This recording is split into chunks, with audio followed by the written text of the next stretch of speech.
How is it going, everybody? Welcome in to the very last morning stream. After starting next Moontag, we will be streaming about, let's consider, maybe like 7 hours from now. One fucking button in the game. Not two, not three, not 1.5, but literally one button is all there is to do every input. Sorry, I got a little distracted there. We are back today with Demogorgon versus Trapper, day 2. What's up, Sir John? We had a pretty solid day yesterday with these characters. The diapers, my diaper was strapped, but the survivors we played against yesterday kind of second rate, to be honest. Not really a challenge for someone like me, not trying to edge myself, okay, but they just, I don't know what they were thinking. They came to my lobby without a diaper and thought that there wasn't going to be a consequence to that. So this is the result. What's up, TB, Paradox, Major Mage, D-Man? Good to see you guys. Let's start off with a little bit of a survivor warm-up game, shall we? A little bit of a boring survivor warm-up game, and I'm gonna try out this Vigo Shroud because I'm curious, how does this work with the new spawn system, right? I'm supposed to spawn as far away from the killer as possible, but I'm also supposed to spawn next to my teammates. So let's see if it does anything. Ghoul is getting nerfed. Yeah, the devs announced that the Ghoul will no longer be able to do kidnap tech soon, which means that he won't be able to grab you while vaulting a pallet, right? So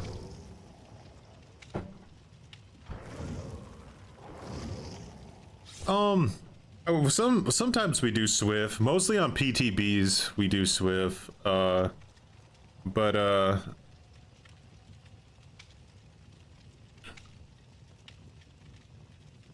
have we ever, I don't know if we've ever actually played Swift on the live version of the game. We're always waiting for like the killer experience to be so miserable that there's just no reason to play it, and then we'll play Swift. Dumpster everybody.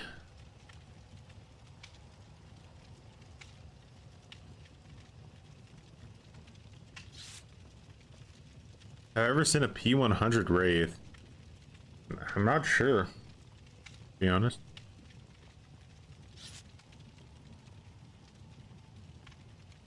So the devs said it wasn't a bug, right? Because the devs, like, let's be fair, they're not in the trenches. They don't really know 100% what's going on all the time, right? The right hand doesn't know what the left foot is doing. Why would it? So what happens is sometimes they misspeak, but because they don't want to sound stupid, they have to like sidestep what they said. So originally someone said, hey, are you gonna fix the bug where or the, you know, the kidnap tech bug with Ghoul? And they said, oh, it's not a bug, it's an intent. It's like, I don't know if they said it's intended. I think they did, but then they came out the next day and they're like, we should have like fully answered the question. They're like, yeah, true, it's not a bug, but it is unintended. Like, what the fuck are you talking out both sides of your mouth for, huh? Don't want to admit that you said something wrong. That's all that is. But they said they're looking into it and they're gonna get kidnap tech out of the building. That's what they said. They're not gonna get it out of the building.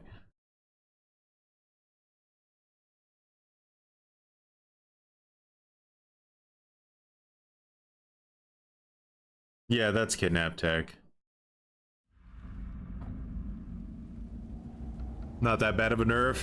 Well, the question is like, survivors are just apparently DCing when they get Ghoul in their lobby, right? So I don't think that nerf will change the outcome of those players that are just DCing instantly when they play against Ghoul. So when does it stop, right? Like, how many more nerfs do the devs want to do? What am I missing here? Shoulder the burden. I don't have shoulder. little sus that there's no tear radius yet. Oh, there it is. Is that a Leatherface or a hillbilly?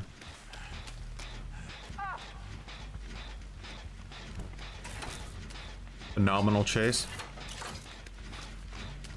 Is that man going down in basement?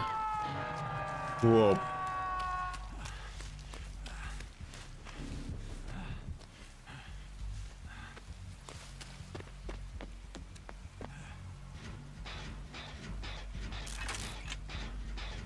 No more kidnap tech. It's the next nerf announced.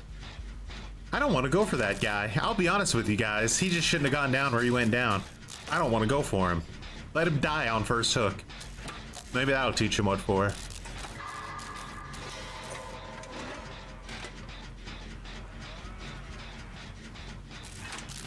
Why nerf Ghoul and Blight exist? Because people aren't DCing against Blight. Now crying. The cries are what matter, guys, not the fact that there's people doing 10,000 win streaks on Blight every day. I'll let him die. Don't call my bluff, Ace. I will let him fucking die on first hook.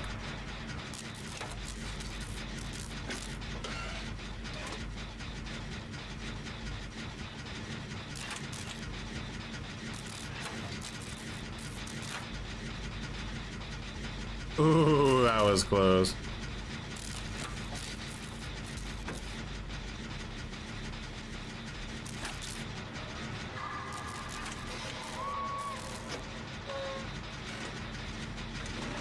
Hillbilly.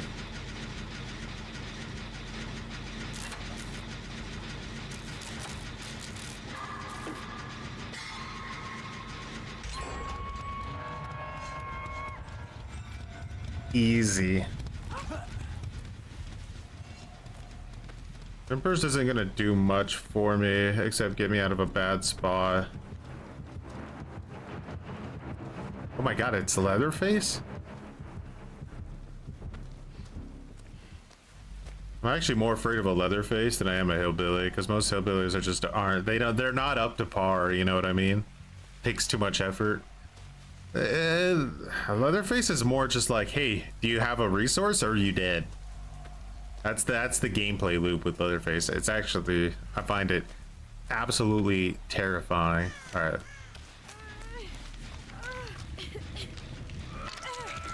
Shit. Yeah, see what I mean? He has no tear, like his tear radius is small. That might be monitor. Like he was there in like a Milla.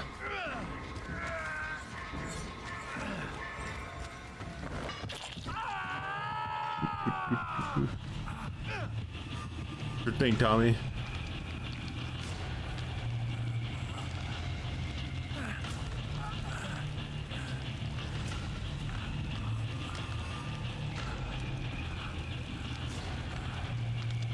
It's 18 nerves. They won't stop. The thing is that as long as Ghoul exists and he counters shift W, they're not gonna want him in the game, right? Like he committed the cardinal sin. He counters the shift W. Get him out. This is a super good map for Leatherface, by the way. I don't think this is gonna be winnable.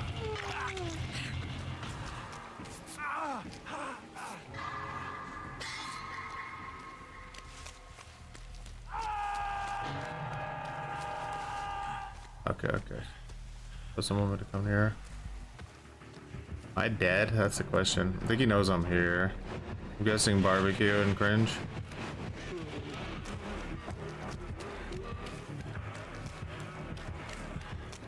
Let's hope he doesn't know she's there. Alright, so the only thing I can think of here that might be a decent strat is to try to shift W all the way to Killer Shack, but will I make it or will he cut me off? He cuts me off.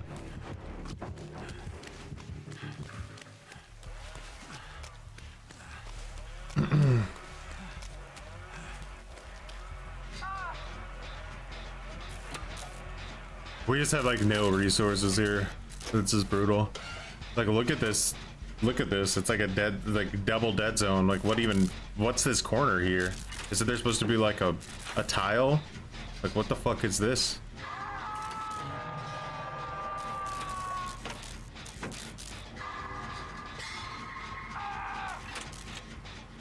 We're playing Dead Zone Simulator 2005. I think I've never seen a tile not spawn in this corner. Like a good one usually too.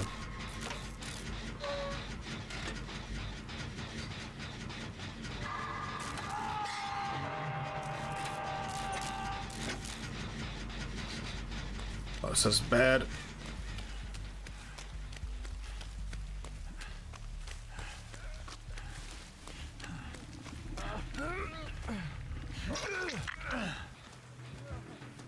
Oh, you want to leave Killer Shack right now? Is that really the plan? That guy didn't even try to play. He was just done. Wonder if anyone else will call out this absolutely fucking like apocalyptically shitty. Oh, that would maybe even been superior bamboozle.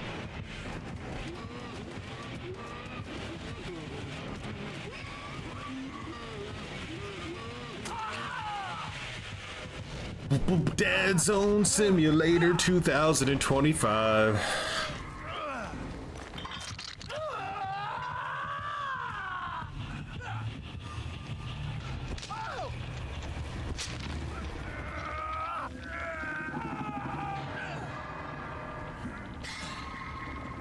Just unfortunate that there's literally like no way to even play a loop out with him at all.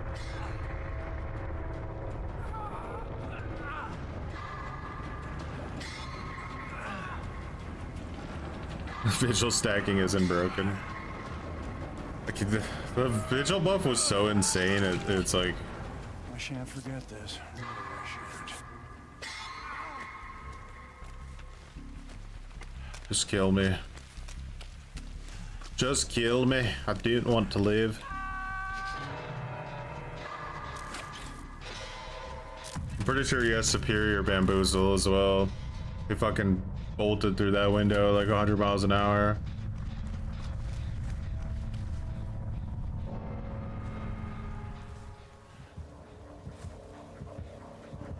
Here comes the boy.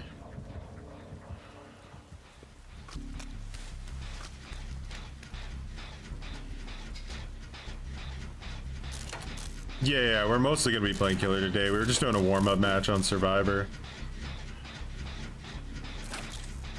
I don't know if there's any killer we could have played against here that we would have been able to win against. I mean, maybe an M1 killer would have been better, because, like, we would have gone down instantly. We could have shift W'd a little bit, but, yeah.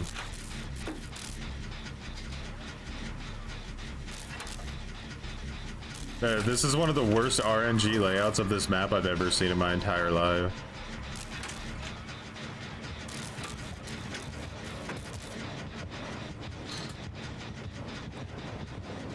Whoa.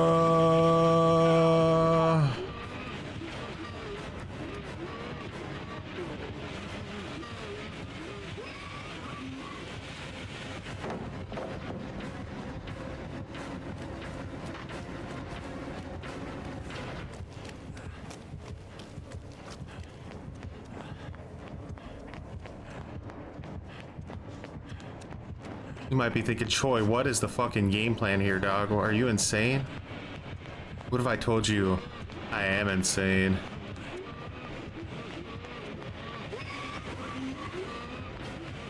You know,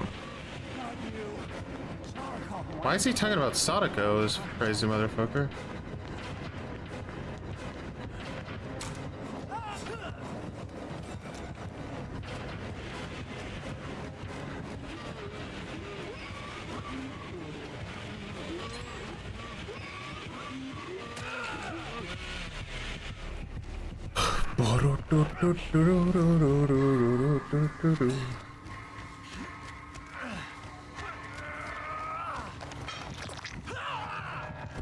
This is Bubba's crack.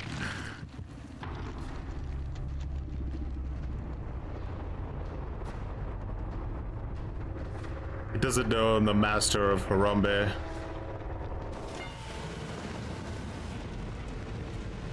So what was that? Pain Rest, Corrupt, and then I think maybe Superior Bamboozle? Could have just been Bamboozle, but I don't know. It felt like it.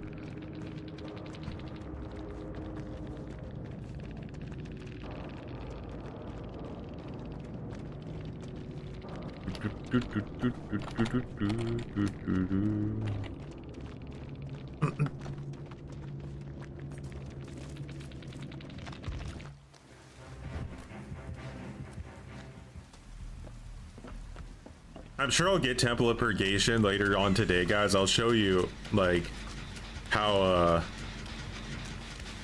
many more tiles can spawn on this map. This guy like got some crazy insane setup here where they're just like, oh, she dead.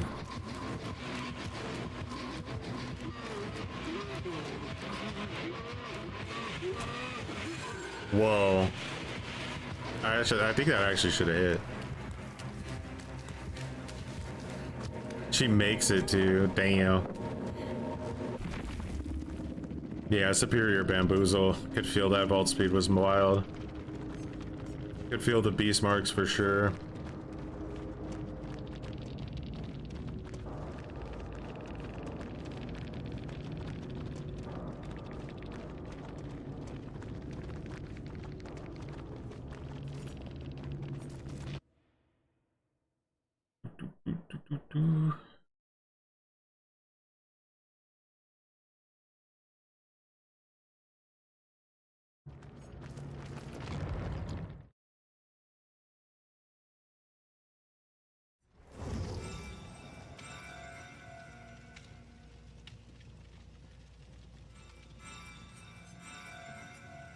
All right, well, that was super great. Got one of the like, what are the killer, like the more killer sided maps in the game? I think there's probably like 4, right? There's Haddonfield, Temple of Purgation,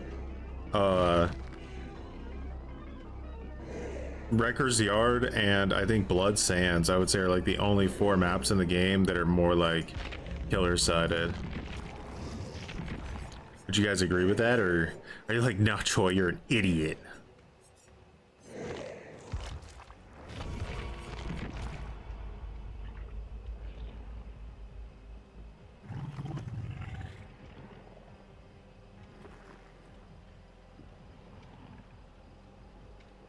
Temple of Purgation killer sided? I think so, yeah. It's got a lot of like, you can have like bad RNG on it. It's not as like static as some of the other maps I just mentioned, but it's one of the most fair maps most of the time, to be honest. Now Red 4, like Mother's Dwelling, on the other hand, is a completely different story. That's like one of the most busted maps for Survivor in the game. But yeah, like main building on Temple of Purgation is pretty reasonable. The north side of the map is usually pretty barren, like, so Killer Shack doesn't always chain into like a million things like it does on other maps. The map isn't that big, so it's easier to get around. One of the gens is in a super vulnerable spot, so if they try to get it and they go down in the basement down there, they could potentially get double basemented, which is devastating. Like, it's pretty much a guaranteed kill if you get someone down there. There's a lot to work with. I don't know if I already said it, but the main building is very like mid on Temple of Purgation compared to a lot of other main buildings that are just completely busted.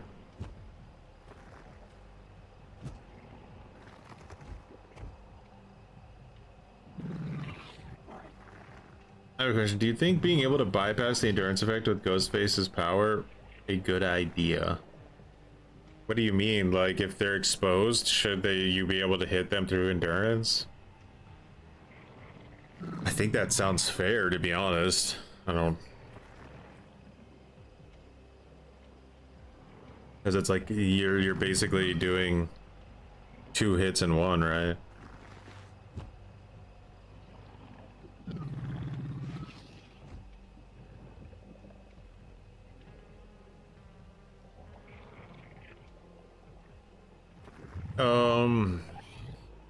Is Clown getting fixed? We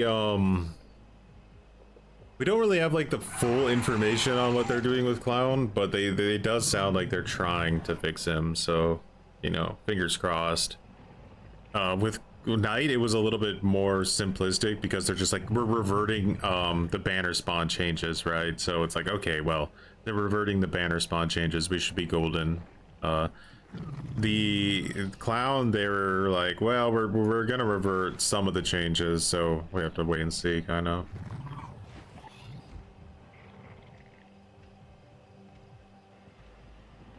I don't think did they necessarily say that they're reversing the changes to pink bottles, or did they say that they're like rolling some of the like altering some of the changes?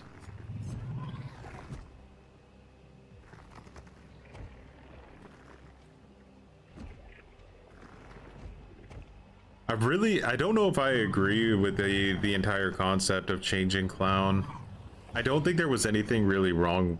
Well, what would I have done to Clown? I think that I would have just gone after some of his more pain points, like his reloading. I would have changed, like maybe I would have put the bottles on separate, so you reloaded each bottle separately.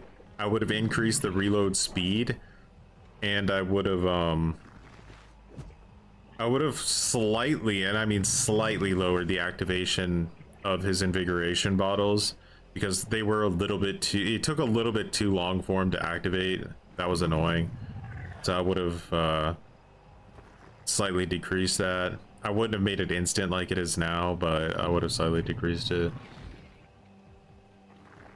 But I think overall, like, Clown is like one of those killers that I just gotta say, like, you don't want Clown to be a super strong killer because he's super simplistic, right? Like, you can play him in a more complex way like Aranad does, but like the vast majority of the player base is going to play him in like a super simplistic way, and you just don't want that to be like A tier, right? Like I don't think you do. Like, I mean, you saw our thing, right? We were 11-0 with Clown with 1 draw in his current form. Like he can do it already, so just some quality of life buffs would be nice. I really don't think anybody wants to play against a Clown who just dumpsters, right? It's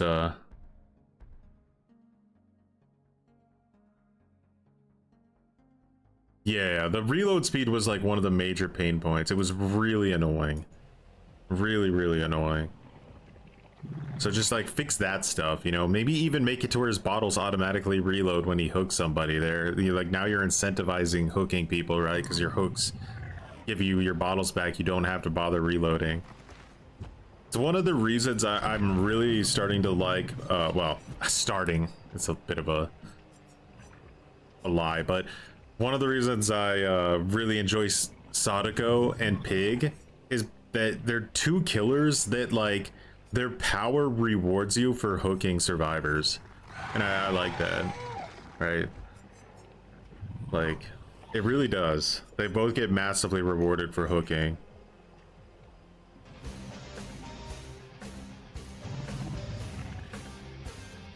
The current purple bottles are basically useless, yeah. The PTB ones, I mean. So they needed to change them, because if they didn't change them, nobody would ever have used them again. They were just garbage. They didn't, like, the only time you would use a purple bottle is if you're already, you've already used a yellow bottle and you're speeding straight up at them and you want to just slightly slow them down while you're trying to catch up to them.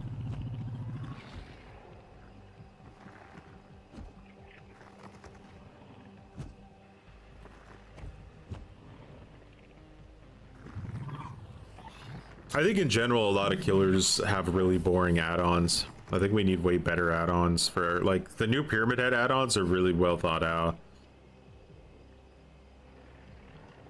The fact that Ghoul gets a power cooldown when he breaks a pallet is one of the craziest things I've ever seen. Like, that is such a weird limitation to put on a killer.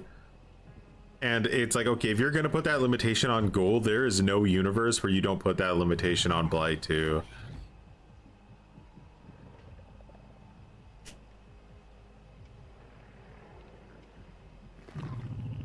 They butchered Cigar Box. They really did. It's actually useless now. Like, there's a, they either need to rework it or kind of revert it a little bit. I'm not saying it needs to be 16 meters, but like it at least needs to be fucking like 10. Blight recharges his power when breaking a pallet. It's insane, right? And man, I gotta say, like, I see, like, you know, yesterday we were looking at this One Pump Willie video where he was on like a 200 win streak with Trapper. Super intense gameplay. He's having to outplay the survivors significantly in order to actually win the match. It's super, I don't know, I really enjoy it. It's very interesting to watch. Then I see like anyone else on their 9,000th win streak on Blight, and I'm just like, what? Like, who cares?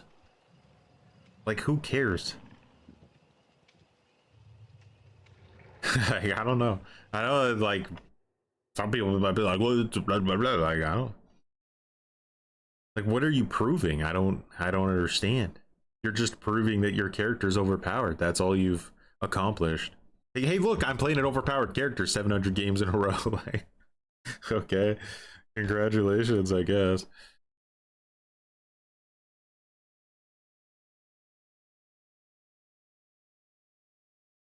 Hello, friends. This is That's right, guys. Setting up an odds video for us to react to. Kind of curious.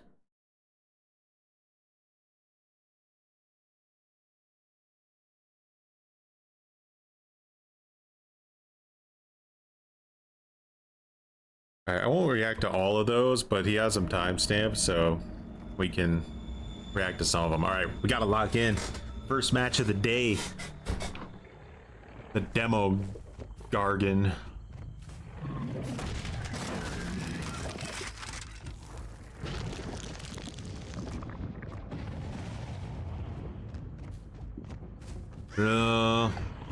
It's a pain point for Survivor players, supposedly. Guy who wants to get chased is...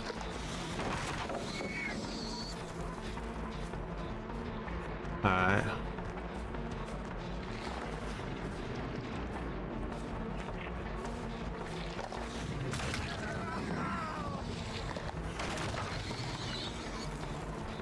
See what he can do. He's going for the main building garbage.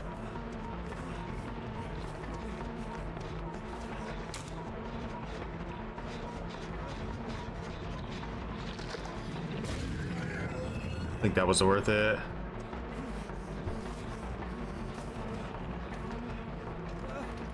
Normally you don't chase this guy, but his movement didn't seem that fancy to me, so I wasn't that worried about it. All right, we have a Spirit Fear Enduring now for the down if we need it.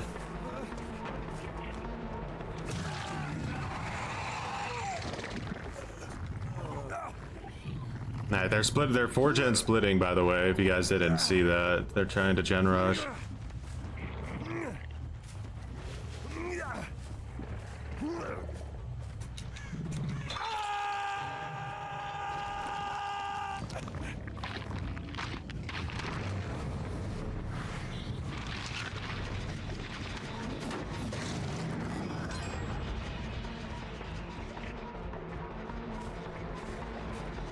Four-gen split, look at it.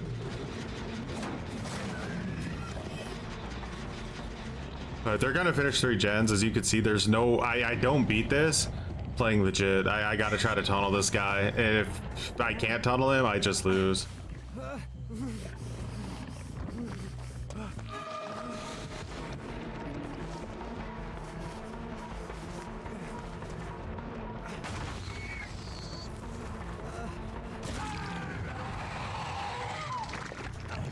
I take his DS, I just eat it. Better that way.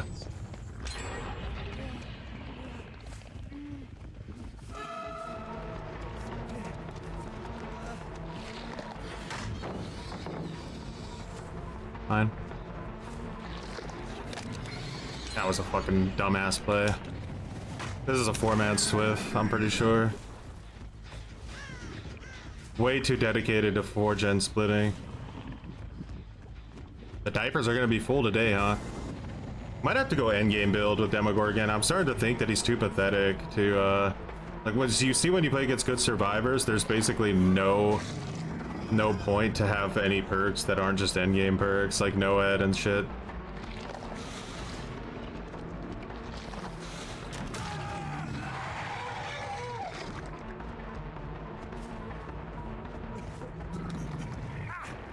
Might even have to start running more is just to like get people tunneled quicker.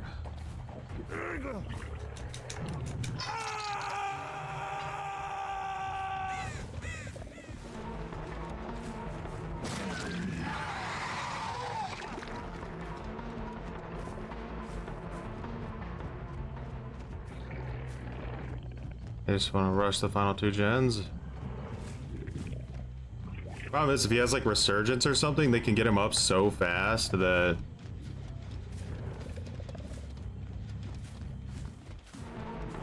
nah, it's too much of a commitment. They're gonna unhook him.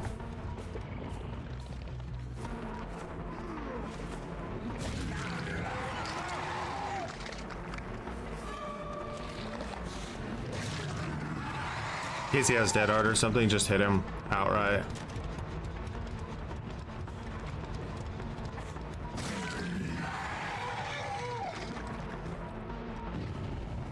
Yeah.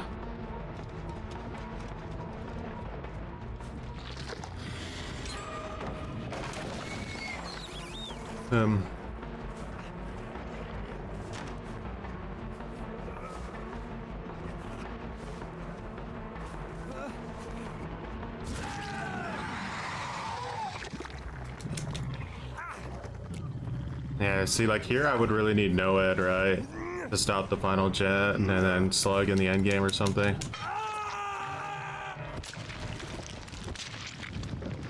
They're probably on the left gen. No, they're not on any right now. That's interesting. Okay, let's try to control this then.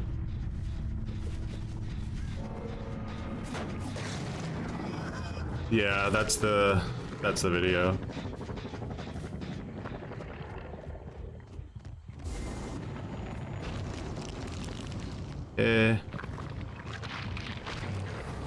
Alright, they're working on 2 separate gens right now.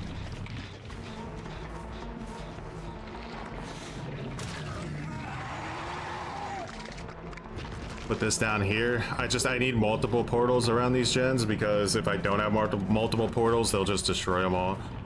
So we're gonna put a portal here.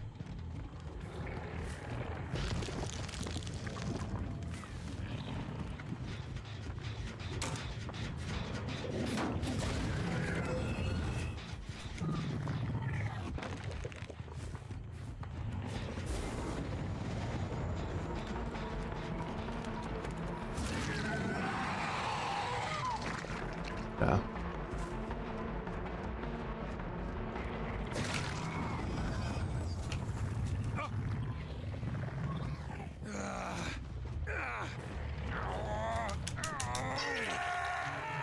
Deadman switch would have been helpful here. Ooh, instant unhook strat. 2, 3, 4, 5, 6.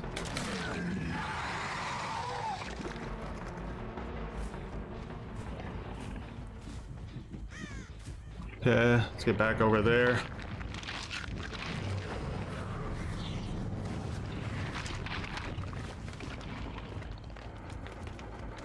Interesting.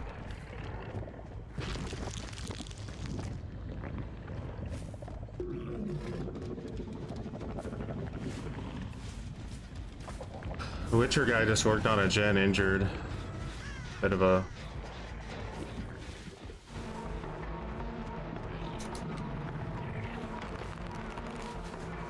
Did he see me? No, he didn't.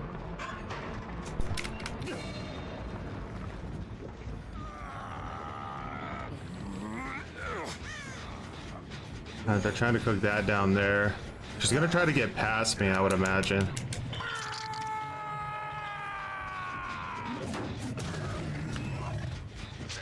Bill's here to just get instant unhooks. This is our chance to maybe win this. She's already trying to get around, I think.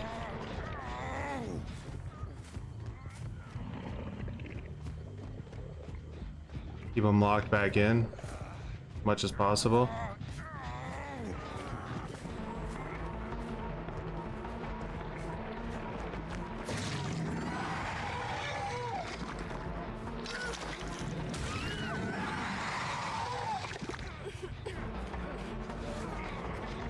Two, three, four, five. Lock this.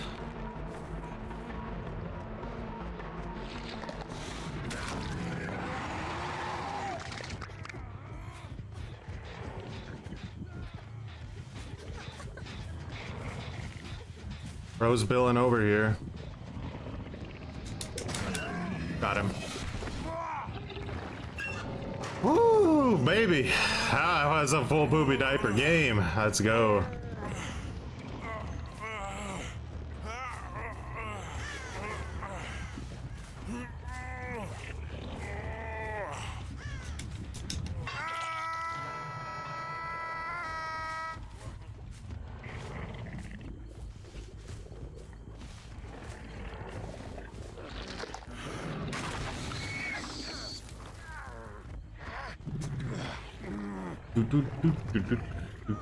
And the hell DC immediately.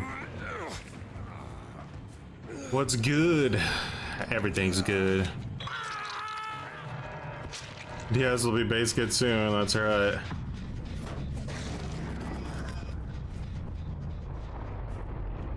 So they'll 4-gen split, right? So that I have to just gen rush me as fast as possible, but a lot of the times these types of players will get really upset that you tunneled while they're literally doing the same exact thing to you. It's insane gaslighting.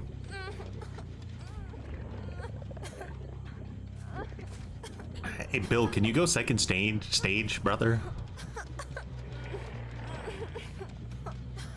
A good rotation of diapers I would recommend. Get a nice, like a dry cleaner you can trust to get that diaper nice and ironed for you before you get back into it.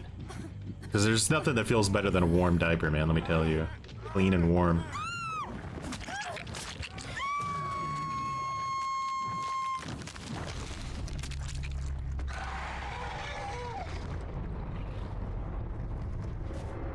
Nice and moist.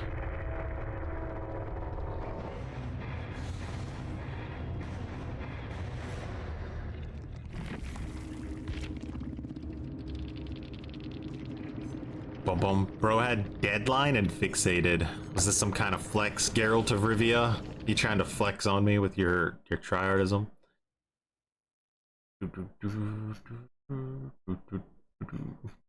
There's so many like crossplay players now. Everyone has like very few hours. Even though they're like P100s.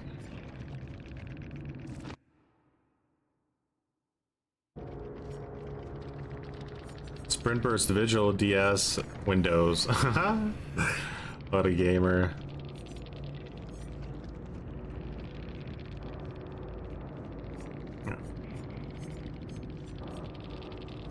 Their builds were bad. That's like the funny part, is like Ace is like the only person here who even had like a half decent build. Like self-care, botany knowledge, iron will. Like, like, is this happening right now? Deadline fixated. What? No, really not bad builds. I mean, one strong medkit and that's about it. Crazy. Imagine they actually had super good builds.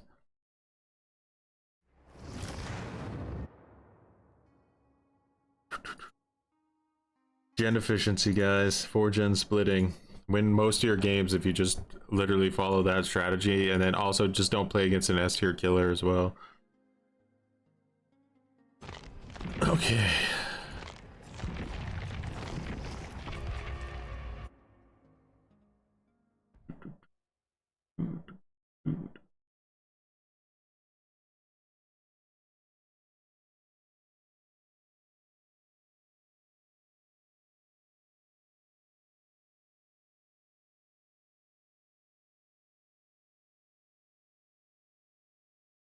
Yeah, here we go.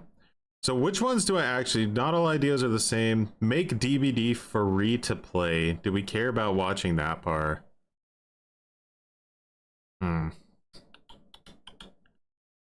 mean, what's he gonna say, that it's just gonna bring in like a lot of cheaters? I don't think so, to be honest. And the first one, this seems like such a good idea, and as a content creator, I should be completely on board. Just make DVD free to play. Dead by Daylight right now has a very generous monetization. You can unlock many of the characters for free. The base game is only $20, sometimes less. Much appreciated, Jeremy. Even free for a weekend. Why not just make it free completely so that anyone can play?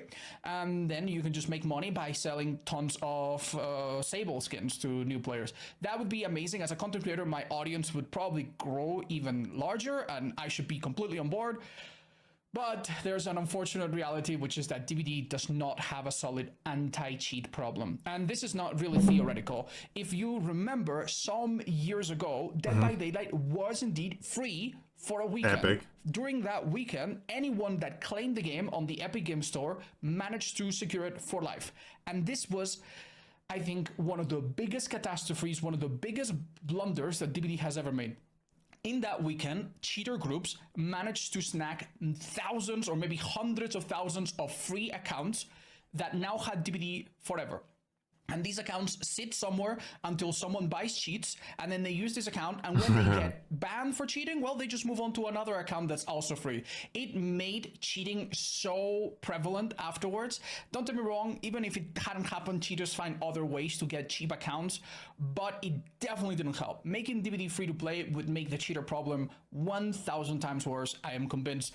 And sadly, that's all you need to hear about it. If this wasn't a problem, if we had a more solid anti-cheat or better safety mechanisms, I wouldn't mind it. If there was some kind of like phone number that you need to use your phone to validate, that would be okay. But then you open a whole can of worms, because in a lot of countries it's impossible to do that. So yeah, probably the way it should be, keep DVD as a small price to make cheaters have to pay a lot of money if they want to buy multiple accounts, ideally, and that should be the best compromise, and make everything else in the game cheap or free. That's probably how it should be. Okay, so this is what he's saying is true. It is true, but there's been some changes, right? Like he said, that thing that happened with Epic that we talked about. This is actually like referring to my own video here when I talked to the cheaters, and they talked about how many Epic accounts that they made, like hundreds or thousands even. Some people made thousands of accounts while it was free. The thing is that cheaters now, the vast majority of cheaters that people are playing against aren't even using those Epic accounts. They still have those Epic accounts, but they're not using them because there's an even easier method to play the game for free, which is Xbox Game Pass, right? You make a Microsoft account, you go and you buy Xbox Game Pass for like $5. You can get like or you can even get like a month free, whatever it is. While you have that account active with Game Pass on it, you can link that account to an infinite amount of other accounts as long as you do it one at a time. And that exploit allows you to make a new account for free and cheat on it infinitely without having to pay a single cent more. So this is the new strategy, and they even have a guide on how to do this on their website for people. So that's like the kind of how they're doing it right now. Is it true that if it was free to play, it would be even easier? True, it would be, and there probably would be more cheaters just because it's easier, and people, you know, it's still a little bit of an inconvenience to have to go out of your way to set up a new account to get back on the game and all that. Now, when it comes to anti-cheat specifically, I was told things off the record that I can't talk about, right? I already know what behavior, like, you know, in phase 2, they talked about how they're going to have a new anti-cheat. I already know what that is. I've known about it for like 2 months now.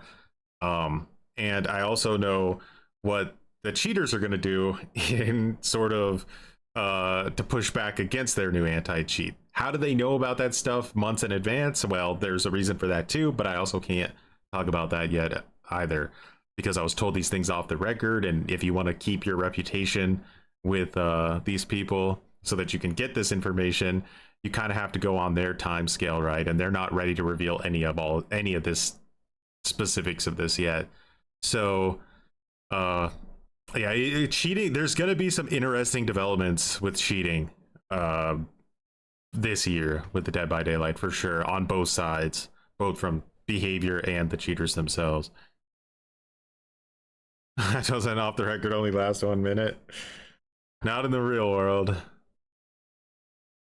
So yeah, we'll update this though, because I think that when it comes to like the anti-cheating stuff, I still am probably the person in the community people go to the most for that. So I'll update that when I'm able to. I'll remove the blood point cap.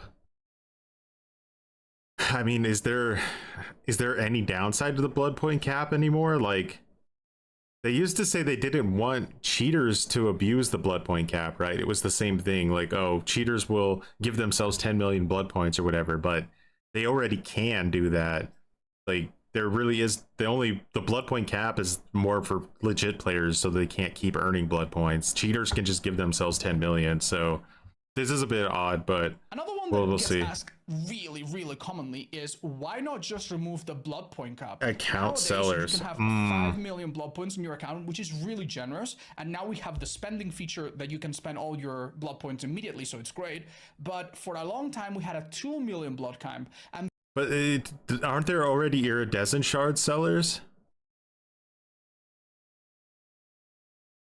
I think there's already accounts that sell like there's already accounts you can buy that have like millions of iridescent shards, which is even more detrimental to the game, isn't it, than blood points? For an even longer time before that, we had a 1 million blood point cap, and trust me, I am the person in the world that hates this cap more than anyone else. I hated this. Every time I play DBD on stream, I need to stop and then spend points because I'm at the cap, and I start my stream and I need to spend 15 minutes wasting time spending blood points. It's super annoying. But the developers have explained why they need it, and honestly, I completely agree. The first one, and it's a bit of a no-brainer, is also cheaters. If you have a blood point cap where your blood points, for the most part, cannot go past 1 million, and then you see an account that has 999 million, then it's really easy to tell who is cheating, because cheaters sometimes mess with numbers, and that makes them really easy to detect. That's unrelated though. Like I said, the cheaters can already do that, whether there's a blood point cap or not. So I get it. That's what the developer's official reason was when they asked him why isn't it infinite. They said because of cheaters. So that's why I thought of it, and it's surely why he's mentioning it. But yeah, I was like, I don't know. I've never really. That always felt sort of like a weaker argument to why we don't have it.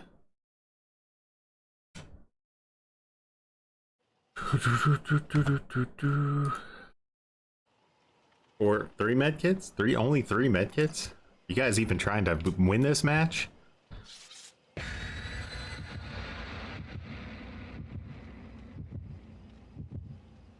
The blood point cap is to keep people from hoarding BP, so we are forced to grind. I agree, Majestic. I think that's really the actual reason. And it's not a good one. It's manipulative. The devs want you to basically always have to get on to grind when new stuff comes out, because they don't want you to be able to just like instantly have everything unlocked, right? That's annoying, and that's the real true reason, I'd say. The people who sell accounts, like they can already sell accounts with insane blood points on them. Like, because like again, there is no real blood point cap. You can go over 5 million. You just can't keep earning through playing. So it only affects legit players.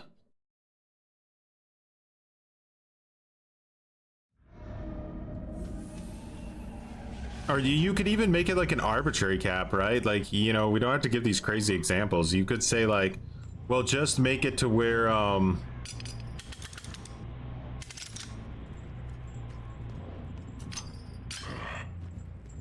there isn't like, what? Can we do like this? Or will that not work? This is a little greedy.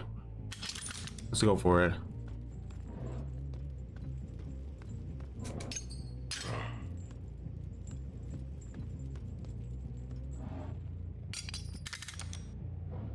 I want to get someone hooked back on this side if I can. Main, they're trying to juice main real quick. They want main done. We got a sprint burst vigiler here.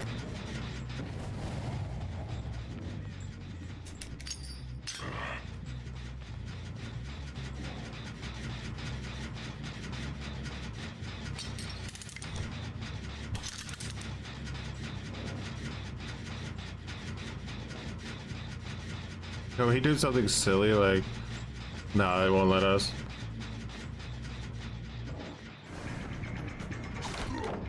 I shouldn't have done a big swing there.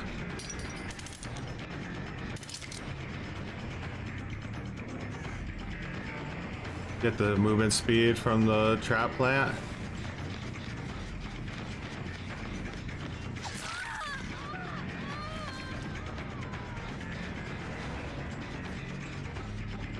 Let's just stay on that side, which is commendable. Alright, I'm more worried about RPD, like... this is a really shit map. Like, make no mistake about it, it is a shit map.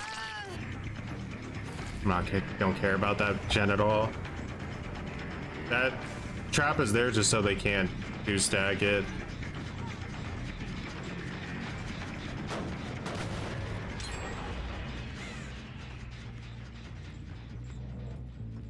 They don't want to go over into that side, have you guys noticed? They really don't want to go over there. Let's grab some more traps and like we're basically playing for the west side of the map, right? Like they could do the gens in the middle over here. That's our 3 gen back there. We have to find a way to kind of lock that down super effectively.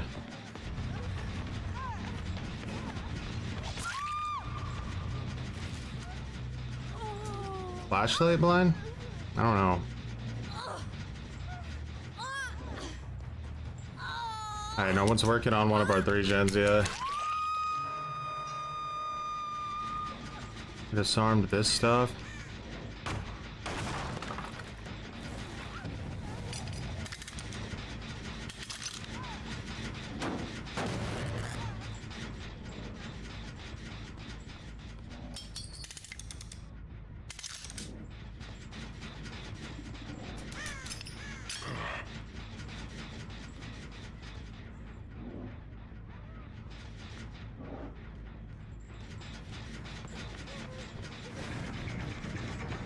She had sprint burst saved.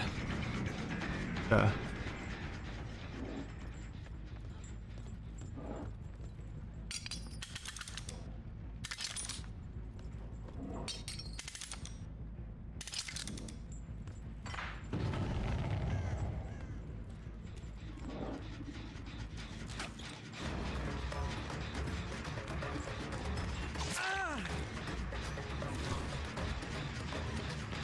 Oh man, Rebecca.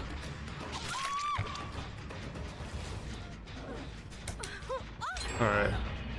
Again, they did another gen that's irrelevant for us.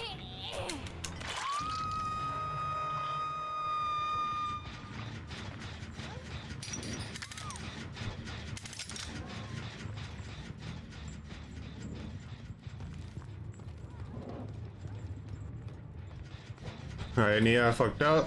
We tricked her with our no tear radius.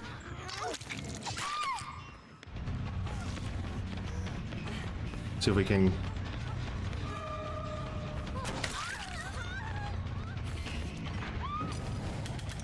Perfect. He's down. They're giving up. Guys, it's over. He's not gonna let us win. Fucking call it. He's not letting us win. I don't know. Well, he's just not doing it. He's not letting us win. I don't know. I can't figure it out either. This fucking guy's not letting us win.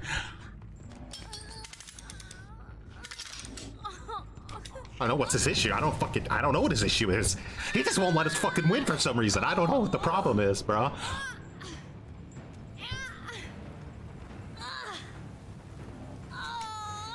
Report him for anti-play, by the way.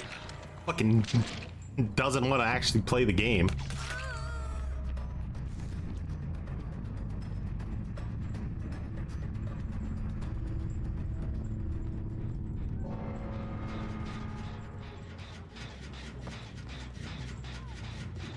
Ha ha ha.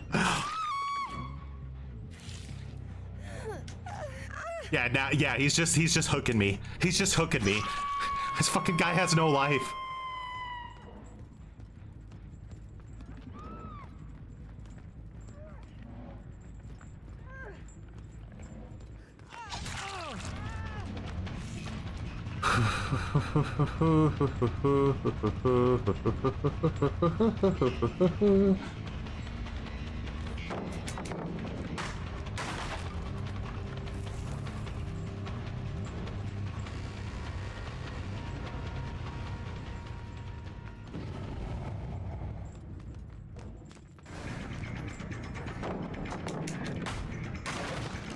The bot can play better.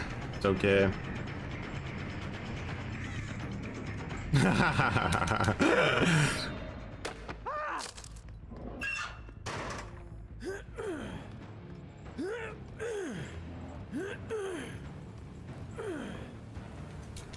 And dear behavior. Today I played against a killer who didn't let me fucking win the game.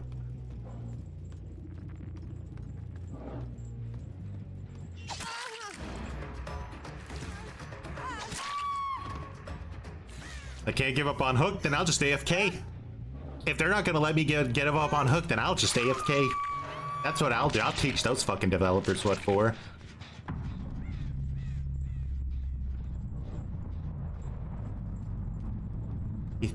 I'll treat them just like I treated my parents. I'll just fucking shit my pants on the spot if they don't give me what I want.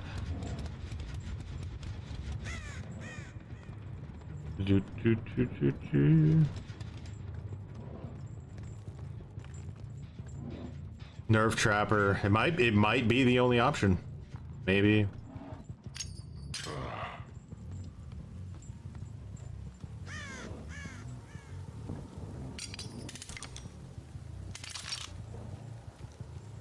If I was this Fung, I would be hiding like in this bush somewhere probably.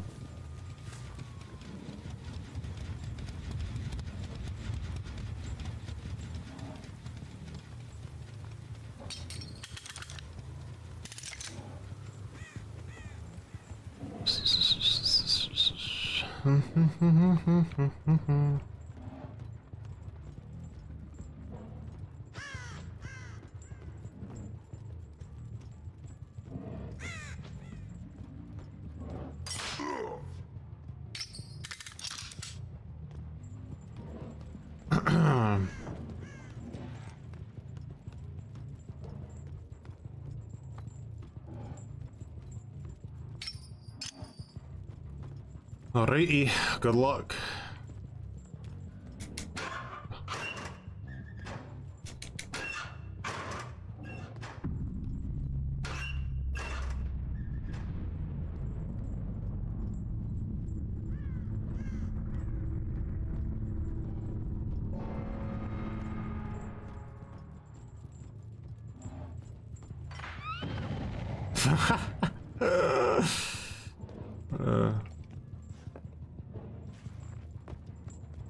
Maybe the hatch is right there, and she was so desperate to get to it, she just ran into it. She could still make it, you know.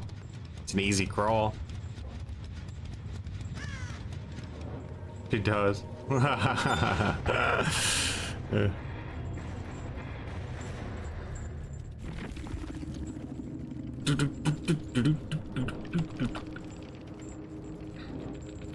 One of those cringe GGs where people are like, really? Really? GG? You fucking piece of shit killer. Alright.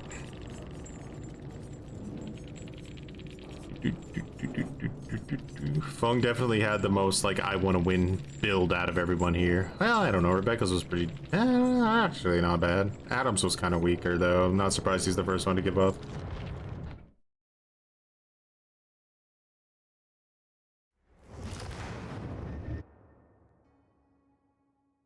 Hey, it's a trap run RPD. Should we put in any effort into maybe trying to break his 3-gen early? No. Just try to push the main gen right in front of his face, and if he doesn't let us do it, we quit. It's fucking, bro, it's simple. If he doesn't let us win, we just fucking quit. Like, I don't, why are we even discussing this? You know, get the fuck out of the building. Why are you always asking me these questions that are so stupid? Get the fuck out of the building. All right, sorry.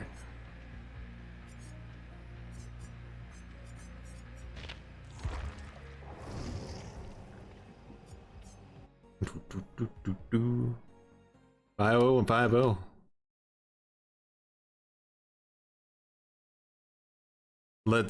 Let's continue it.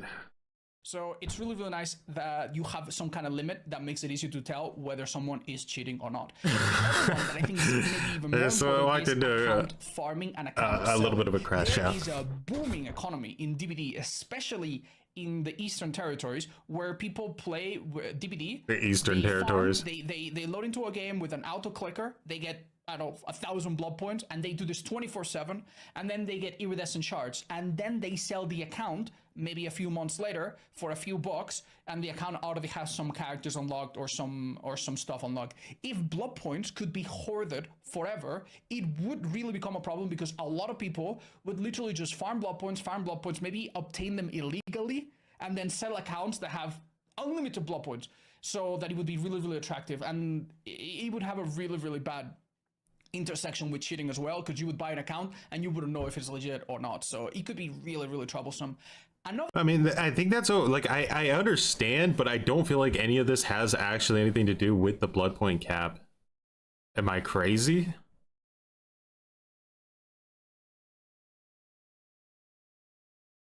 Like, I feel like if you're buying a sketchy account, it can always be laced with cheating. It probably is, to be honest. So I don't know.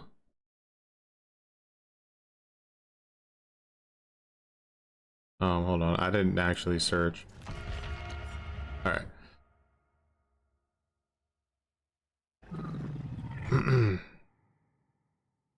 Another one that I don't think is so important for us, but that is important for the developers, is retention and people playing the game at key times.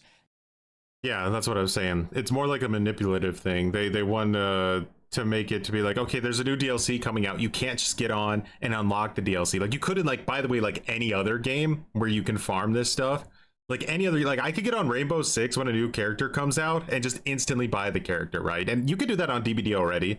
Obviously, you can have iridescent shards saved up and stuff, but they don't want you to unlock the perks, right? They want to keep you.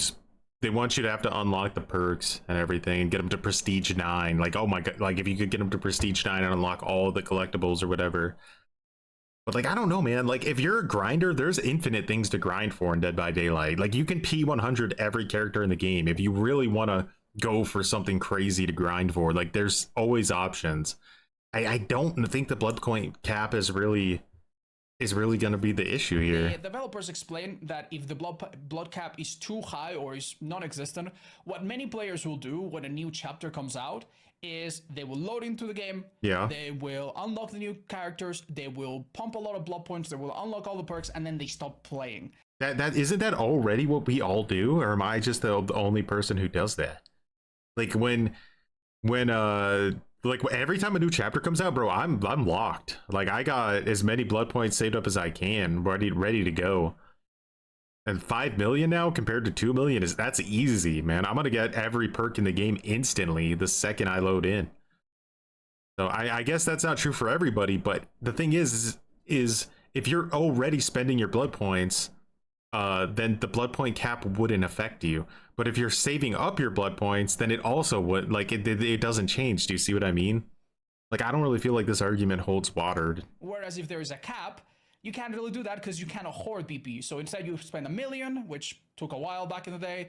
Then you played a bit more, maybe you spend another 1 million, and then you take a break. But you've already played the game a little bit more. You've engaged with the community, so it makes the player base look more vibrant and more alive. So I kind of understand that. It makes sense.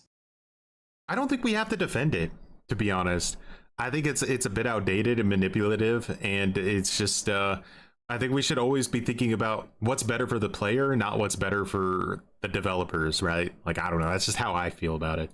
Another one that is going to inevitably happen. I'll be honest. I don't P100 rewards. It's like, whatever. I get it. It's, you don't want to put some crazy reward at P100 that you have to spend your whole life grinding a character to unlock, right? You just want to give them a little trinket or something, you know, a picture, profile picture, whatever, which is what the dev said they're going to do. They're going to give you a different profile, like a upgraded profile picture of whatever character you're trying to get to P100 at multiple intervals up until P100. And then once you get to P100, you get like the coolest picture of them, that's perfect.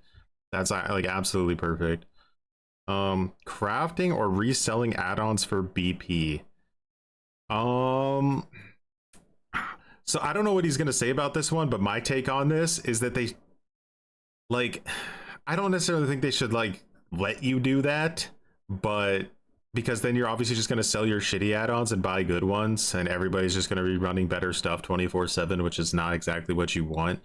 But what they could do is if they retire something, like, okay, we're retiring this specific offering, they should compensate you for it. And they have in the past, but there's also other things that they retire and they just stay shadowed out on your list forever. It's just like, bro, just give me like some blood points for it, like, and just get it out of my game, get it out, you know. Items, or to resell add-ons that you don't want. And this one comes from a very natural place. Kind of being the most played killer makes sense to me. You're gonna have hordes, and I mean massive mountains of certain add-ons or certain offerings or certain whatevers that you get in the Blood Web that are kind of useless. You're never going to use them. You will literally never ever value your own time more than behavior, right? And many players naturally expect the developers to do something. I miss tomes this. already. What if I could turn this into something else? What if I could sell this to get some BP back? The idea of reselling doesn't seem so bad, and I kind of understand it. But I think this has two major problems. Number one, our disparity. There are some people that started playing a year ago, and there are some people that have been playing this game for 9 years straight.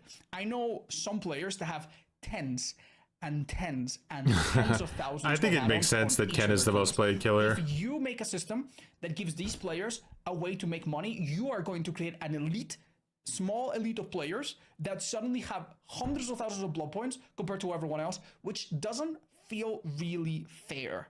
And the other problem with crafting or reselling add-ons is that you basically encourage players to use the meta even more. Yeah. So as we know right now, offerings, it used to be map offerings and maybe blood point offerings, and nobody bothered about anything else, right? No luck offerings, no small BP offerings. If you make it so that some things are resold, this game is going to feel even more like a casino where you have to, you know, jank the lever, get what you want. No, okay, sell it, do it again. It would just be a much better idea to rework all of the offerings, rework all of the add-ons, rework all of the things that show up in the Blood Web, and make each of them at least somewhat usable. Give them at least one scenario where I 100% agree on that one. Make strong items very rare. Ooh. I don't know. I think it's better to just balance them, to be honest. Like, strong items very rare. The problem is it exists. You know what I mean? Like, why do, like, let's just balance it or put the currency system in. Like, those are better options in my opinion. Like, making them super rare. Like, some killers like rely on their iridescent add-ons to even be like viable at all. Like, you get rid of make iridescent add-ons super rare. What happens to fucking Trapper, bro? He's dead. You know? I don't know. I don't like that one.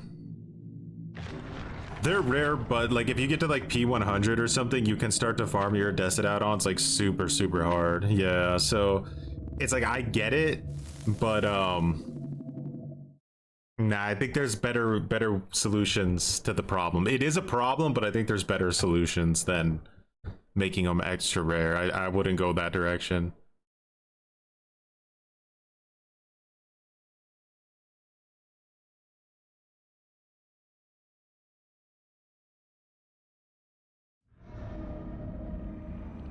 Rancid. Like they're just legitimately add-ons where it's like if you don't have that add-on, you're fucked, and it happens to be an iridescent. In a perfect world, it wouldn't be like that, but it is what it is.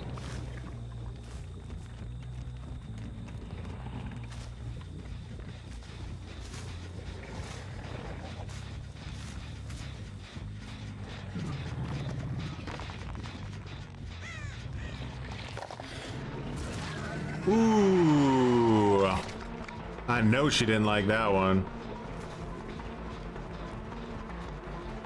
She has a med kit. Kind of need to commit to that.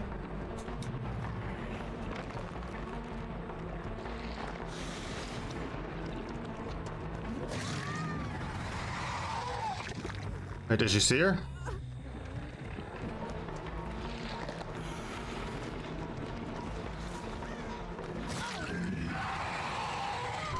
All right, Maria's probably going to be over there too.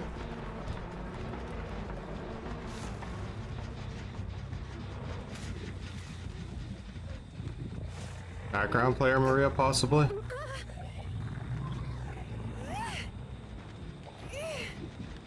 It's crazy how aggressive that person is to just do that gen 2 inches away from me.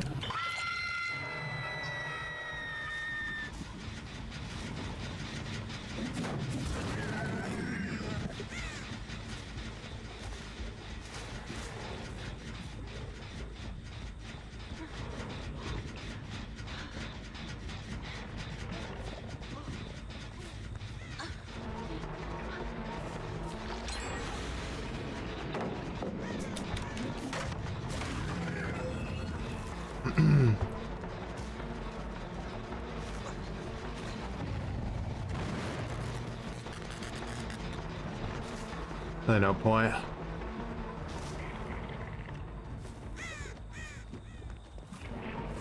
Off the record, potentially.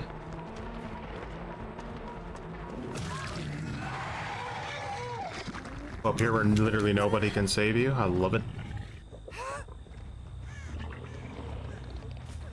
Surge didn't activate from that distance, which is a bit upsetting.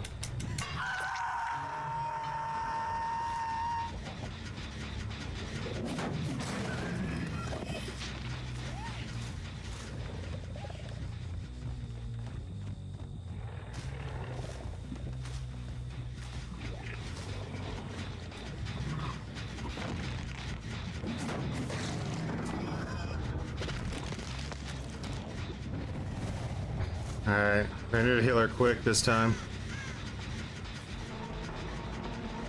I see blood. Just trying to hide.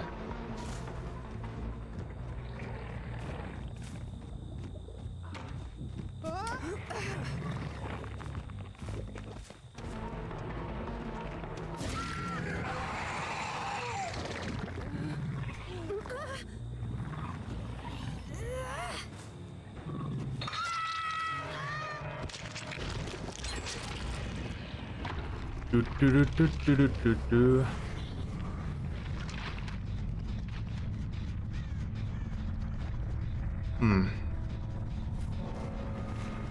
Alright, we got rid of a player. Can we control this? And let's see if we can figure out where they're at. 2 gens. This one seems like a smarter gen to try to defend.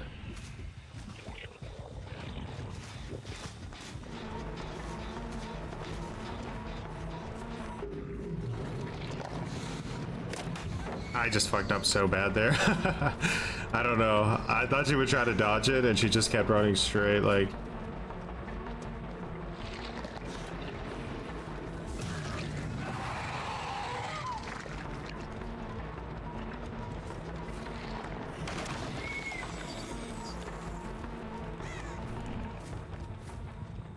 That's wild movement, Michaela.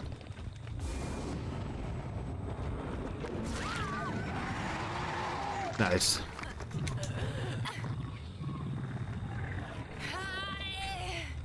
She tried to just run Iron Will, but it didn't work out, did it?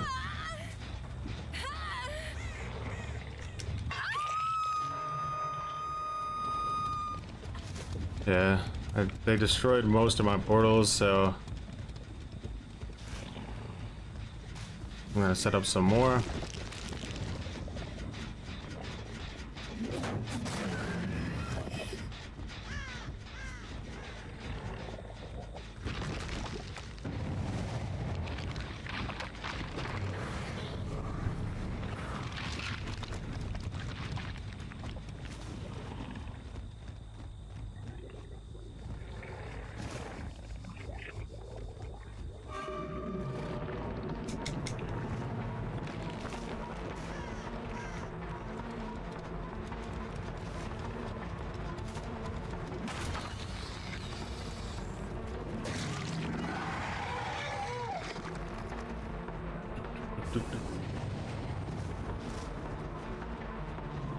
Alright, wasting time.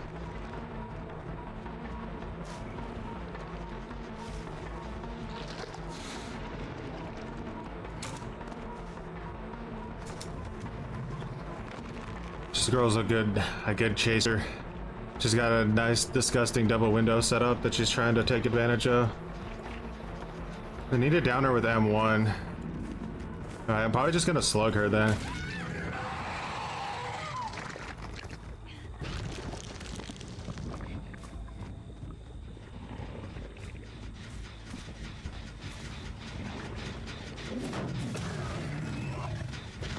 In the future, we'll just injure her and leave her.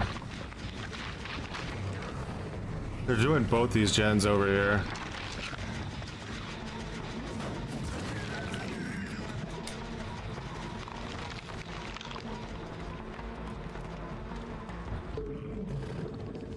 It has to go up. There's no other play here.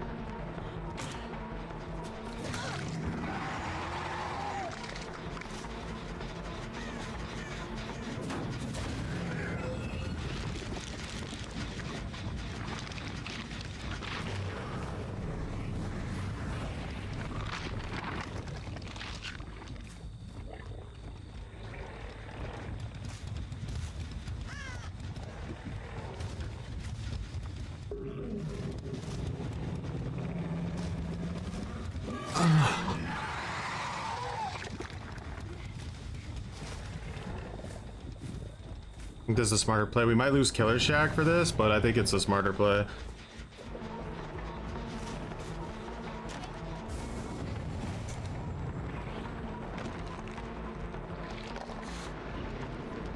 Girl tries to be very tricky with her movement.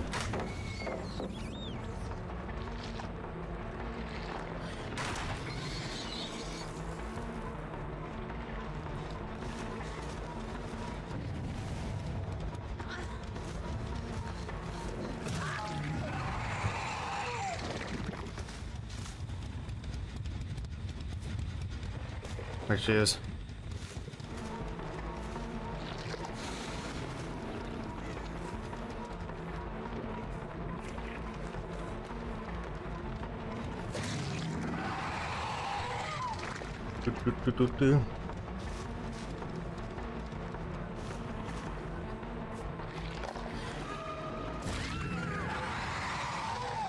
All right, this guy's a bigger tryhard. That's why he had to get him up. He needed to get him in. He needed to get him in the game. He knows, hey, this is the better player on the team. I gotta try. Zoned her. Does she make it? No, there's no pallet here. That's super unlucky. We haven't hooked her, so she can't have dead hard. The great, like, I literally held it down to do a swing, and the game's like, no, you didn't. You wanted to fucking just tap the hay. There we go. GG's. And by GG's, I mean, I had to do what I had to do, didn't I?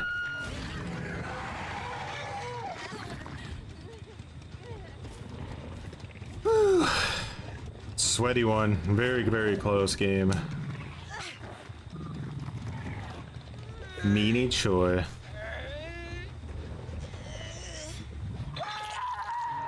You gotta bend space and time to win these matches, guys. That's just how it is. It's just how it is. Definitely sweatier today than it was yesterday. Yesterday we like had matches where we didn't even have to dominate like this.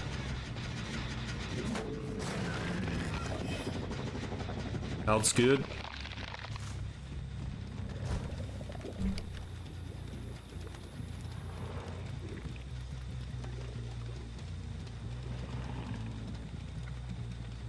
Do, do, do, do, do.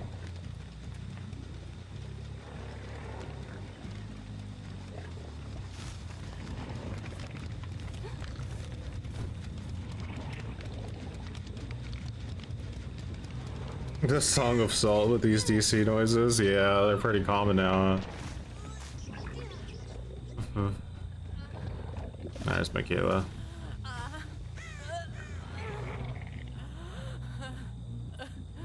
Should just end when I hook her, right? Because they're all on like second stage.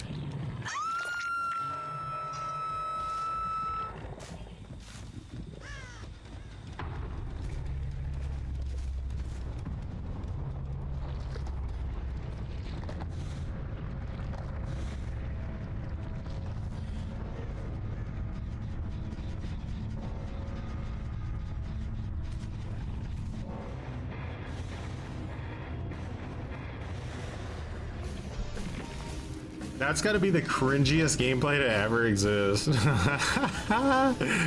Let's go, guys, we're the cringiest. Demo on the wall. Who's the cringiest demo of them all?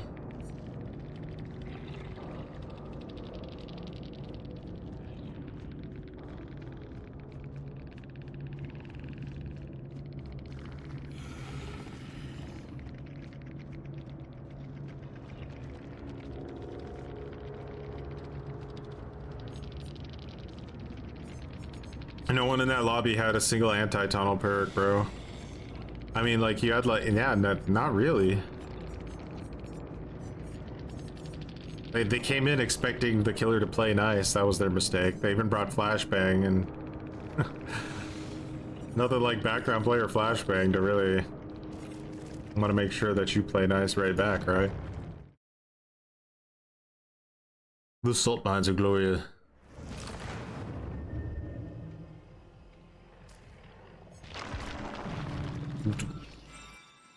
Do I wish for Ghoul to be gutted? I don't wish for any killer to be gutted. I think that does nothing but just make people play the other killers that are good. Not Patrick Starr, much appreciated for growing some muttons, by the way.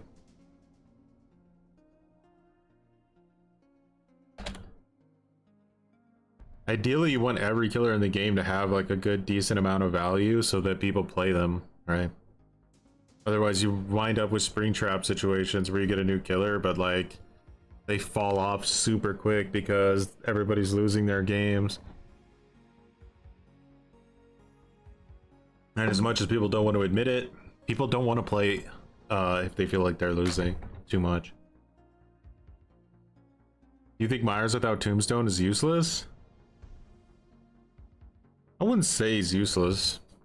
I think that there are bad builds with him though. I think obviously like Jump Scare Myers is really bad. I think what's the other one? Like Infinite Tier 3 I think is really bad. Springtrap already got a buff, but people didn't realize it because they were too invested in his stealth.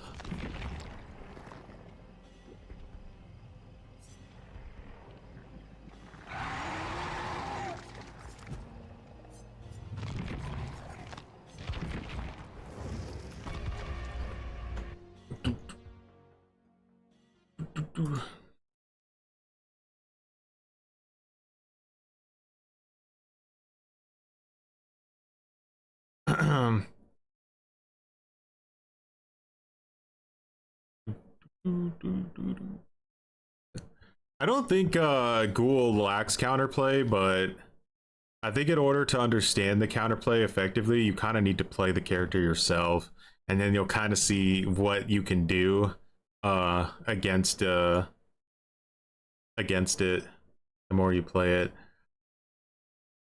The one thing, right, where people get caught up the most, I think, is the enraged defaulting. So when you're in deep wound, or one of your teammates are in deep wound, and he can vault a pallet and like really quick and hit you before you make it back around, right? And that's like the big contention point that I see get brought up more and more.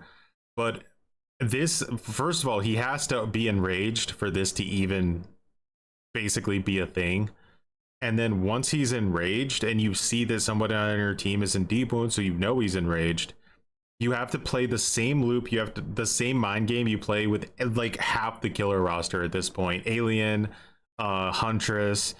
You have to basically fake the pallet drop so that he goes into his vault mode, and then you run around again. And you just keep doing that over and over again until he downs you, basically. But that's the counterplay to it. It's not unique to him at all. It's dead by 50-50 daylight, right? Like we have 50-50 on 50-50 on 50-50, and there's a little bit of room there to make reads. Like you can like condition people to make them think, okay, they're gonna not drop the pallet, so I'm gonna greet it, and then you pallet stun them, or you greet it, and then you know you can mess it around. But the 50, like dead by 50-50 daylight is kind of where a lot of the killer design is at right now. with killers like Nemesis, again, Xeno, Huntress, Springtrap. It's all the same mind game, 50-50.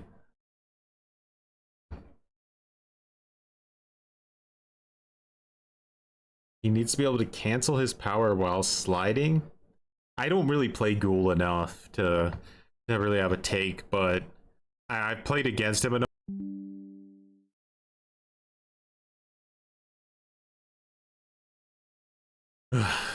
I wonder if that's gonna happen again. We're doing this thing right now where my OBS just likes to go, you know what? I don't think I will. I'm just gonna die for half a second. I think it's because I've been putting off an update, because it always suggests the update at like the worst times. I need to just go in and manually do the update, like after a stream or something.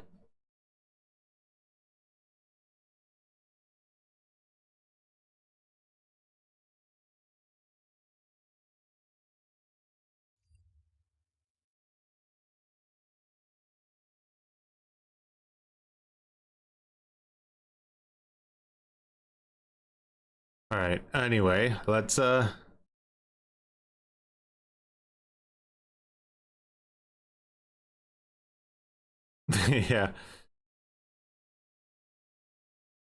All right.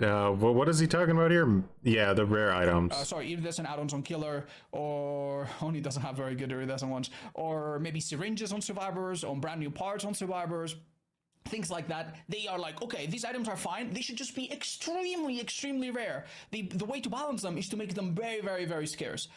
And this is not the way to go. In my opinion, okay. Okay, so we might actually be on the same page here. We might be on the same page. Make all of the items balance and assume that you could find them every single match, and not make them just something that should be like an insane one-time use. The problem, if you make certain items really, really rare, is that it's going to help players that play the game a lot, that already have a lot of reserves of that item. If the item is a new item that nobody has, that could work a little bit better, but still, anyone that has a billion trillion blood points would be able to get a lot of these items, and anyone that plays the game casually would not be able to. So if you're playing Trapper and you play the game very little, and you play against survivors that have crazy rare items and you don't bring crazy rare items yourself, it would not feel really fair. I think that would accentuate some of the issues that you have in DBD rather than make them better. So I really, really fundamentally disagree with this idea. And there's another option, another sad aspect to consider when we talk about this idea, and it's the fact that people use save injectors.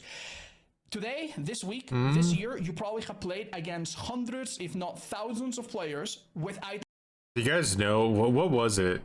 It wasn't everybody. I don't want to make a false claim, but a lot of the comp players, like the most like famous comp players out there, have been banned for using save injectors because they only play custom games, and when they go to pubs, they don't have any blood points or anything unlocked, so they use save injectors to basically unlock everything in the, or they did anyway. I doubt they do it anymore, but they used to back in the day, and that's why they all have like VAC bans on their accounts and have to play on new accounts when they play the game. Items that are not legitimately obtained. I have seen a lot of people get banned in DBD because they trusted someone, because they bought some cheat, because they bought an account that came with 9,999 of every item. Some people do not want to grind the game. They will pay for shortcuts. They will use cheats. They will buy accounts that have every item, you know, multiplied by an absurd amount. And if these rare items could be used every match because they're cheated in, how would you know? How exactly would you know if you play against, say, I don't know, 4 survivors with 4 super mega rare items? How would you know that they are cheating? You wouldn't. You would have no way to know. So yeah, really not a big fan of this idea. We're now getting a little bit more into the gameplay and the lobby. All right, make lobby backgrounds available. So he's gonna say probably that the issue with making like all lobby backgrounds available is that it's going to increase the file size of the game massively, and it's going to potentially even hurt the performance of the game, which is true. So they could go about it a different way. They could maybe make it to where like you can download a lobby, like a singular lobby background that you want from like a store or something. Probably skip that one though. Oh wait, we got. Let me.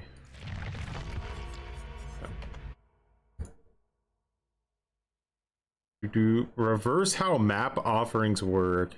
Absolutely not. If anything, map offerings should probably just be retired altogether, but I'm curious what he says. Odds, what if instead of making map offerings send you to a specific map, we reverse them and we made it so that when you use a map offering for, say, Larry's, it just prevents you from going to Larry's. I'm so sorry to all the people that have asked this question, but this is possibly the stupidest question, the dumbest idea out of this entire list. I don't understand how someone asks this and doesn't immediately, I'm sorry, I sound like really upset, I'm not, but I don't understand how someone asks this question and doesn't realize immediately what is the problem with this.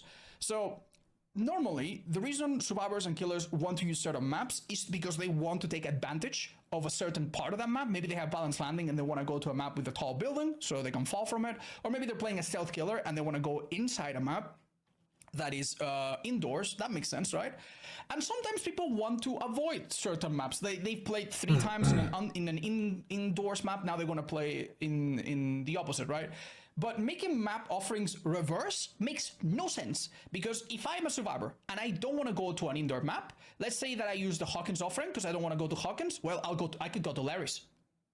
It just changes, it literally changes a little bit my chances, but I can still go to an indoor map. And as a killer, it's the same. If I'm playing Ghostface and I don't want to play in an outdoor map and I burn an Eyrie of Crows because I don't want to go to Eyrie, well, I can still go to Ormond. So this literally would do nothing. It would make map offerings completely useless. The only people that could reasonably use map offerings in this situation is survivor friends. If you have a full stack of survivor friends, then one of them could burn Larry's, one of them could burn Hawkins, one of them could burn Midwich, and now you could kind of avoid almost every indoor map in the game. But other than that, there's... It's funny though, because you could kind of do that now as Survive with Friends, just the opposite way. You can run 4 like shitty map offerings and pretty much guarantee you're going to bring the killer to a shitty map. There's literally no reason to use a map offering because you're not guaranteed anything.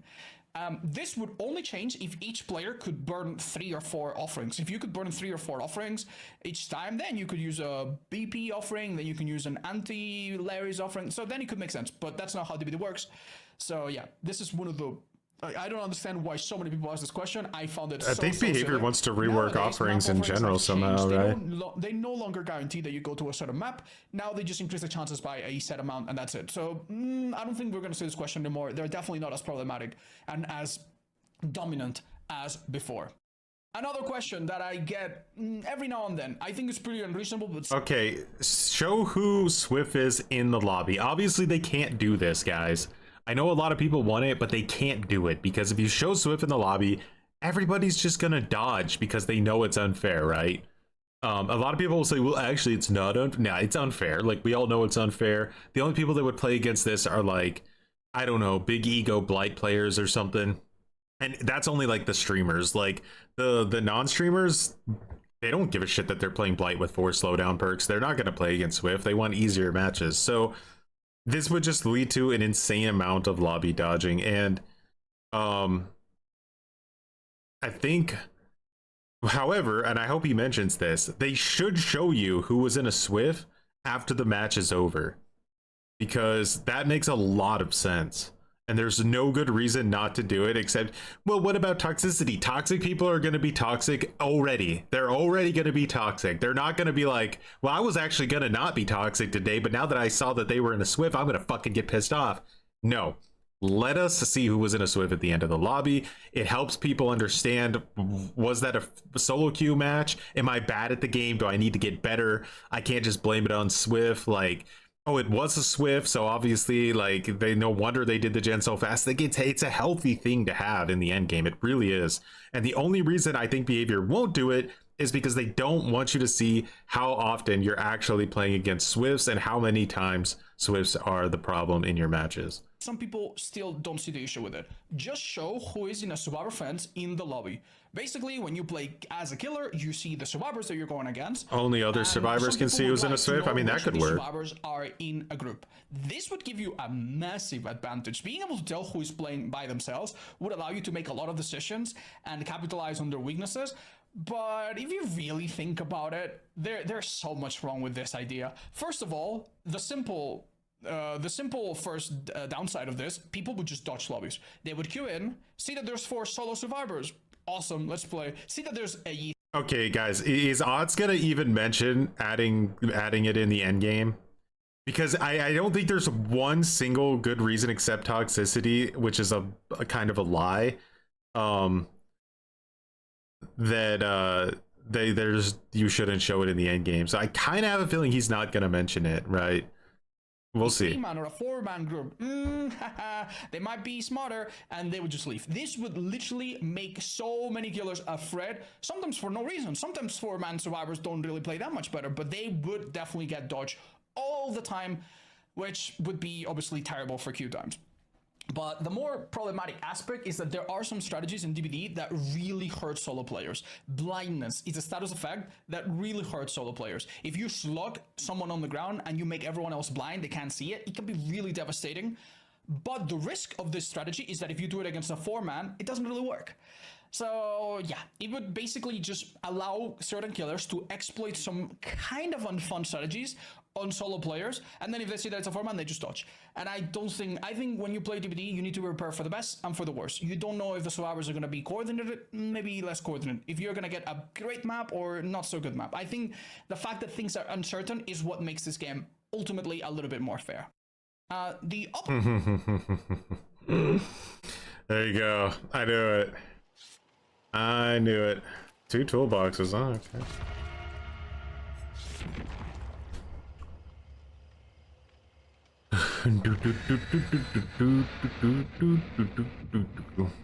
Because there's no good, like, really good, true argument for why you shouldn't be able to see it in the end game, except that behavior doesn't want you to know. And we know it's true, guys. We know it's true.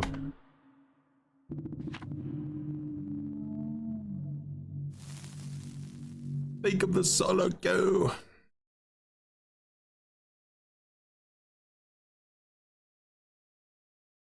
A killer would eventually face them. The irony is they would only play against like S tiers, which is like kind of funny. And again, I don't think that like we have to make it in the pregame lobby, because I think that it would screw up matchmaking really bad because of all the dodging. But like, give me one really good reason not to have it in end game, so you can see after the match is over.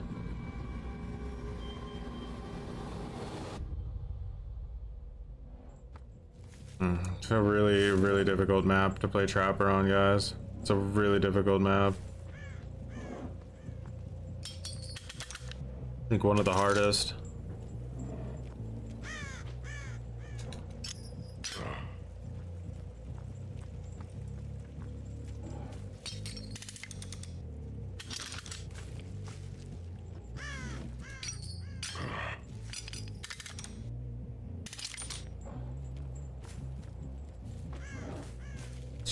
They're probably gonna rush that one gen with toolboxes, right? Just go for it.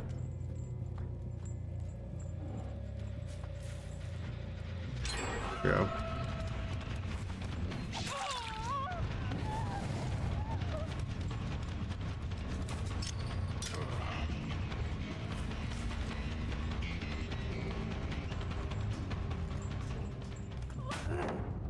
I hate when they make no noise like that.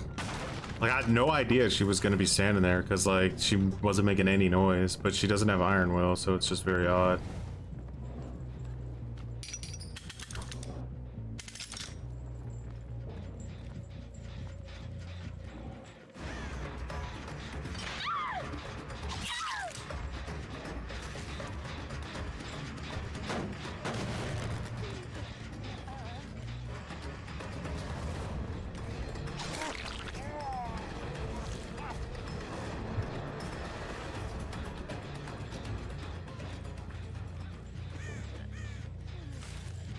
Bro, just use fucking...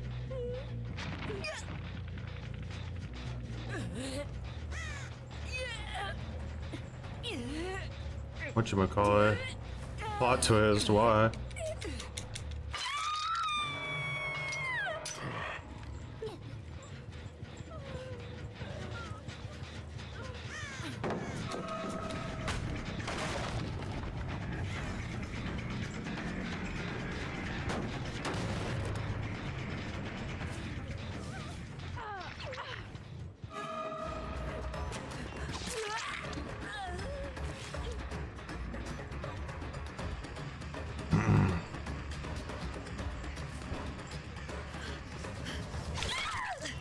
I didn't even realize she stepped in my trap here.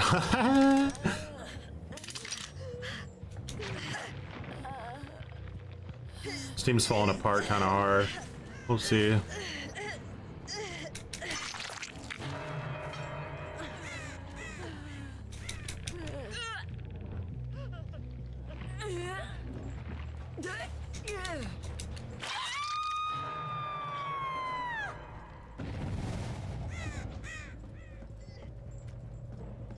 Bit of a wild move here on my part. I feel like I'm giving up some pressure, but we're gonna go for it anyway.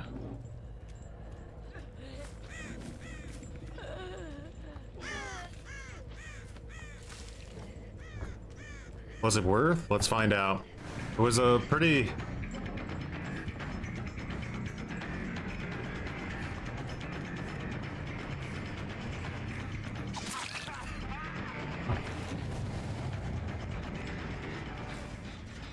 Let's pop this real quick and get oh my god, Elodie. Like if there's a trap, she's gonna find it.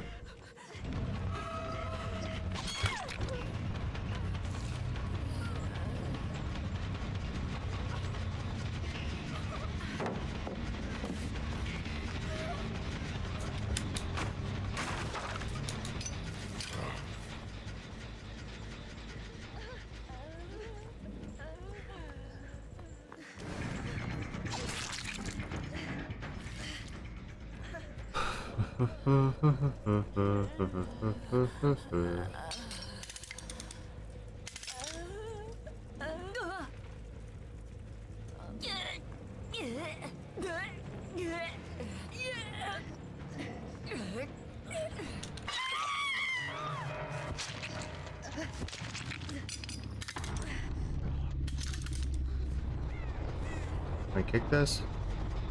No, you can't. What happened, guys? Why did this team get trekked so hard?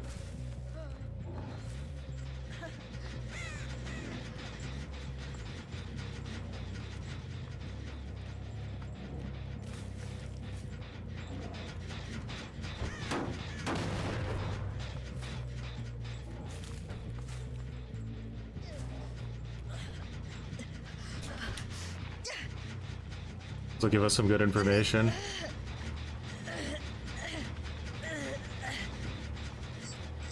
Back on that gen again, huh?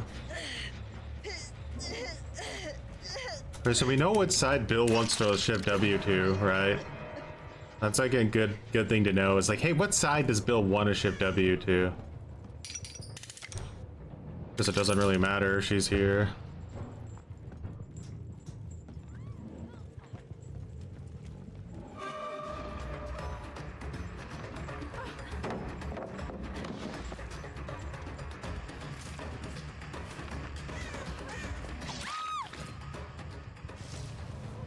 What's up, Starscream?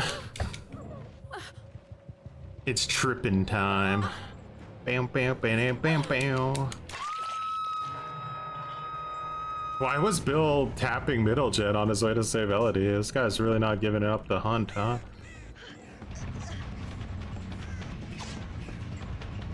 Oh, sucks to be you, Bill. Sucks to be you, Bill.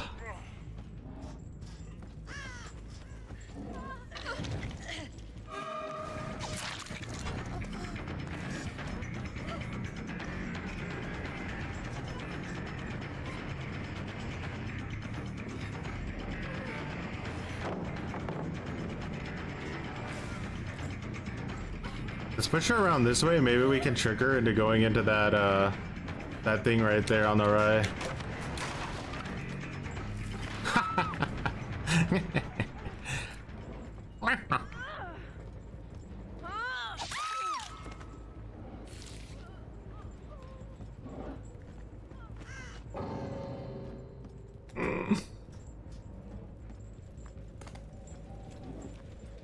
Bill was crawling.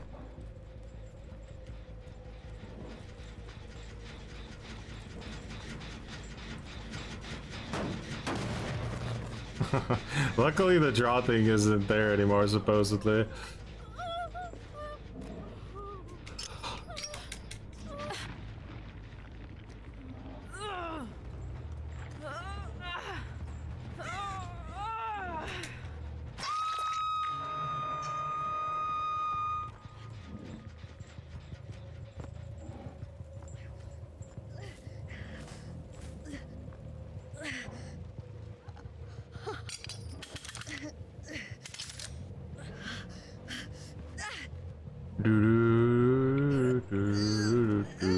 do, do.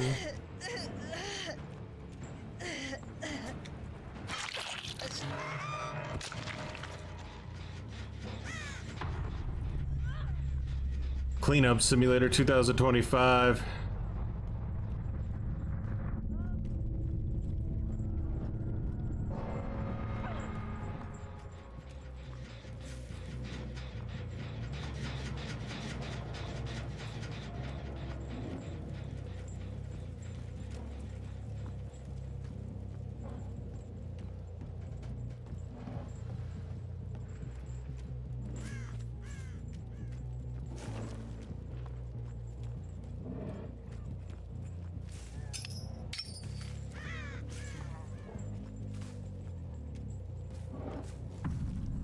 He had a key.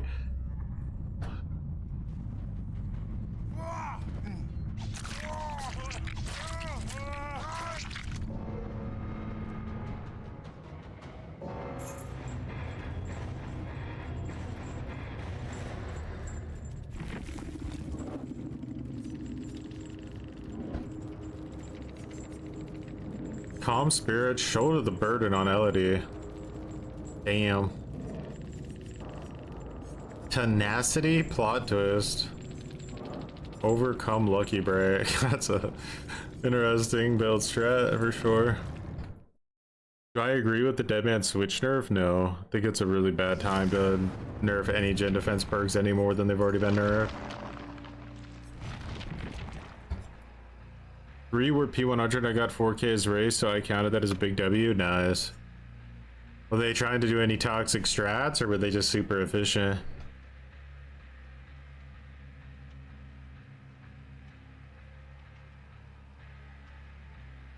Still DC'd. They abandoned? Okay. It was an abandon. Remember when they used to call it surrender, but then they're like, wait a second. We don't want anyone to feel bad about it.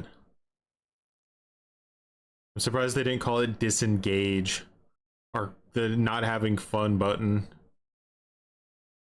Ghoul God Nerf? No, they just announced another Ghoul Nerf is coming for his Enraged Vault. Rip Hulk Hogan.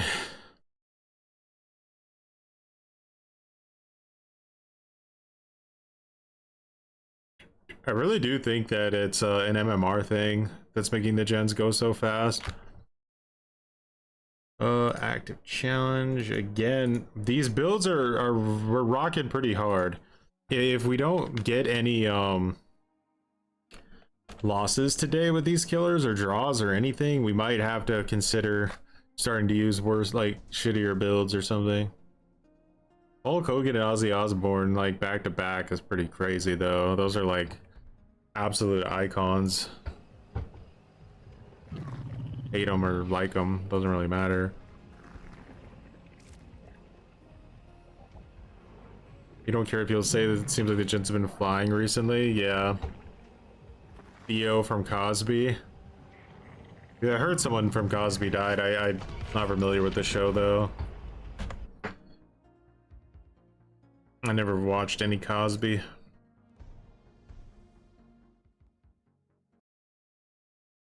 Opposite is also true. Some people expect the survivors to have information on the killer and who the killer is. So if you're I don't even need to see that one because it's so obvious. It's such an obvious bad idea to show you who the killer is in the pregame lobby that it would just like ruin the game. But let's see what he says about this one. This one seems really interesting. He's talking about adding a ranked mode to DBD. Serious players and the not so serious, more casual players.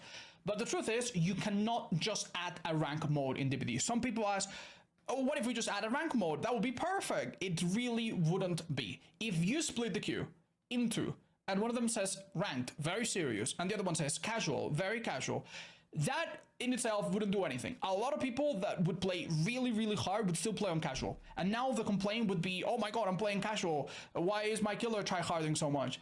And there's also the whole fact that if you split the queues, the queue times are going to start to get worse. And maybe in ranked, the killers would take 10 minutes to find someone. What are the rewards that you're going to give them? If you don't give them rewards, why would anyone play ranked? The developers definitely seem very interested in not showing us very much anything related to skill or how much exactly you know, how well exactly you're doing compared to other killers. So this seems like something they possibly wouldn't do. But even if they did, there's a follow-up question. What are the rule differences between ranked and casual? It stands to reason that, like in tournaments, in ranked, many things would be banned. So, for example, maybe in ranked, survivors would not be able to repeat perks, which happens in DBD tournaments all the time, and maybe killers wouldn't have access to like the strongest add-ons, which also happens in tournaments, to balance things up a little bit. But then you have a problem, because if you ban the strongest things in ranked, then there are genuine matches in casual that could be harder than in ranked. So if you play in ranked and your opponents are kind of restrained with what they can bring, that's amazing. But then if you switch to casual, which should be easier, now you might go against 4 brand new parts, 4 sprimpers, 4 unbreakables, 4 decisives. So it creates this really weird paradox where somehow the casual queue would have more hardcore stuff than the rank one. So I really don't know how to broach this topic. I don't know how to address this, and I'm afraid the developers are not even going to try. Okay, so the thing is that we already have a ranked, like Dead by Daylight is ranked. It is ranked. So Meyerjet, much appreciated for growing some muttons. It's just all hidden, right? But it is ranked. We're playing in a ranked playlist. Like, we all have ranks. All of our killers have ranks. Our survivor has ranks. And the game matches us off of our hidden ranks. So it's a bit of a weird question, right? Is like add a ranked mode. It's more like, should they add a casual mode? And I think they should. They should add 2v8 permanently. That should be the casual mode.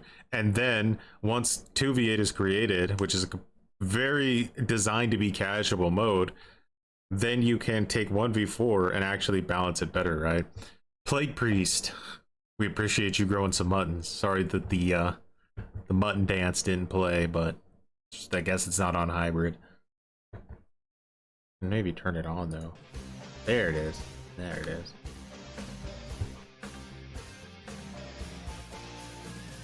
Because 2v8 is inherently casual. It's inherently casual. You can't really balance it. So more casual style players are going to go there. People who want to play killer with a friend and aren't worried about getting dumpstered. Though that's where you want in 2v8. You want survivors that have 900 pallets in a 2-inch radius but still somehow go down. That's 2v8. And then take 1v4 and balance it correctly. That's what I would say in this situation. But he's right. Splitting the normal queue into 2 queues and making one have like a ranked system like Overwatch and the other one is like, because you're still gonna have skill-based matchmaking. It's pointless. You know what I mean? Like in Overwatch right now, they have ranked and they have quick play, but quick play still uses skill-based matchmaking. So in the end, you would just have 2 fucking different ranked modes. There's just no point to it. Okay. This is not the one that I've been asked the most, but it's the one that drives me the most insane. Just add voice chat. Okay. Just add voice chat. My take. Should they add voice chat to the game? Yes. I think actually they have to add voice chat to the game. Because it's not fair that Swifts can have voice chat and normal players can't if they want it, right? And the idea that it's going to be used just for toxicity I'm sorry, that's super weak argument. Like, we know it will be used for toxicity, of course, but like, dude, then we just can't fucking exist on the internet. Like, I'm sorry, like every game in existence besides Dead by Daylight has a voice chat so that you can talk to your teammates. If we're at the point where we're so fucking scared that our teammates are going to talk to us, like, we can't do it.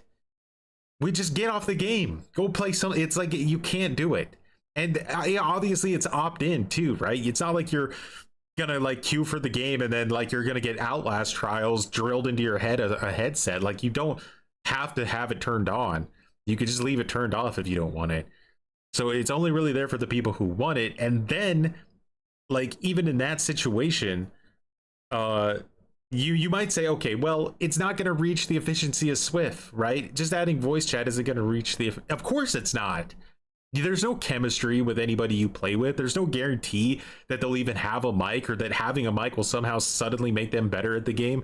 Like Swift, you can literally go into a group called I've never lost him. I've never even fucking seen grass out of a window. You can join that group on Steam, invite 3 people from that.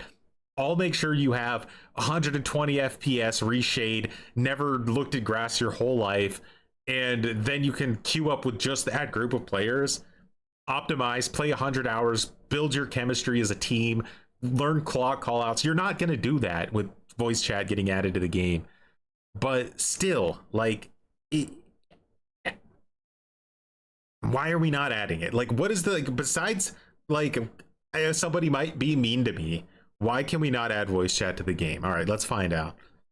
There are some people out there that are convinced that this game's problems would all be solved overnight, completely, if they just added a voice chat. He's right about that. There are people that think adding voice chat would somehow instantly be like, oh, it's equal to Swift now. No, not even in the same dimension. No. But they should still add it anyway. Let's completely assume, for the sake of argument, that adding a voice chat option would be easy. It probably wouldn't be technically super easy. There's so many platforms and stuff like that. But let's just assume. Behavior has the resources, guys. They have the resources. Believe me. Like, every hobo indie game you buy on Steam has fucking voice chat, and they even have lip syncing with the voice chat. Like, they can handle it. I don't think we have to worry about the technicality of it.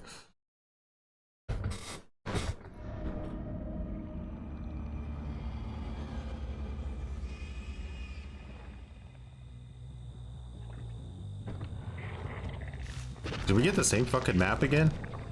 We did. We got the same exact map again. We just spawned on the other side this time.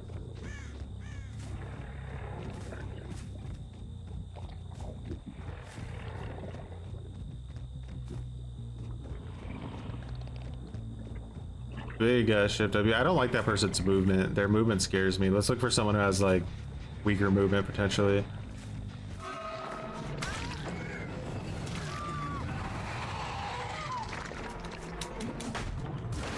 Alright guys, like how the fuck did you just go down that fast?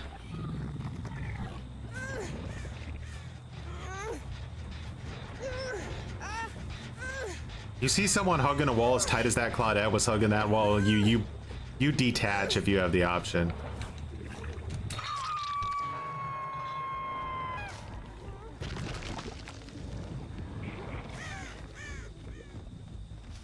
Huh? Yeah. Let's work. Let's go there and then work our way back.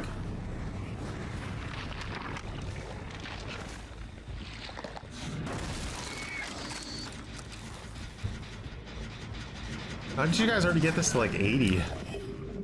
They had to both be on that, right?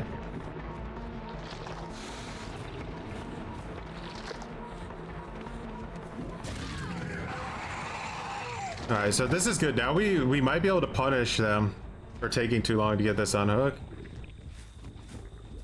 Let's push her away. We have a really good choke point here. She has to go all the way around, right? Waste a ton of time. And we might be able to get this girl second stage. Yeah, she has to go all the way around to get it. Alright, let's get over there now.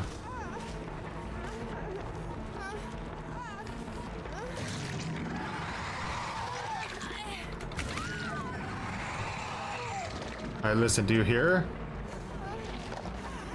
Yeah, I hear her. So she might have DS, but she doesn't have a...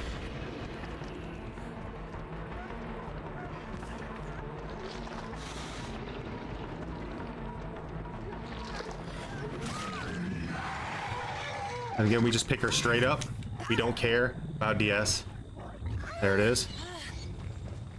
Our first chase with her was way fast enough. She wants to try to get to Killer Shack, probably. There's a jungle gym here, but we have bamboozle, so we don't have to suffer with it too much.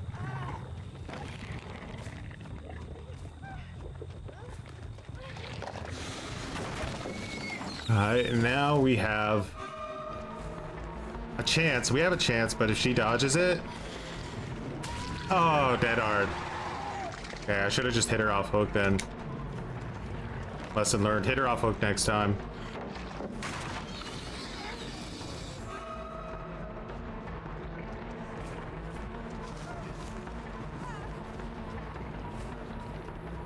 Alright, we might... If I push her around this way, I might get a Spirit Fury Enduring on her.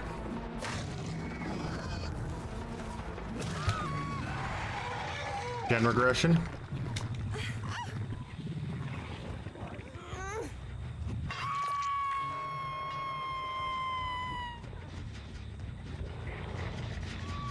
Let's do a little bit of damage. I might want to get her on hook quick because she's right next to a gen. That's really strong for me. And again, I kind of want to hit her right off hook like next time so I don't have to worry about another dead hard situation popping up.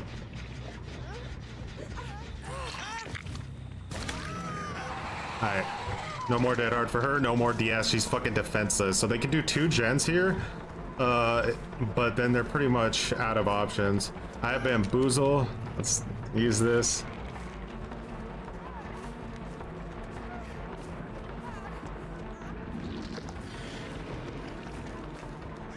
Push her around this way. Good bait.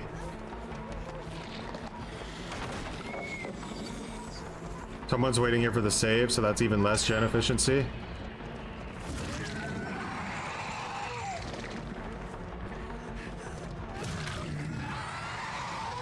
We even used her med kit to take an extra hit. That one was kind of pointless, though, in my opinion, to take the extra hit like that.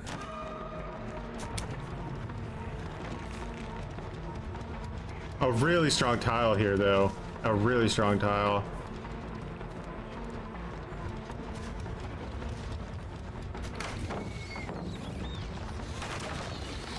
We got rid of the pallet in between, which is big.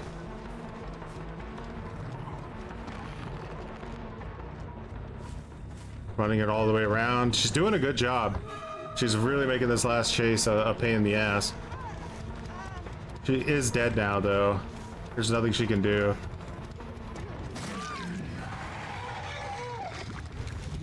Flashlight blind? Nope. Alright. She's dead. Now it's all a matter of can we somehow snowball this now that we've gotten someone out.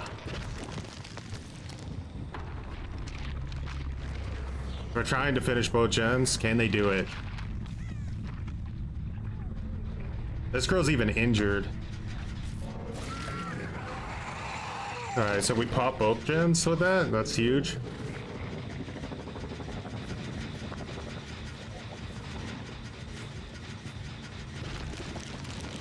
Okay. Let's go back and get this girl hooked. Was someone else back here? That was weird. I saw like a crow fly.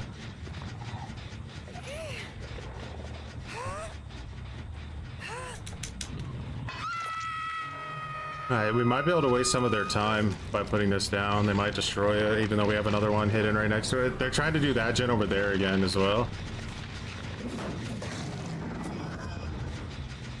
Where did she go? I don't think she went far, but I'm not seeing where she went.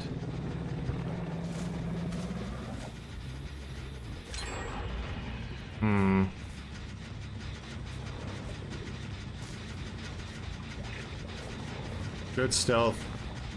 Good hidage. She got around me. But she ran to this thing. Makes sense, there's a pallet there. Makes sense that she would want to go to it. Saved her Lidhi.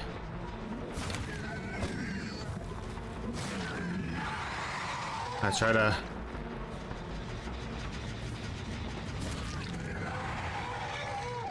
Gotta keep this regressing hard.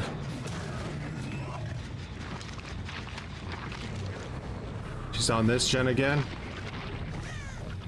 You might think she's safe. No, this time she knows.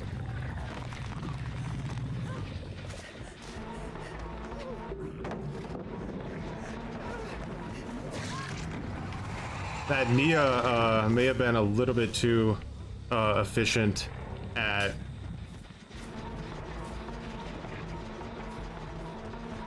wasting our time.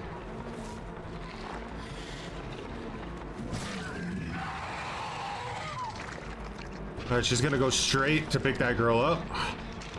I don't think she's gonna go for the gen, so we're gonna try to stop that, or at least get a free injure off of it.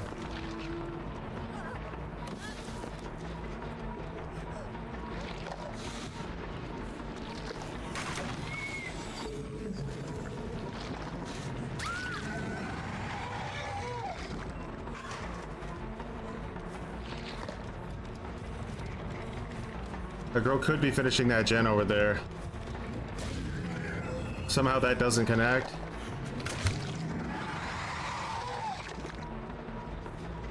She's not finishing it. That's huge. It's actually huge for us. She could be doing Killer Shack though.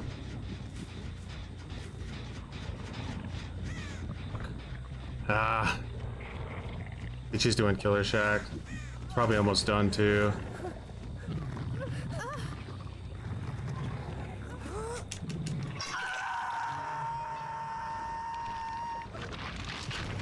Yeah, she is.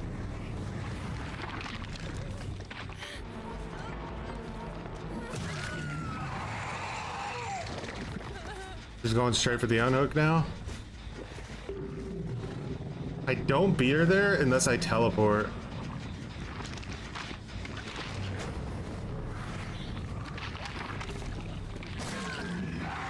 Just decided that she was gonna clench her cheeks for a dead arc.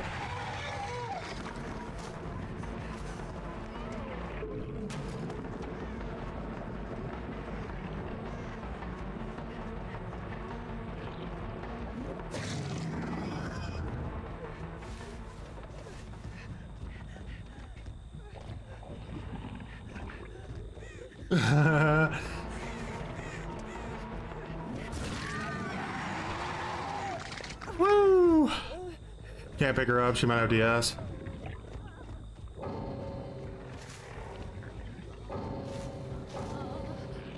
GG's, guys, GG's.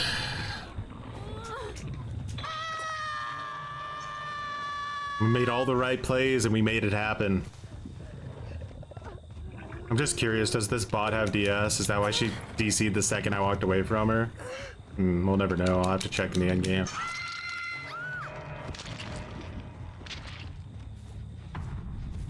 But that slugging mechanic that I would have kind of advocated for wouldn't have really helped them here, because they were getting slugged, like they were trying to juice gens, and I punished them for it, right? If they were focused on resetting, then and I slugged them, they would have been able to use it against me. We're gonna find out in the next PTB what their next idea is for anti-slug, but we all know what their first idea was for anti-slug, and that's fucking kind of terrifying.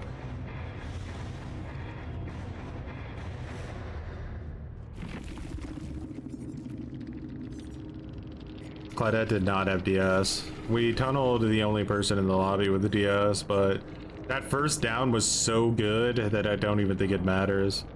It was a really good first down. It's almost instant.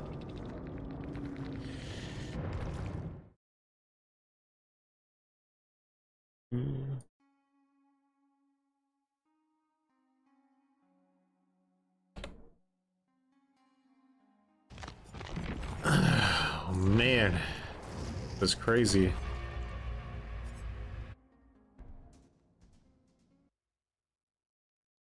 I also let them work on gens. Some people were suggesting that when you're slugged and you and the killer walks by you while you're slugged, you should be able to grab onto the killer and like hinder them until they hook you. Oh, I don't know about that. That's it sounds kind of funny, but I don't know. It sounds obviously really annoying. Way more abusable. All right, but let's go back to why we shouldn't have voice chat. Assume that the developers just press a button and the next day we have voice chat. The killer obviously can't chat to the survivors. That would be pretty insane. I don't want to be chased by a bubba hurling slurs at me, but you know, that's a argument. That's proximity chat. That's a little bit different. The survivors get to chat with each other. let's assume that it only happens once you're in game, because if you're pre-game, like that would be really weird. If someone could join your lobby, say something horrible, and then leave before you can even report them, the reporting system would have to be changed. Well, let's just address some simple facts. For American players and people in Australia, hey, maybe it could work. Most of the people that you're going to play with speak English, so it could solve a lot of the frustrations of playing solo queue, where you're like, oh my god, the killer has this perk, guys, watch out. And there generally could be so much good that comes from being able to communicate with complete strangers. Yeah. I do believe that this could be replaced by some kind of ping or communication wheel system. Because the big issue with voice chat is that a lot of countries, like in Europe, you're not necessarily going to be paired with people from your same country. You're going to be playing with people from France, from Eastern Europe, from Scotland, which, you know, even if you speak English, it's going to be a little bit hard to understand them. That was a hopefully harmless joke. And that's not necessarily going to help you with communication. The biggest issue, however, is moderation and harassment. DBD already has a pretty dark history of people getting harassed and cheaters getting away with a lot. I don't know, man. At this point, you could literally make this argument about voice chat as as a thing. You know what I mean? Like, you just remove voice chat from every game that that exists because somebody might be mean to you. Like, I don't know.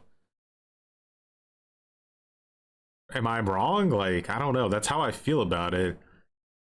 It's just kind of saying, like, people might be mean. Like, at this point, do we have to go outside wearing, like, ear-canceling headphones because someone might be mean to us in real life? Like, at what point do we just say, like,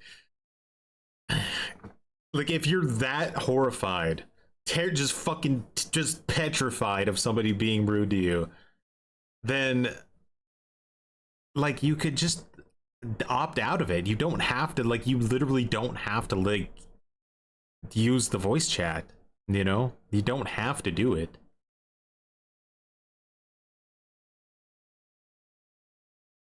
Like, you could go on any game in existence with voice chat and there's a chance somebody's going to be mean to you. It could be the most casual game in existence and someone is still going to be toxic because that's just how the internet is. I understand, like, a ping system they could add on top of it. I don't think it has to be one or the other. I don't think they cancel each other out, right? Because not everybody has a mic, but they still want to help. So, yeah, sure, a ping system. But, like, a ping system they have to be careful with, too, because, like, it could get arcadey. It might, like, I think, like, a ping system might need to be more or less like a voice, like a text thing. You know, like, you can click, like, a quick text bubble that pops up. But you're not like, I'm pinging this gen, or I'm pinging where the killer's location is at, or something. Like, I don't know about that. I think that is just a net survivor buff across the board. I don't think that's just a solo queue, like, quality of life buff. That sounds like a massive buff to survivor all around. So, like, yeah, add text bubble thing, chat things you can say, add voice chat, but to say that people might just be mean, so I'm sorry, we have to just shut the internet down, just, like, if somebody wants to be mean to you, they're gonna find a way.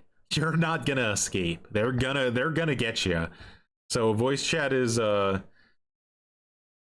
yeah, that's not what I would say is the greatest idea, or, well, to counter argue it, I mean. Harassment and even bad faith actors ruining charity streams and things like that by being very disruptive. If they had the option to also come in and start saying racist slurs in the chat, that would be terrible. Obviously, you could just say, well, just mute them, just disable the whole thing, right? What is the point of having something if you have to disable it just to be safe? I think he might be thinking about this too much from a content creator's point of view. Like, you have to think of it more as like a thing from everybody's point of view, right? Not everybody's doing charity streams. Like, not everybody's streaming the game. So, like, if you're streaming and you're doing a charity stream, just disable voice chat while you're doing it if you don't want it, or just disable voice chat forever if you're streaming. Exact splat. Like, it's just like, he's thinking about this way too much from like a personal point of view and not a just like a general player point of view. But the biggest problem, in my opinion, is moderation. How exactly would DVD moderate this? Because I could play with you in a lobby, right? And I could record it and I could edit it in post in an editing program and make it look like you said something terrible to me. So how exactly would the developers know if this evidence is real?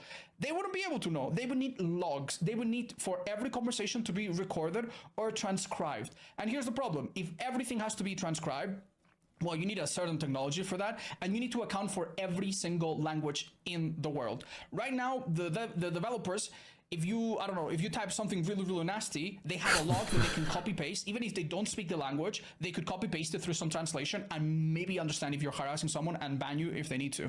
How exactly would you do that with possibly every language in the world when you don't speak it, even if you have some software to transcribe it? It is honestly the kind of thing that the developers of this particular game don't seem like they can take on. Right now, the reporting system is so bad, it's so slow, there's so little transparency. Bro, I've had like 5 people tell me that they hope I die from cancer in the last week that haven't been banned. Like, even with it, like, it doesn't matter. It really doesn't matter. You know? It's like there's gonna be toxic people and you just have to mute them if you don't want, or just turn voice chat off altogether. Like, hey, Texas Chainsaw Massacre exists, guys. Like, believe it or not, the Texas Chainsaw Massacre game, it existed, and it had voice comms. Call of Duty exists, and it has voice comms. Like, I don't know. I disagree with this. I really do.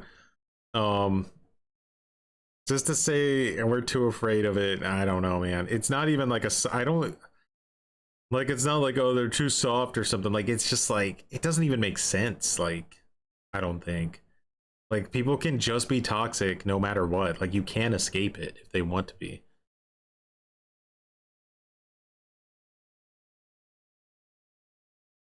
Ready up. They could eat my borathon. Eat my borathon.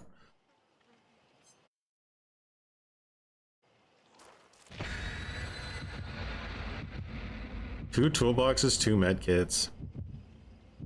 Could be the one.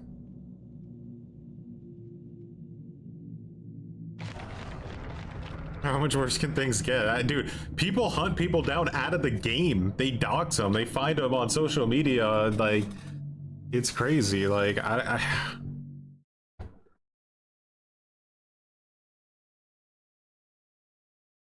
people say that, like, I am the one who does fear mongering. Like, I think that's actually like more genuine fear mongering. You're taking like the absolute worst case scenarios that could happen to people when all they have to do is press one button to escape it, or just remove their headset for 2 seconds to mute the person. Like, I would even like proximity chat. Like, I loved proximity chat in Friday the 13th. That was like the most interesting aspect of the entire game, was the fact that Jason could fucking smack talk you while killing you. Like,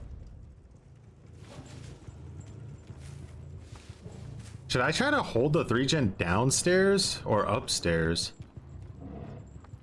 I feel like it would make more sense if I did it upstairs, right?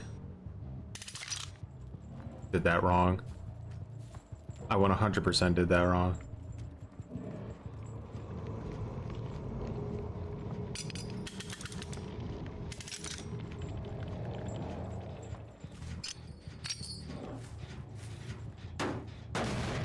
See if we can miss a skill check somewhere. All right, they're working on 2 downstairs. We do know that somebody's probably up here. Dude, why didn't I see that trap?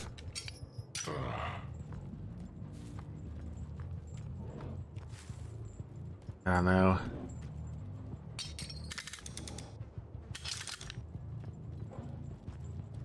I feel like they're gonna want to just circle back to that gen that they were on. You know, like hide for a second, then go back on it. But this is the 3-gen here, so we need to pay extra attention to this one. Then we can go back and pressure this. Yeah, they were.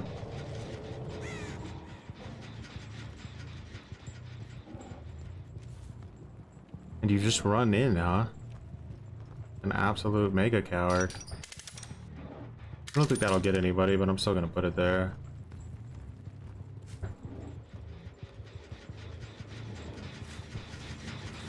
Gens are gonna start popping here.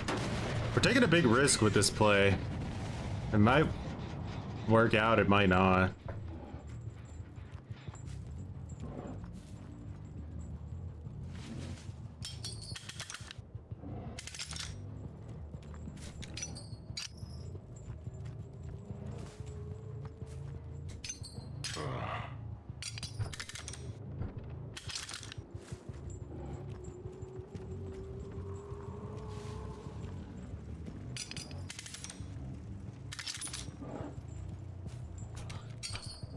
Person's back on that gen back there again. My god, what a sweaty little shitter this is, huh?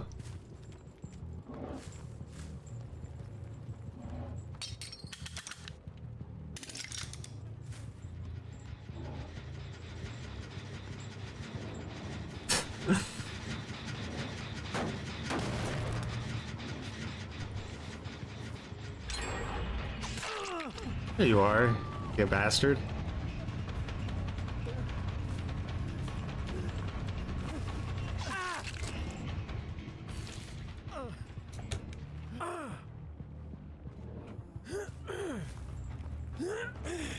Just to stress him out, let's put this guy down in the basement.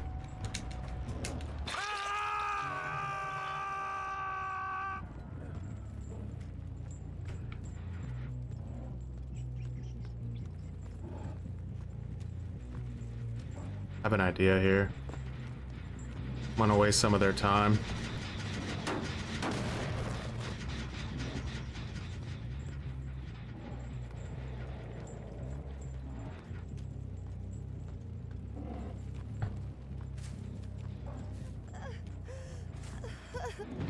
How did you go of all traps? How did you get into that one?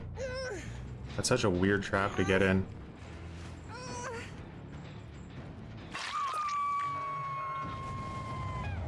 Bro, you better hope that guy's there to help you, because if not, that's hilarious.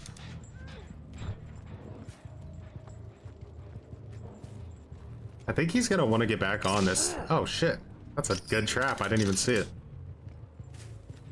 It's crazy how good I am at the game by accident sometimes.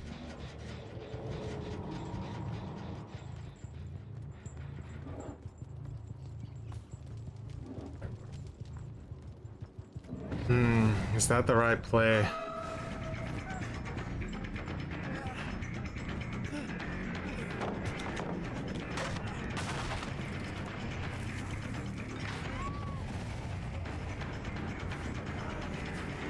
I think he fucked up.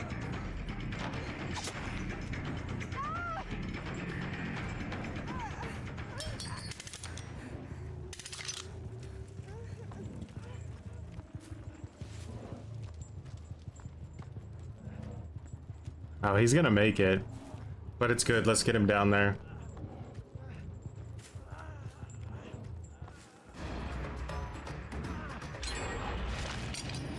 That wasn't my 3-gen that just popped, was it? No. Okay.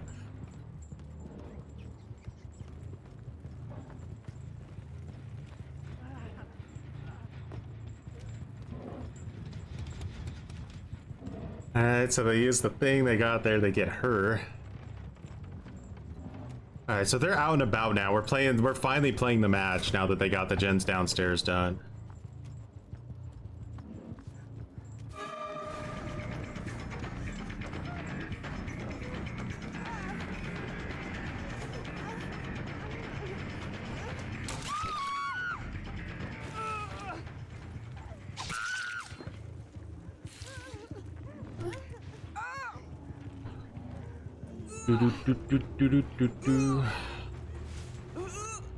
Is this the only hook I have? Kinda sucks.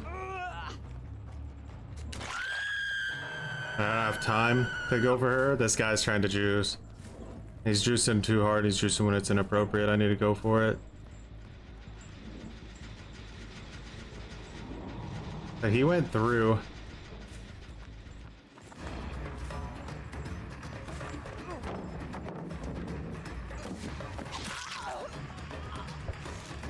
Alright, we're gonna trick this.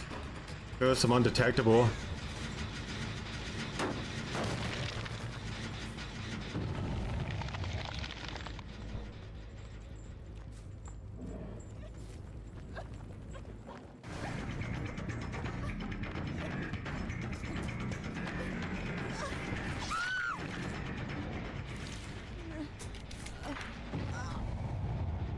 Bum, bum, bum, bum, bum, bum. We're fighting for our life here, guys. I don't know if you realize it, but we are.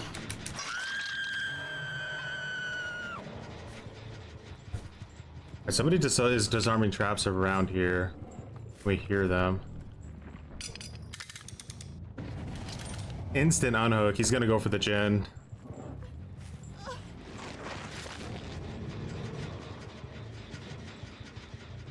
Really good at keeping tabs on where I'm at, even though I have no terror radius. This guy, like he sees me through walls at all times with no terror radius. Isn't that weird? Wish I had that ability to just know where the killer was at all times. It's almost like there's some kind of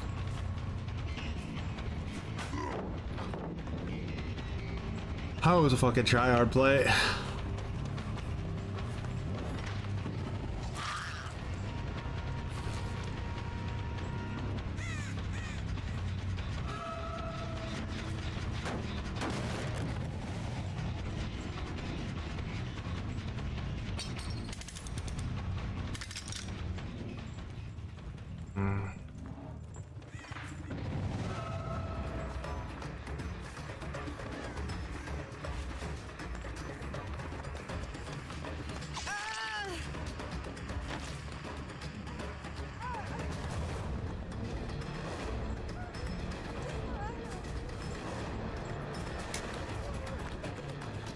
Slow vaults it this way. What the fuck? How did she get so much distance when she went around that corner, bro?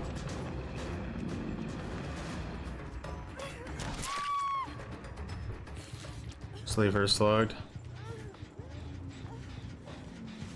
We might be in game already. I'm not joking. They're just trying to do this in the greediest way possible right now. And that hook is gonna mean nothing to me. Alright, let's make this guy go down.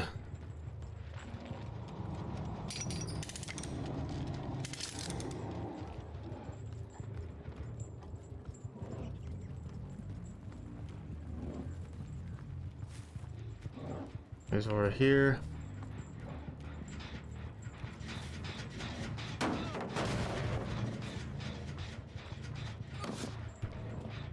What I wanted, one button. Why would there be more than one button?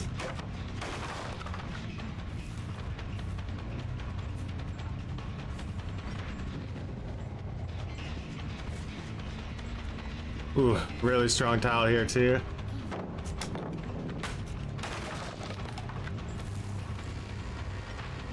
Disarming all the traps. You gotta love when there's 500 fucking pallets on the map, don't you? That would have hit if I was One Pump Willie.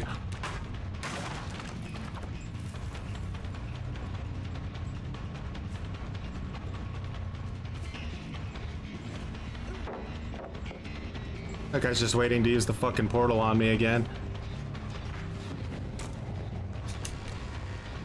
I think we lose this. This fucker is too good of a looper. Maybe downstairs was the play. Bro, windows of opportunity? Much? Oh yeah, you're so fucking good at looking at windows of opportunity, aren't you? Yeah. We lose. I gotta leave this person. They've never, they don't even, what the fuck is grass? If they even see grass one time in their whole life, they fucking will have a stroke. I gotta get to the portal! The gameplay is intuitive! Fucking brain dead. Honestly, the devs who made this map, get out of the building. Fucking atrocious gameplay, bro. Literally brain dead, garbage, pre-drop, diarrhea. Get shit on.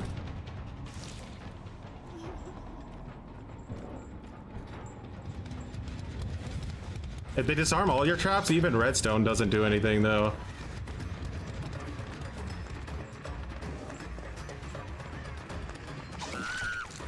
Diarrhea on.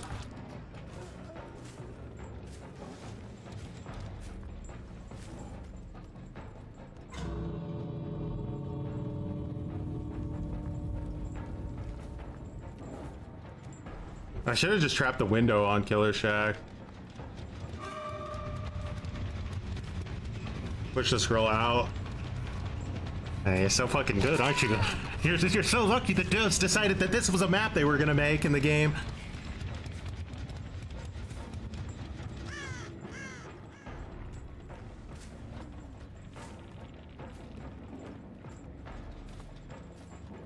The dev said, hey guys, I have such a good idea. I have such a good idea about a map we can make in this game. Oh my god, guys, it's gonna be so fucking good. Hey, crawl out, bro. I don't have enough time to commit to this guy. He would have to be like the worst looper in the world for me to get.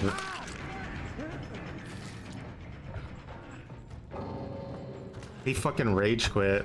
What a bitch. What a little fucking bitch.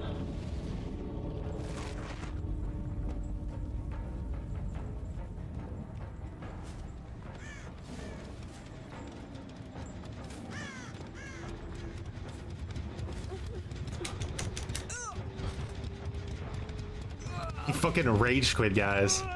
Like a bitch.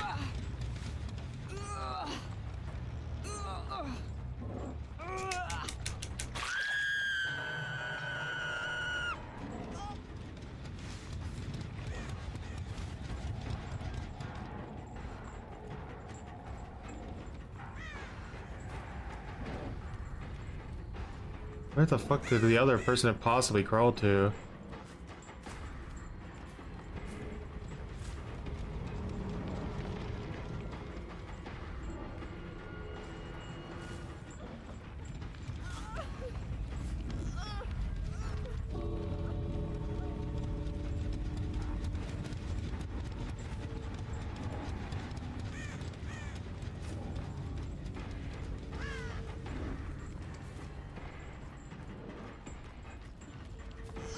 The other execute was never touched.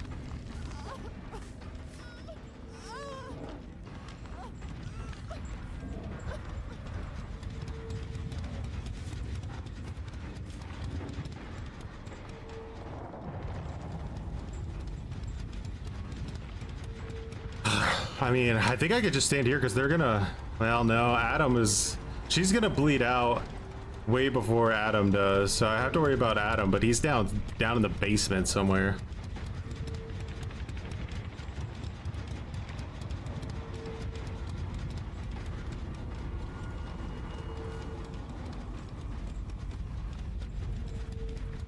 Now, what a shit map. It's like you literally have to play it like there's you automatically just have like 3 generators that don't exist. Like the game literally starts with you having like 3 gens that you have to defend. It's fucking brain dead. Are you shitting me, Adam?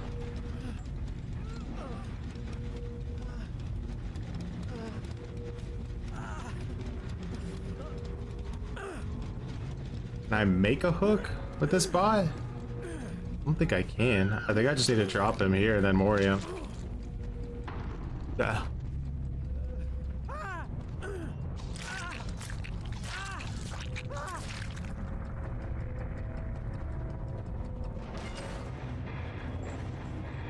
That one got me. That one got me. This fucking Laurie Strode brought windows of opportunity, man, and she let me know she brought windows of opportunity. She knew it. She's like, hey, by the way, windows of fucking opportunity. I'm gonna fucking pre-drop every pallet against you. You're gonna feel the you're gonna fucking feel the pain. By the way, bad perk bad just for noobs, new players. Doesn't actually have any value outside of new play. Get the fuck out of my building. It's my building now. I took it over. Get it out. Get out.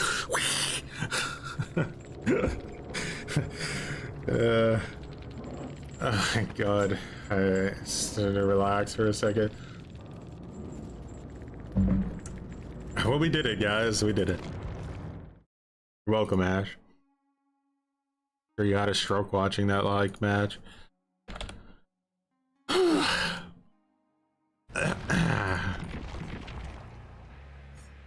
The kill rates. That Nia, do you guys realize that Nia I would have fucking hooked like 40 times that match if I had an extra hook to work with, but I had like one hook in a 600-mile radius, so I literally just couldn't hook anybody there except one person. That was really great. I really enjoyed that aspect of the game. What a shit map. Can they just disable that thing? Like, nobody, how can anyone enjoy that on either side?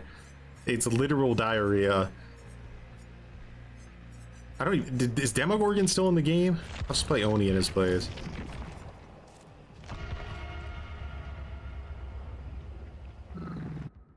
The facts of abandon. All right. Let's check it out. All right. Aura swag motion bitches. Bitching out will cause you to be a little bitch who can't handle a fucking video game. You will lose aura swag motion bitches. Yeah, that's what it should say. Be hilarious. You think the downstairs is better? Potentially. I don't know. I would need to play Trapper on that map more consistently and then I could figure it out. I don't know what's better, because the developers were really nice. They came into the bedroom with you and they said, hey Trapper, we made sure you can't place your traps in front of the teleporters. Why can't you place your traps in front of the teleporters? Well, because then they would be getting value. They'd have to disarm them before they went. Are you who's this fucking Trapper main thinking that his opinion matters? I don't get. Disgusting. Fucking disgusting. I don't even know why you think you have the right to speak. Get the fuck out of my building.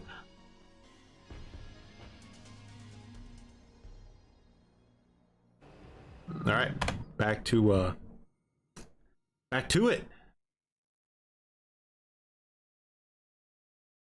Transparency, in my opinion, when you get a report that says, oh, there's been an action of your ban, that doesn't mean the person that you reported got banned. You don't really know what happened. You really genuinely know nothing. Adding more stress to the report system just seems like a terrible idea, in my opinion. That would just enable bad faith actors and would make things worse. So yeah, until we have a better report system, the voice chat idea, I don't even want to hear about it. It just seems like it would generally add nothing. Keep in mind, most people playing in a group already are on Discord. They don't need it. Most people playing solo, I would say most people don't care. So it's very possible that even if we had this system, you would put it on and the new frustration would be, yo, I'm on voice chat. Why is no one answering, guys? Why is no one answering? It would literally just shift the frustration from one thing to I mean, those we had that in TCM, guys. We've already experienced this. There's the guys that talk, but like even if you have one guy talking and nobody else, just one guy talking, if other people are listening, it can make a big difference. Like I realized that in TCM a lot. Is you would have one guy talking, everyone would have a mic, but only one guy would talk, and he would call out everything that he could. And sometimes that information was super helpful. Like, and you like, I don't want to talk to this guy, but I hear what he's saying. He's telling me where the killer is. He's telling me where, you know. So even in that situation, just one person with a mic can make a huge difference for a team if they have good call outs. To another, it might not change much, even if it was added. So yeah, my least favorite idea of the whole list, this one. Just add base kit corrupt intervention. Some other people also changed this question to just add secondary objectives. They're both very, very similar, right? So the idea for some people is that survivors have a really easy time doing gens. Doing gens is really simple or really boring, and they get to gens really quickly and the gens go by too fast. It would be more fun if there were secondary objectives, if you had to pick up a can of gasoline, or if you had to find... Okay, so what we already learned with the problem with gasoline is at least the way the behavior had set it up. You could just fucking hide the entire match and then instantly do a gen in 1 second when the killer walked away. So that doesn't work. But let's talk about base kit corrupt intervention. Do I like the idea of base kit corrupt intervention? I don't. I think the problem with base kit corrupt intervention is it streamlines the game too much to where the killer always kind of knows what, like, they can evolve their strategy around it. Now, is it the worst thing in the world? No, but is there a better option? That's kind of where I'm going with this. I think a better option would be for what they originally planned a long time ago that we never actually got to test out, which was the early game slowdown, right? Where like for the first minute or two of a game, gens have like a negative 50% completion penalty to them, where they just go slower, or maybe until the killer gets their first down, and then they like the early, because it's the problem is that the early game goes too fast and you're not ever able to really get the match flowing, and it ruins the pacing. So the early game is still an enormous issue in DBD, and this whole like idea that, oh well, you could just, it naturally slows down. No, it's too late. Boy, like if you get your first down and 3 gens pop, it's too late.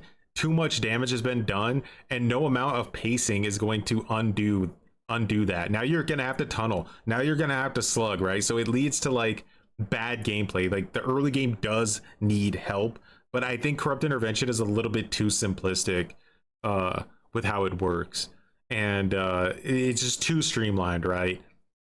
So I'm not 100% for it. It wouldn't be the worst thing. I just think there is better options. Parts that you need to put on the generator, or or if the generator was a block at the start for X amount of time, like a basic corrupt intervention. At high level, all of these things could theoretically work. I expect the maps would need to be changed a lot. I expect some killers would need to be tweaked a lot, but I think at high level it could work quite well. But keep in mind, the developers have tested things like this. They have tested alternative generator types recently. They did tell us that they tried a long time ago a version of it's like an opposite endgame collapse. Yeah, like early game slowdown. And they didn't like it. And I'm going to be very honest, it's mostly because of new players. New players have an insane amount of information in this game, and they don't process it very well. We know from the developers that new players sometimes don't know how to equip perks, and they don't know that they're supposed to play with perks because it's not explained well. They even changed it so that characters automatically come equipped with perks just in case. So that tells you already a lot. New players are so overwhelmed that the fact that generators are easy is a blessing for them. It's really, really, really good for them. And if you make generators a little bit more complicated, especially in indoor maps, which are really, really bad. That's again, the early game slowdown wouldn't do that, right? Because they would be working on the gen and it just would be going slower, but they would still like new players get used a lot in DBD discussion, right? Is like, well, this is too bad for new players. This is the Dead Man Switch is too bad for new players. First of all, new players, if your MMR system wasn't dog shit, shouldn't be playing against people who have something like Dead Man Switch. So that's like the first thing. The second thing is that, like, if you have a player, right, who doesn't even know they have perks, nothing else fucking matters, bro. Nothing. They're not gonna, like, you have to have some level of, like, understanding of what you're doing, what you're stepping into, or at least a little bit of an inclination to, like, want to learn.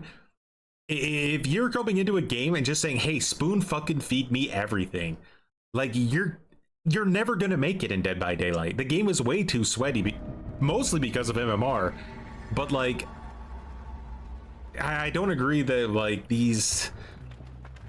we have to be overly concerned with the new player experience when it comes to things being too complicated. Like, they're fucking, if they can't equip a perk, bro, it's over.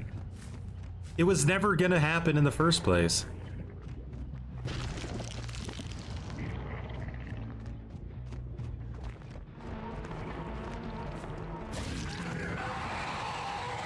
Is this Ace baiting me? He has a flashlight, so I can break that chase, right? You'll notice that I, like, commit to chases more when people have med kits.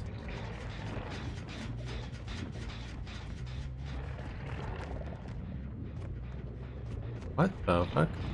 Where's this crazy motherfucker? I can't, like, read him. You have, like, wiretap or something? Like, Jesus fucking Christ, I feel like I'm getting juiced here so hard I was not even a...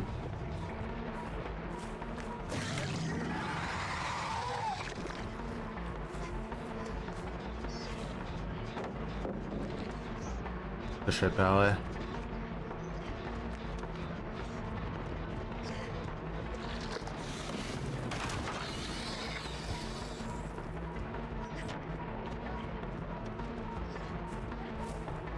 Does she make it back? I don't know. She doesn't. It's over.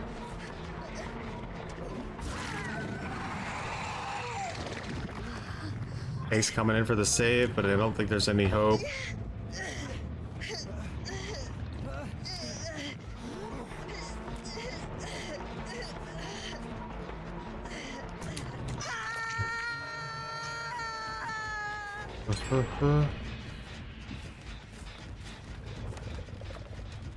An Iron Will Ace, or where the hell do your scratch points just go?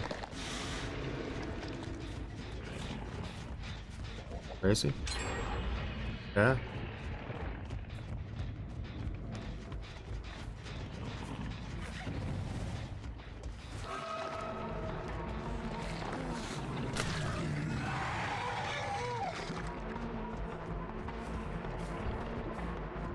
I have to tunnel her. I have to try.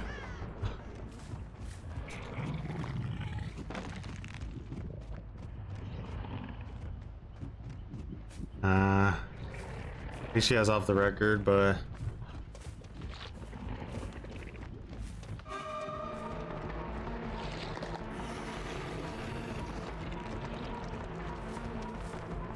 she's not afraid. Let's just take the DS. We always somehow manage to tunnel somebody with DS. Did you guys notice that? It's crazy. Like every game we pick the DS guy.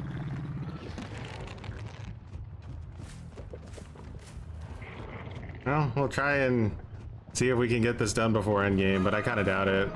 I think they're gonna 3-gen split and just pop all of them. Might have Dead Art too.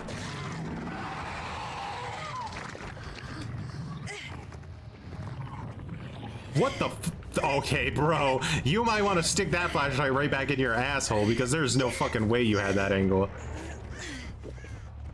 An ass diarrhea stainer.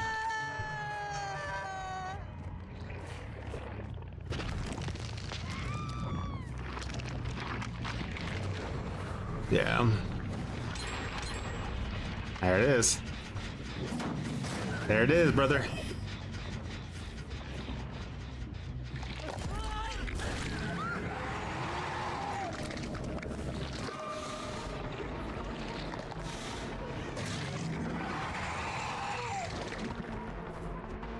They're gonna be on that in no time.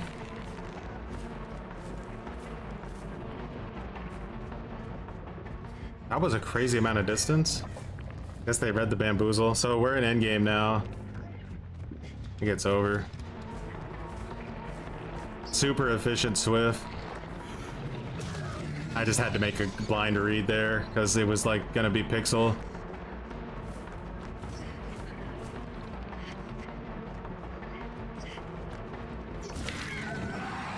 I was hoping that would hit. It doesn't.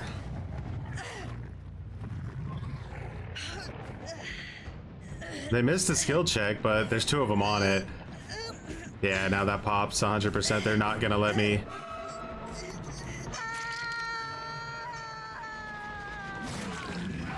It's crazy that they let me have that. She shouldered the burden her, bro. Oh my god. The best, most overpowered perk in the game. We lose. Shoulder the burden. That's why I literally changed my entire playstyle around this fucking perk for a reason, guys. It's the most broken shit in the game by far. Completely undoes your wins. Completely undoes it. Yep. There you go. Most broken perk in the entire game cucks us.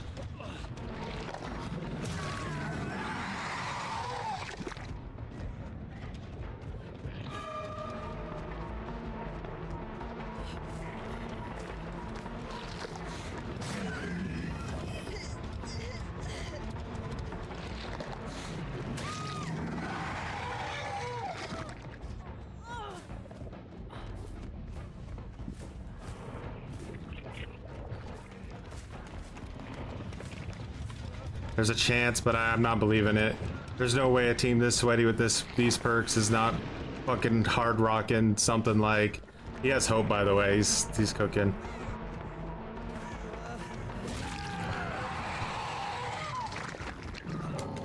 No way did we win that, bro. There's no way we win that. This didn't just happen. You realize the monumental fucking throw they just had to do to lose that game? That doesn't even make sense. I want to see what they're saying. Like, let's just... The worst team ever.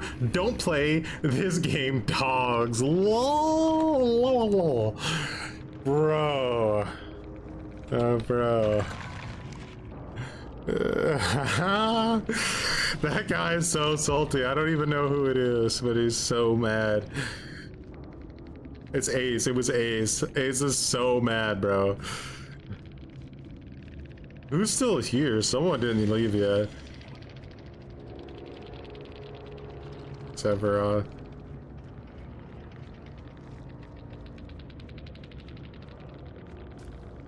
dude, shoulder the burden, shoulder the burden, shoulder the burden. Oh, I wonder who was in the 3-man Swift here. But don't worry, 4-mans, they're not strong.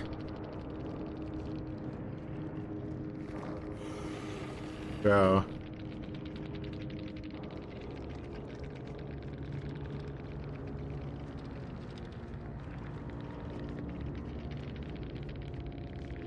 Kill rates, guys, kill rates in a nutshell. What did she do there? I'm a little confused. So she used shoulder the burden, right? And then she used for the people to instantly heal the person who got shoulder the burden. So her whole build is like, you can literally not tunnel my teammate build. That's what it is. You cannot tunnel my teammate build. That's wild.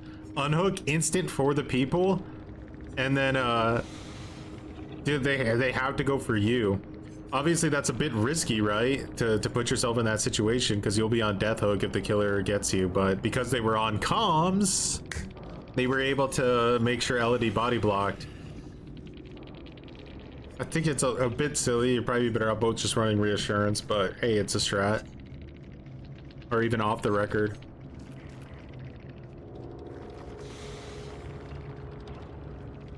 You could run this with off the... Oh, she did have off the record, so she could body block for Yui twice and still not go down. That's crazy. That's a crazy idea. I think no matter what person I picked that game, I was going to be in for kind of a rough ride, because they had a lot to keep me from tunneling. Like a lot.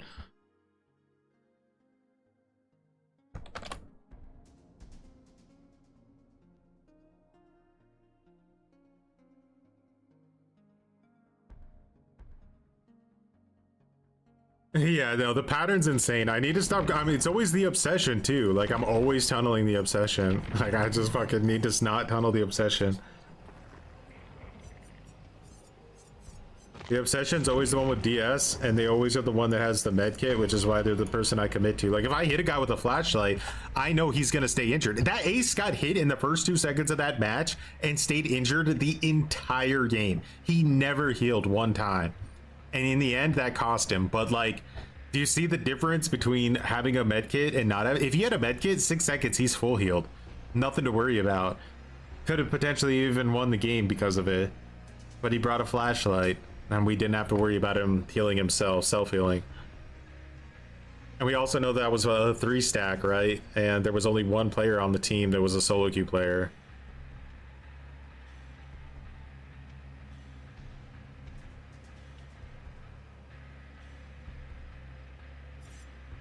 Wow.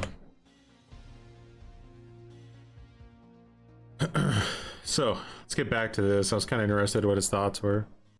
Badly designed, you would absolutely kill this game. It would be so impossible for new players to know what they're doing.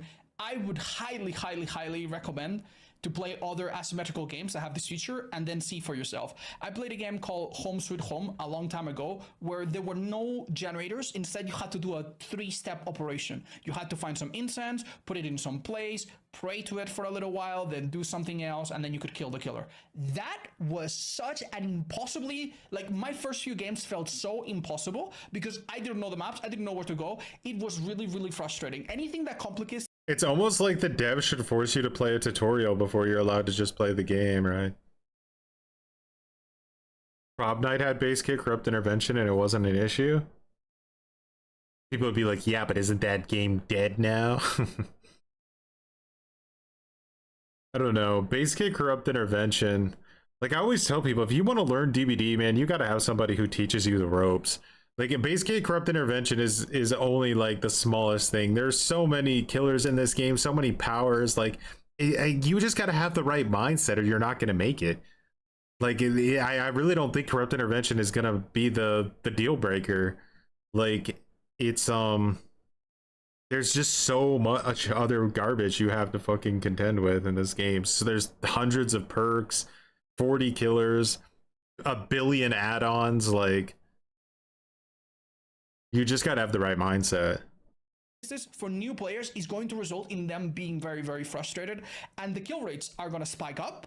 And then when the kill rates at low level spike up, the developers are going to make changes that affect all of the players, including you or me, that are a bit more experienced. So even though there is it's almost like the developer shouldn't balance off of kill rates. Maybe we should say, hey devs, maybe you shouldn't balance off of kill rates because they don't mean anything. Maybe that's a bad idea.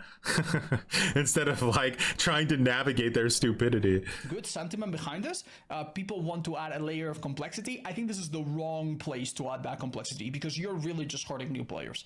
That's my impression. I don't think so. I think that you might be not fully, like, you're helping weak killers a lot with this, right? And in a way it's not helping good killers that much because like a nurse or blight is going to get their first down in like 30 seconds anyway, but like a low tier killer, this could be an enormous beneficial change to low tier killers, right?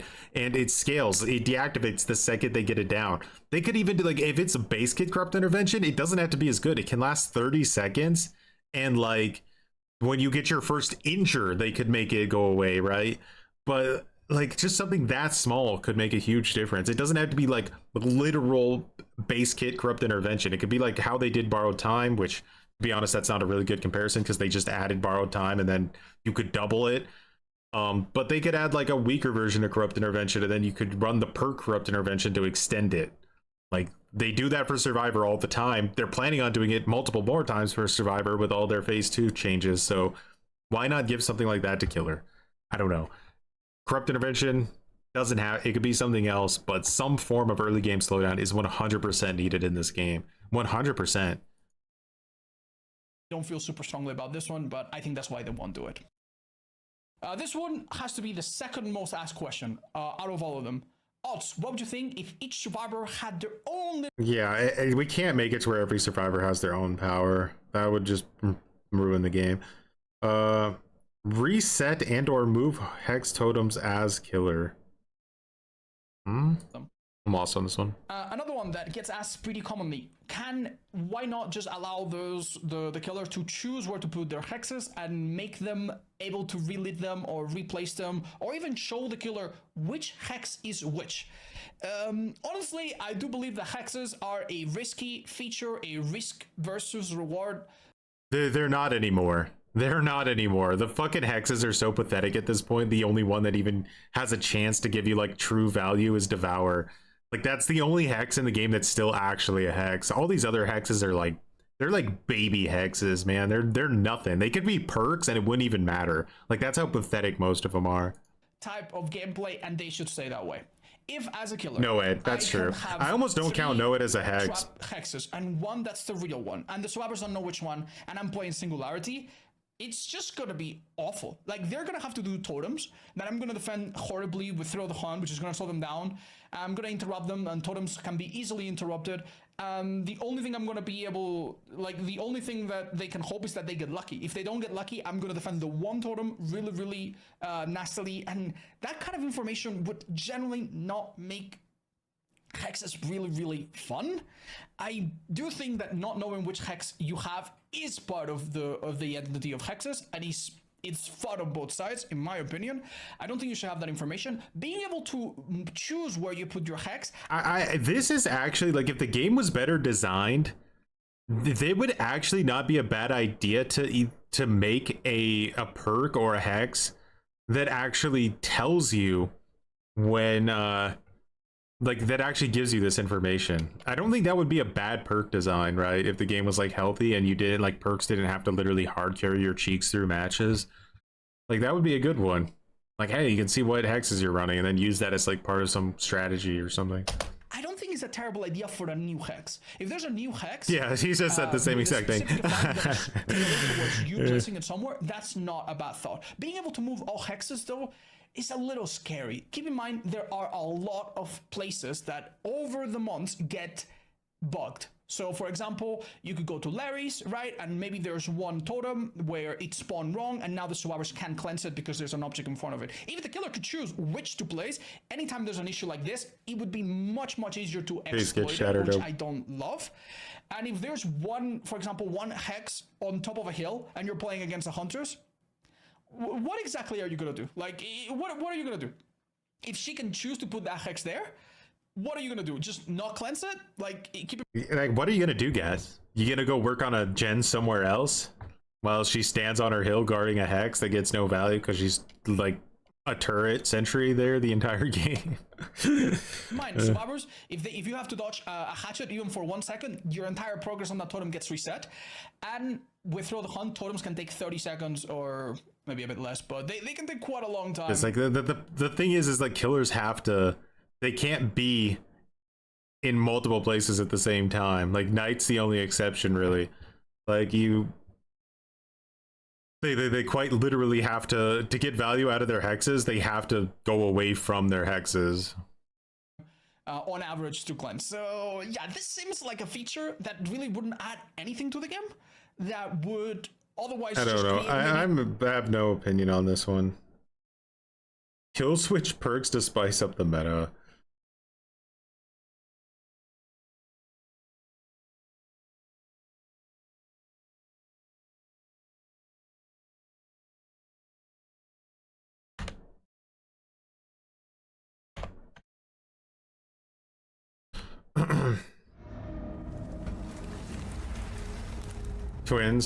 Twins kinda, but you still have to actually be controlling one of them. I mean, but it is true, you could like swap back.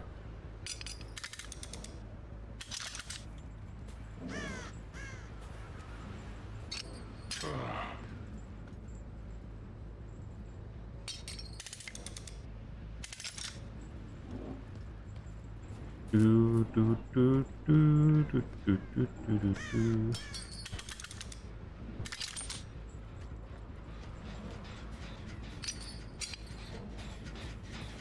She doesn't shift W is wild.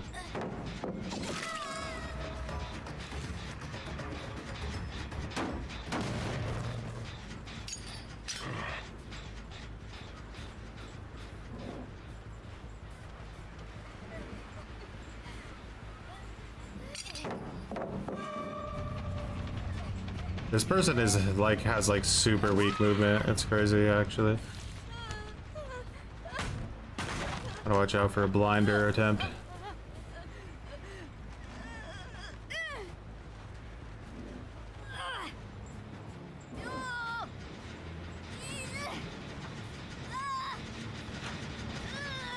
I can't hook her. I'll lose this gen. I don't want to lose it.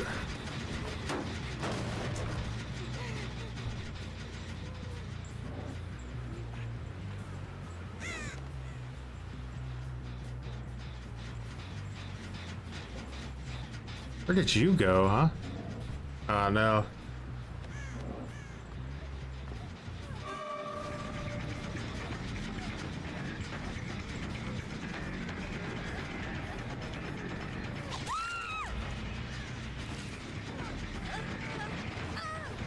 Why are all my hooks so fucking far away from this gen? That is so annoying.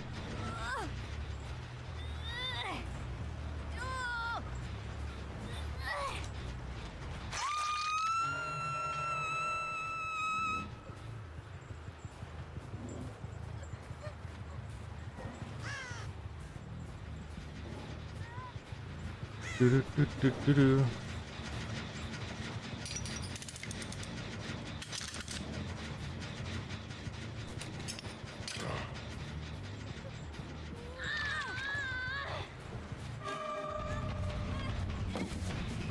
Can I bait this person into trying to vault back? You think she missed DS?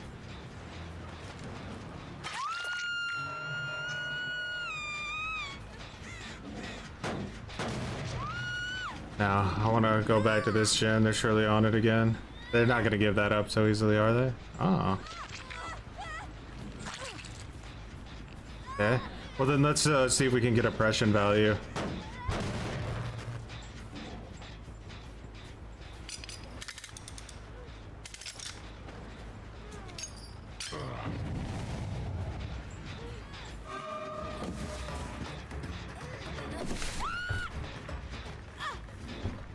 This player is so done. I respect it. Do I respect it though? Clearly. We found a weak link. I dominated. We pooped. We diarrhea. We're better.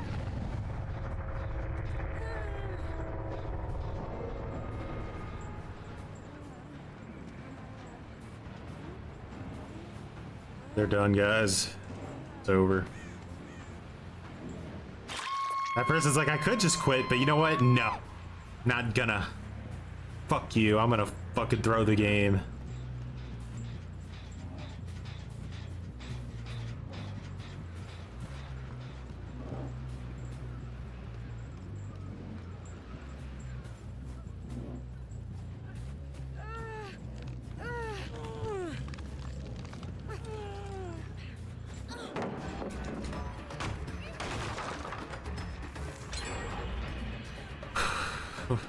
Two gens.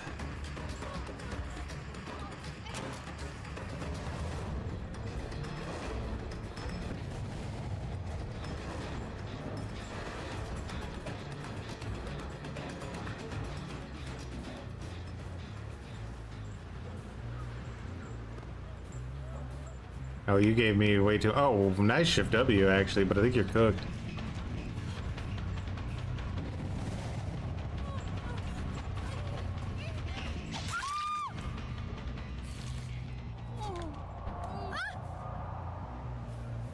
It's Lisa. Was I calling her Maria?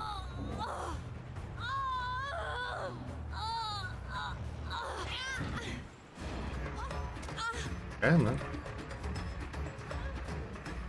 I guess I slugged then.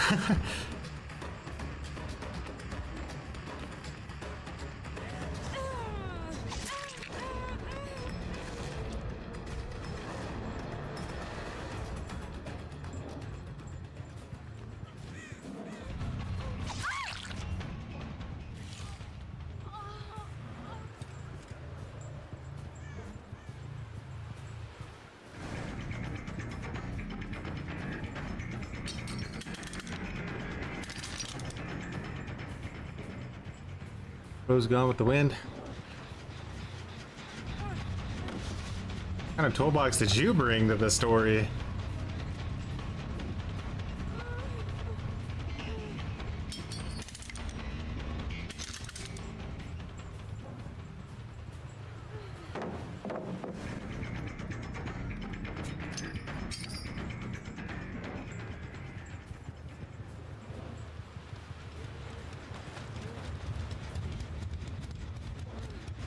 These like last three are sweaty as fuck.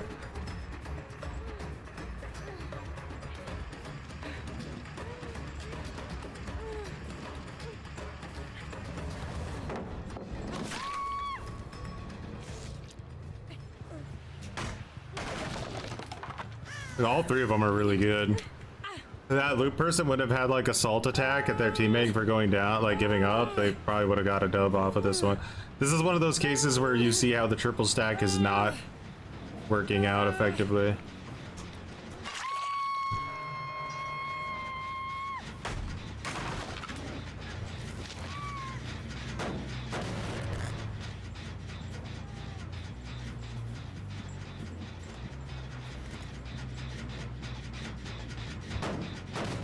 Oh, what are you guys doing these gens? I don't even understand when you're doing them.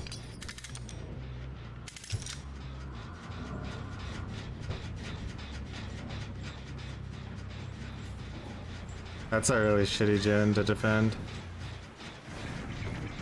Just girl wants to use her sprint burst, so we're gonna let her go ahead and do that.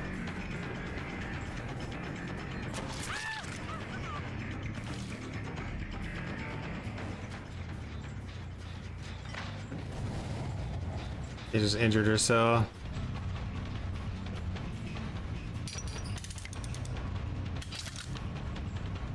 He's gonna finish that gen up there, but I think that's okay.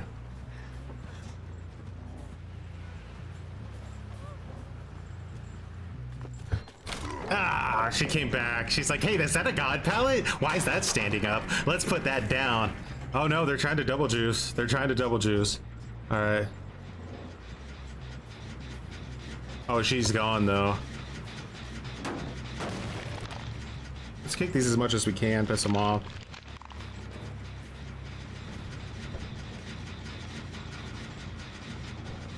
I need to brute force this and break the pallet, probably.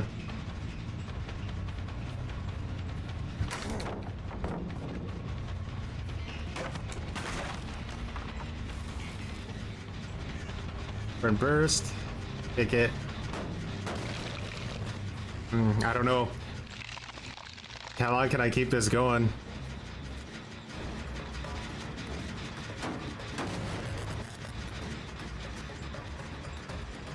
The huge time waste just running around this in a circle. It's fucking huge.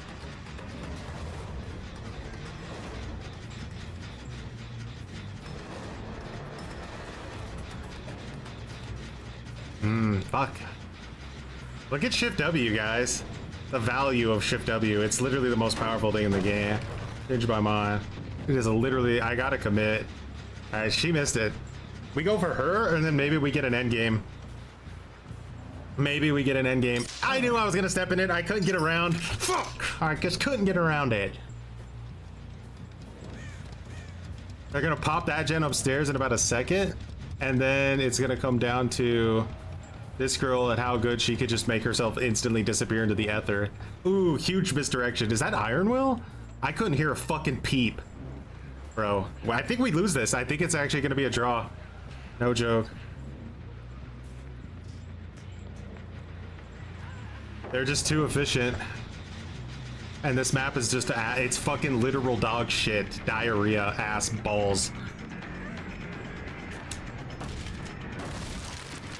She has fucking lit heat to extend the Shift W. It's just Shift W. I'm just literally playing against nothing but Shift W right now.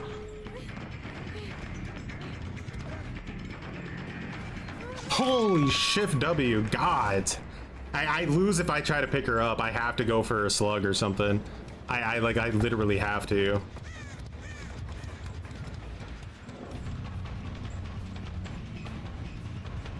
Worst part is I can't go for Rebecca because he gets the reset for free if I do that. And he fucking, oh my God, I need this guy to get exposed right now so bad.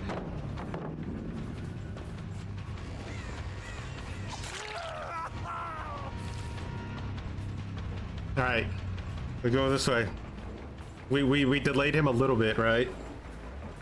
The win is everything. I'm not worried about some fucking draw like some idiot.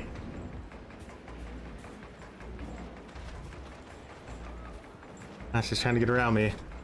She's calling it out right now. She's going, Ace, you gotta go, you gotta get it. That's what they're saying in voice comms right now.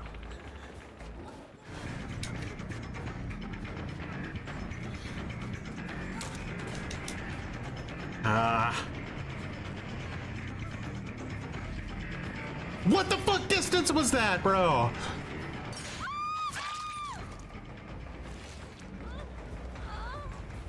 Where is he? We gotta find this shitter.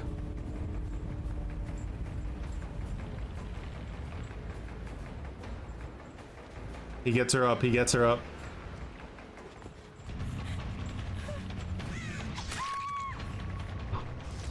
He's going for Rebecca now. He's gonna get her up. We know he's gonna get her up.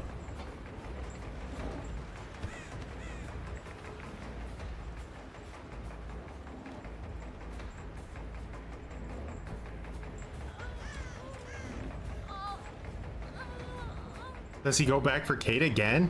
Is that the play to get Kate out?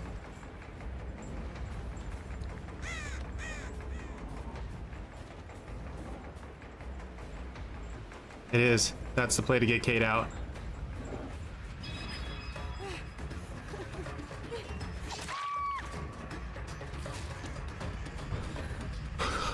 We push him. We gotta push him out.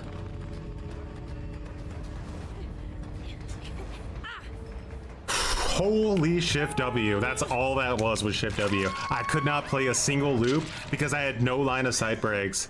None. Nothing. No line of fuck line of what? The survivor should see you at all times. That makes healthier gameplay. Because then people actually have to loop. Wait, what? Loop? Nah, don't loop. What's loop? Nah, I don't like looping. Let me just hold W the entire fucking game's existence.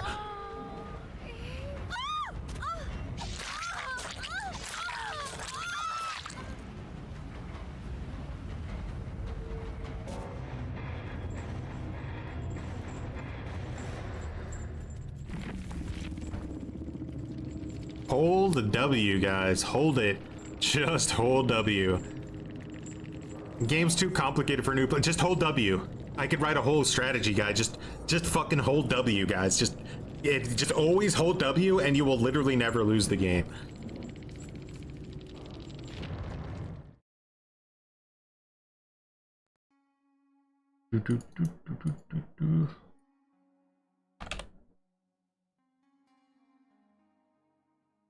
Sprint burst vigil on Rebecca, brutal.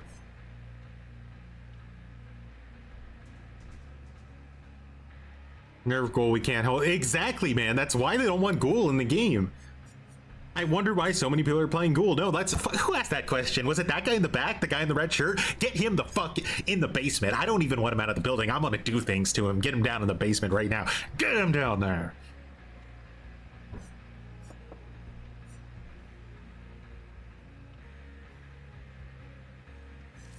You know what? I think we should take a little short hiatus and see what then maybe the next meta is gonna look like.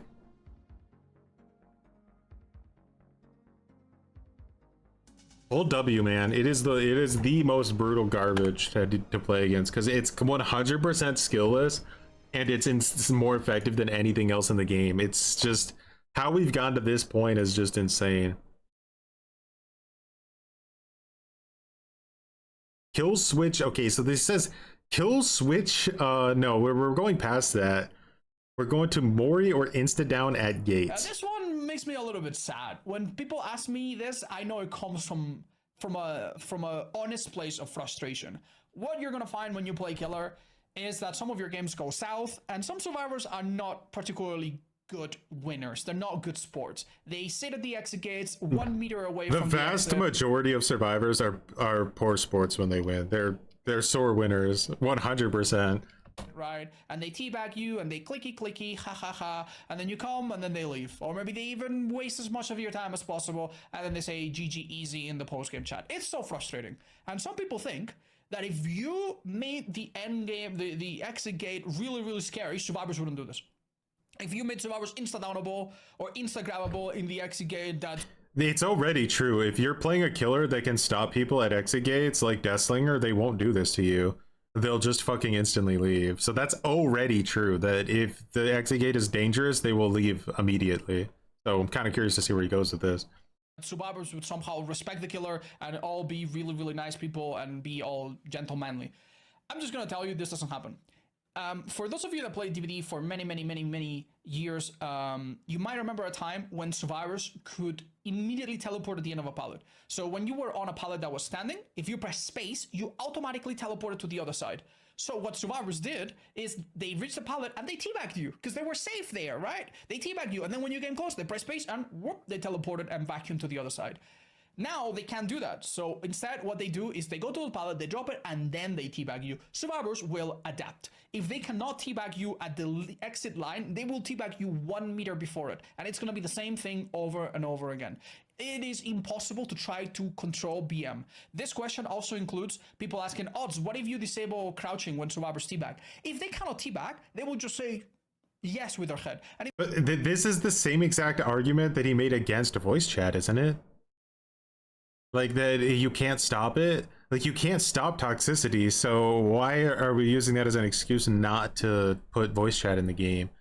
But like it's actually easier to balance this because you could do two things to get rid of this, right? You could make the exit gate actually scary when they're inside it, so they can't, so they're less inclined to sit.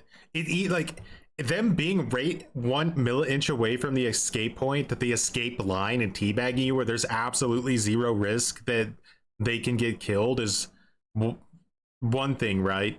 But if they're outside of the exit gate and teabagging you outside of the exit gate, they're still more at risk of getting themselves killed on average doing it that way than if they could be literally in a point where they're, so I think you can mitigate this, to be honest. I don't think it's as black and white as he's kind of making it out to be. Like, you could definitely mitigate toxicity in this way. Another thing you could do is you could make it to where when the final gen pops, the killer can abandon, right? Like, oh, I'm not gonna win, so I can just abandon, right? Like, I mean, that's how the game is designed, right? Like, if I'm not gonna win, so I can just always opt out of a match where I'm not gonna win, like Survivor. No, is it that, like, that's what Survivor can do? So why can't I do it when the last gen pops? They'd be like, well, you should have to wait till they open the exit gate. Why? What if they're at the exit gate teabagging me? I don't want to see that. I'd rather just, because they're not going to open the exit gate until you come to it. So if I don't want to deal with that, I should be able to abandon the second the last gen is popped. That way I don't have to deal with it. So you could go that route, but then all of a sudden, if you don't watch the survivors leave, like, I mean, think about it, right? The survivors they're there waiting to leave, but you're not there to watch them. So did the match ever actually happen if you weren't there to watch the fucking survivors win the game? No, it didn't. It was made up by a writer who was very stupid. I don't know. I think I fundamentally just... If they can't say yes with their head, they will click their flashlight. Survivors used to be able to click their flashlights a lot, and they changed that. It's impossible to do it quickly now. You could mitigate it. It was very annoying. It was a very annoying sound. But now they do other things. So they will always find one way to make fun of you or to try to be annoying. I'm not sure who that is. Honestly, you can try to mitigate it, but you're never going to change that. So probably you shouldn't try. You shouldn't try. Why? That is like, no. If you can probably mitigate it, you should try. You shouldn't not try, because like you should definitely try. I mean, look how many years we said don't let people kill themselves on hook, right? Like, just don't let people kill themselves on hook. Are there still going to be people who give up and run to the killer and go AFK and all that? Of course there are, but we have significantly mitigated people killing themselves on hook. Like, you can mitigate things, guys. You have to try. Like, Odds has been dealing with behavior for way too long, guys. Like, the behavior's like line of thinking is like, it's not even worth it if it's not going to 100% work. But then they turn around and they'll waste 100 hours of development time on something just completely stupid that they have to revert in 5 seconds. Brought up quite frequently. What if survivors could break breakable walls? Or what if they could build breakable walls? I don't think this should be a perk. If they make a new map with a breakable wall and there's like some kind of like switch next to it that if you hold it for a while you can break it, and then it creates a... It's almost like breakable walls shouldn't even exist at all. I don't know. The problem with breakable walls is that, like, it's only up to the killer to break them, right? So you as a killer have to make that choice, and virtually the only reason you wouldn't want to break walls is like if you're playing like Trapper or Hag or something. But in the end, I think what we should be focused more on about when it comes to breakable walls is like, you shouldn't have a god loop, right? Like a super savage god loop with a breakable wall next to it and think that that somehow makes good balance, right? Like the Eerie of Crows idea, because all you're doing is you're just putting in a fake god palette, essentially. Like, it's just there to waste time. How about just make better designed tiles in the first place? There's very few instances where a breakable wall makes sense. I think a breakable wall makes sense in Killer Shack, right? Because like Killer Shack is like, it's brutal. So putting a breakable wall in there to make it a little bit more manageable and have a little bit more gameplay makes more sense. Or alternatively, they could just make Killer Shack have more gameplay and get rid of the breakable wall and put the door where the breakable wall would be in the first place. I don't know. They're dog shit, breakable walls. Or the other way around, right? There's like a loop that's really unsafe, but if you stay in one place and you hold the lever for, I don't know, 10 seconds, then it brings up a little barrier, and then it makes the loop stronger for Survivor. If it's in a specific map, I think that could be amazing. It could be great. We already have an example of this in the Nostromo alien map. There are some places where survivors can hold down a lever and create a bit of a trap for the killer. That's fine. But they should not do this for every map. Every map in the game is not balanced around survivors controlling the breakable walls. Some breakable walls, if you break them, they actually make things way worse, and you should never break them. And if you break them in other places, they actually make things much better. It's up to the killer to decide. If you give the survivors the ability to control, whether it's creating or removing. Yeah, survivors doing that would be pretty bad. Build pallets, walls. Hey, they're already doing that. Fast fold from any angle. Oh, we don't have to look at that one.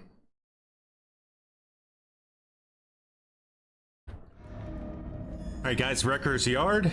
We're gonna go ahead and now we get like a chill map. Let's use our S tier plague strategy, alright? There's the corrupt fountain. Don't use it yet. Don't worry about it. They're working on our time. We're not working on their time. Vomit on that, right? Now we're gonna come over here, we're gonna vomit on this last gen.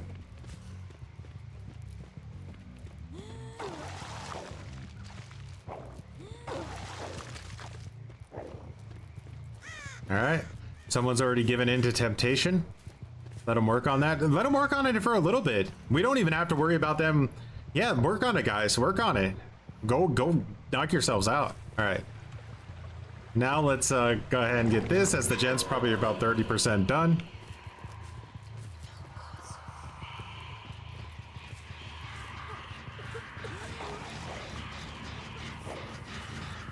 Let's kick this. We got nowhere to hide, so we know exactly what they're planning.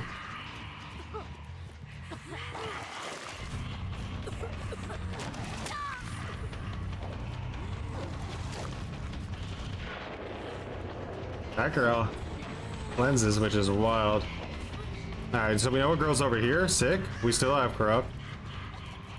They took off our undetectable. This team is more aggressive. They have 2 long wall jungle gyms, by the way, which is fucking crazy.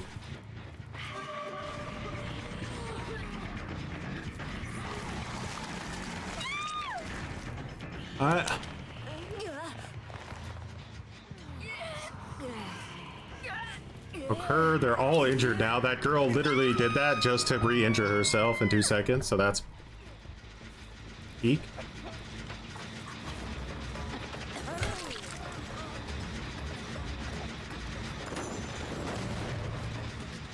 Alright, so we just defend this. He has to throw it now. No, he's able to fast hold that somehow, some way. So what we're really doing now is we're actually defending the hook. The gen is not our priority here.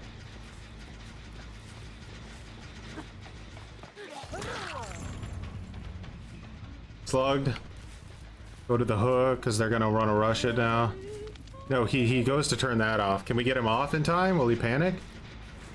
He doesn't panic, but I think he goes down because he graded it so hard.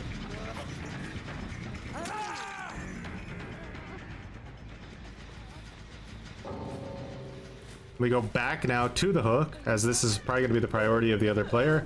We saw her just vomit there, right? And just like that, we're the best fucking player on the game. Just follow the ritual, guys. Follow the ritual. And in no time, you'll be the best player on Dead by Daylight 2. Ace wasn't wearing any pants.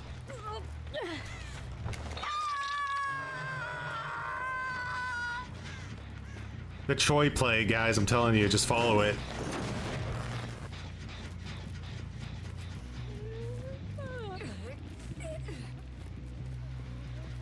Too easy.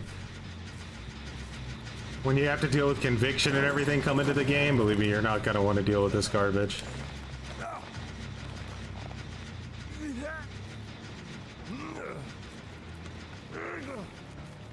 It's almost like the game should have ended for me too, right? But I have to sit here and play cleanup simulator, or else I have to draw. There's no in between. I draw, by the way. If I abandon, I draw. They could have... Like, does that make sense in this situation? No, it doesn't. Is that fair? No. But sit here and get punished. We're punishing you for playing this way, you son of a bitch killer player.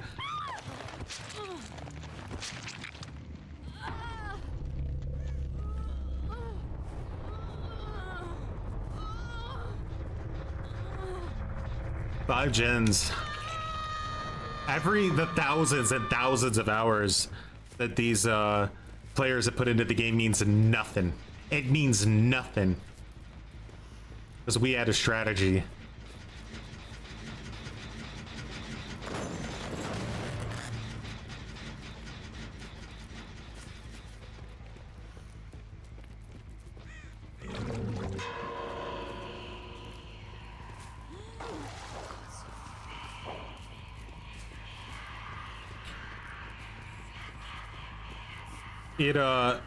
It allows you to, once you heal somebody, right, it activates, and then once that person is healed, or once it activates and you get downed, if you can pick yourself up when you've recovered to like 20%.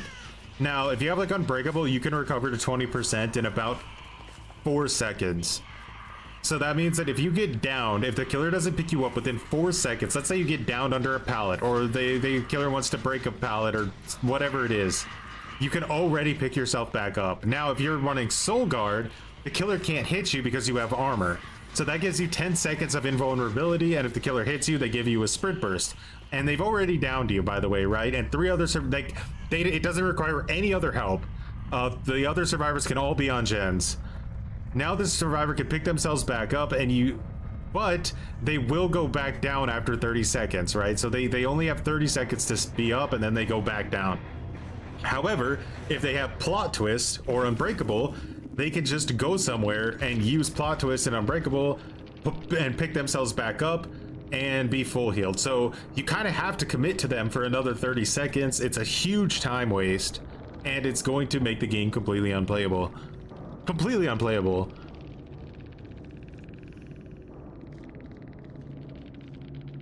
The solution is, with Plague, if you run this strat exactly how I'm using it, they never get an opportunity to heal a teammate, which means they never get an opportunity to activate the perk in the first place. And it also means that because Franklin's is getting, you know, gutted in the next update, you're not gonna be able to counter medkits anymore.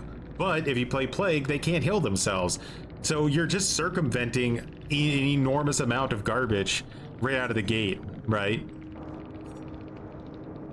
Where's my GG? Where is it?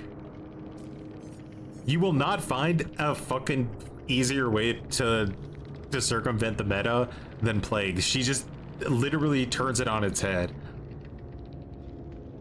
And I'm just saying, when this new meta comes out, I'm gonna try to get everybody I can to go into to be the Choi Plague, we're gonna call it. If you're on Steam, you can rename yourself to Choi Plague. We're gonna go hard and just punish everybody. The add-ons are Black Incense, so that their survivors or auras are revealed to you for 3 seconds when they vomit, and the seal, so that the infected duration on gens is upped by 30 seconds, so they can't wait out your infection on gens. They need to just accept the sickness. You use it with Corrupt, so you only have to worry about a few gens. Then you rotate with your Corrupt Fountain. Use Trail of Torment and Nowhere to Hide to get even more information and sneak up on people. Do we number? No, you just Choi Plague. Choi Plague. You'll do it in an honest mode and then say it in endgame. I want everybody running their best plagues. Like, we should literally turn it into a plague.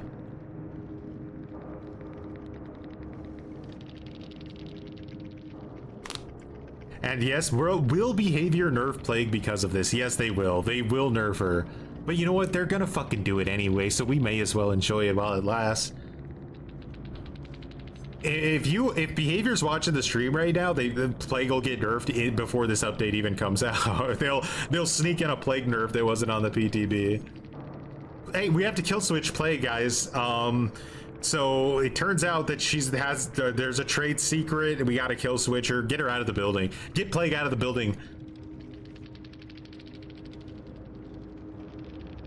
I mean, plague is already the current meta, as you can see, right? Like, she's already so anti-heal that she's already the current meta, but she's gonna you're gonna have almost no choice but to play this character if you don't want to fucking lose your mind at the next update, unless they make some significant changes.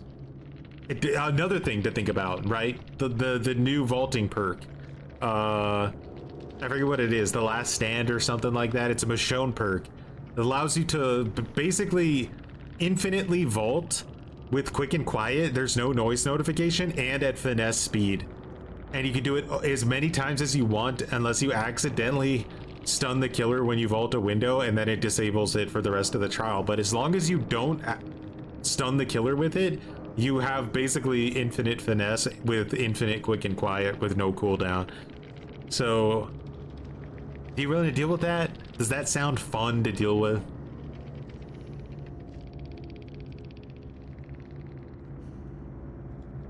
Damn. Not the accessibility, hurt solo queue, and new players all in the same nerf reason. Or I mean, kill switch reason.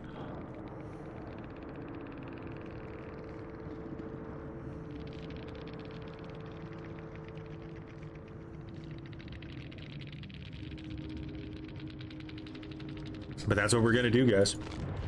It's gonna come up soon. We're moving up. It's coming. Troy, you're fear mongering. Why are you fear mongering? Just telling you guys the fucking truth, okay?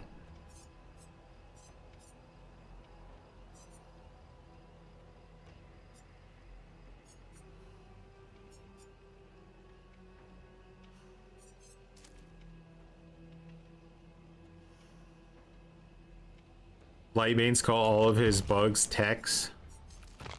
Gotta get them techs, boys.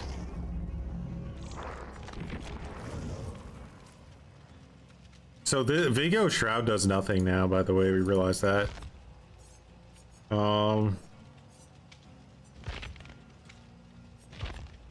Is there like another one? There's another one that makes you start the trial with a teammate. Should we try that?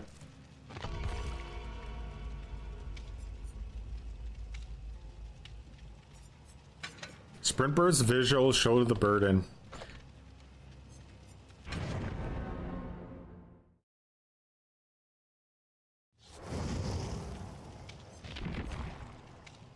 You know what? Let's be cringe and run a... How many Shroud of Separations do we have? They're purple now, right? I only have 14. Let's run one. Why not?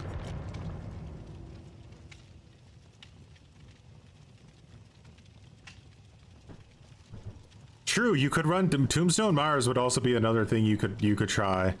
But I wouldn't say that's gonna last too long. The dev said that they're gonna make changes to Myers soon, and I can almost guarantee you Tombstone's gone.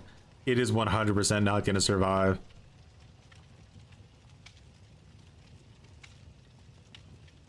The only reason Plague hasn't been nerfed is because people don't play her very often. But this meta will change that, and that'll be the end of her. Didn't they already nerf Tombstone? I don't think so.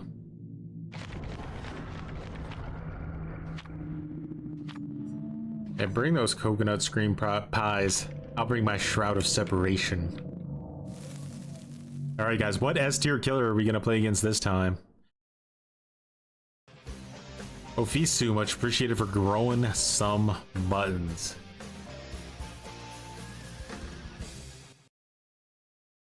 Why nerf Tombstone? People complained, man. They complained. It's over. Takes no skill.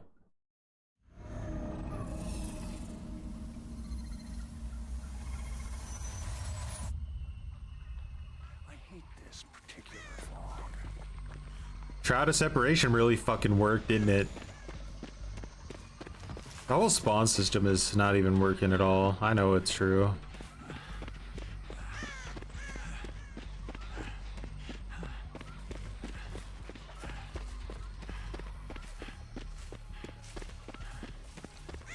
Alright, I mean, the killer got a quick hit. Hey, it's Ghoul.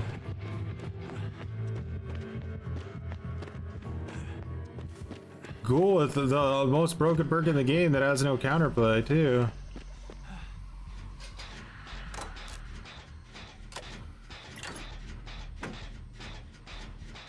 Hey, what S tier killer do you feel like playing against as Survivor? I'm sure that the issue is that we need like clowns yell like purple bottles. I think that's why people aren't playing Survivor.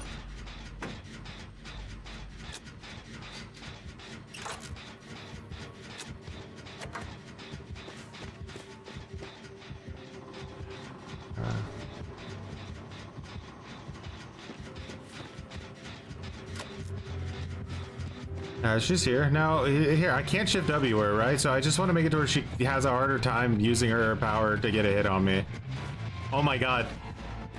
The S tier is S tiering.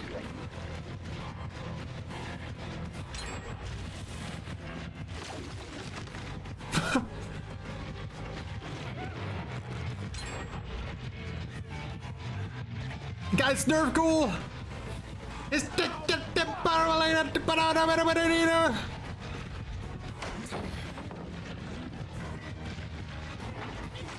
what she's is she gonna try to vault after me?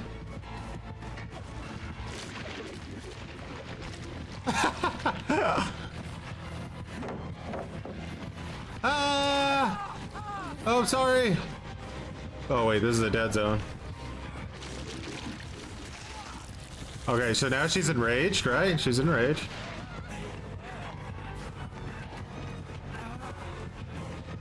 This is one of the few killer shacks that doesn't have like a mind game. Nope. I'm just gonna keep shift W in, brother. Get on your gen. Get no. Get on your gen. It's cool. It's cool. Just go do it.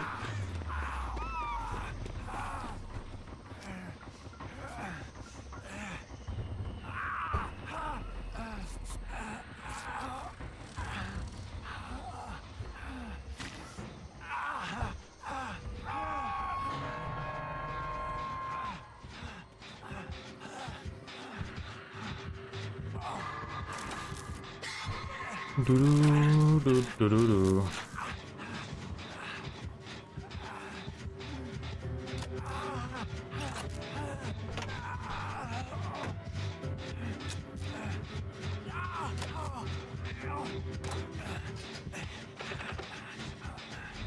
think I'm actually gonna heal.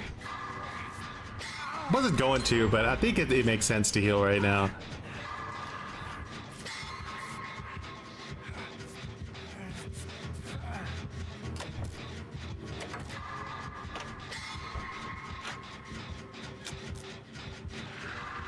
They announced it in their Q&A that they're fucking done with him.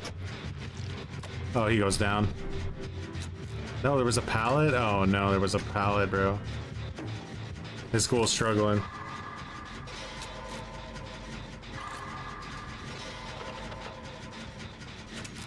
I almost want to just fucking rage quit right now. I'm so fucking pissed off about this school player.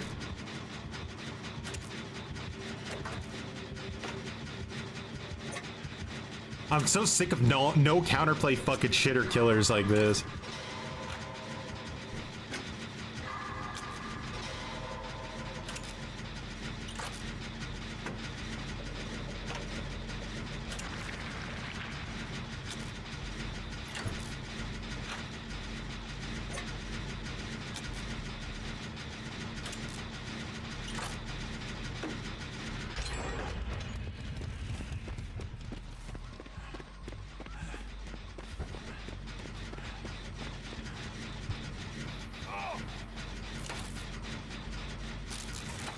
Bro has inner healing, I think. So I know she's gonna come here, right? Like, I know she's gonna come to that gen. So what am I gonna do? I'm gonna preemptively get away from it so that I don't give her a bunch of fucking free value for no reason. I'm gonna unhook this guy instantly because fuck him. I don't care about whether he lives or dies. I just want him off the hook.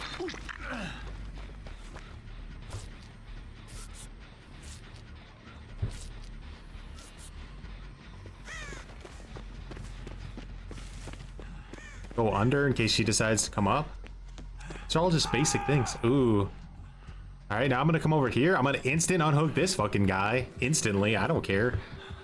I don't like. She's right now. She gets pressure by having these guys hooked. I unhook him instantly. Oh, she loses a bunch of pressure because she has to pressure the gen, right? Like.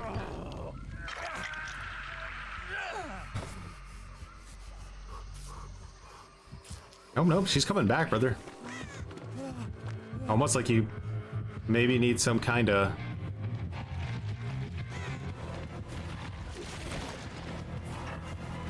I almost was able to block that. Alright, so.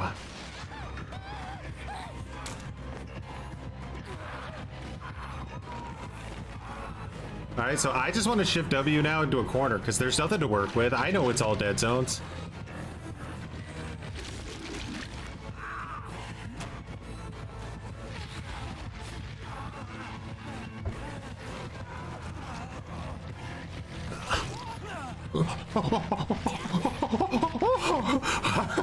Can you not?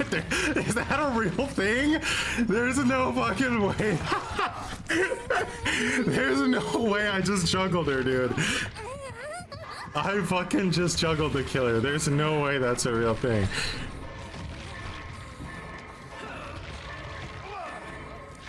I just unlocked a new survivor tag. There's no way.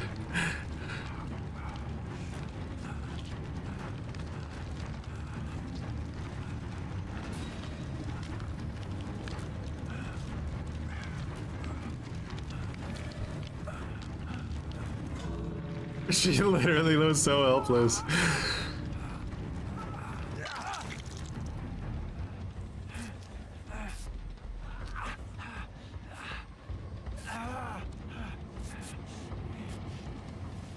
Alright, go. Stealth it, dude. She doesn't know we're here. She's gonna come by, do one pass, realize, hey, they're not here.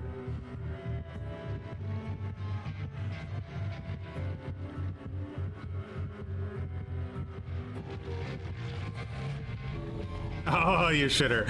Okay. She's not happy.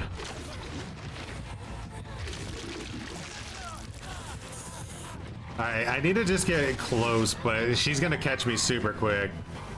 Do we still have this? No, we don't. Bummer.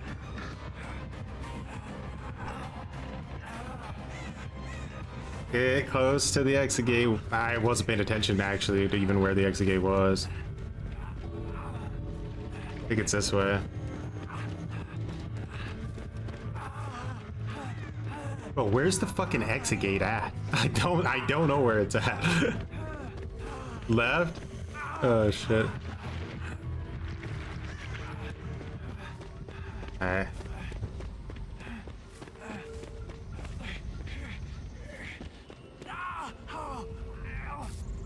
Maybe she won't find me out here in the wilds.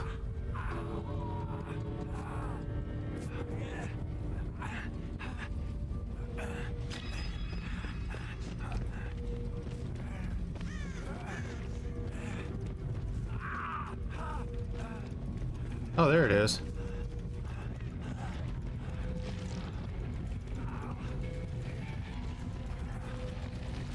No, Jeff, make it out. I should have been looking at the screen.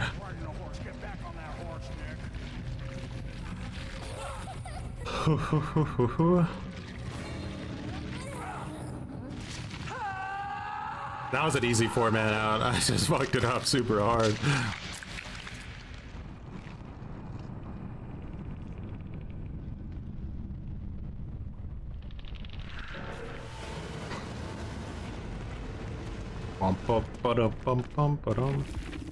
Yeah.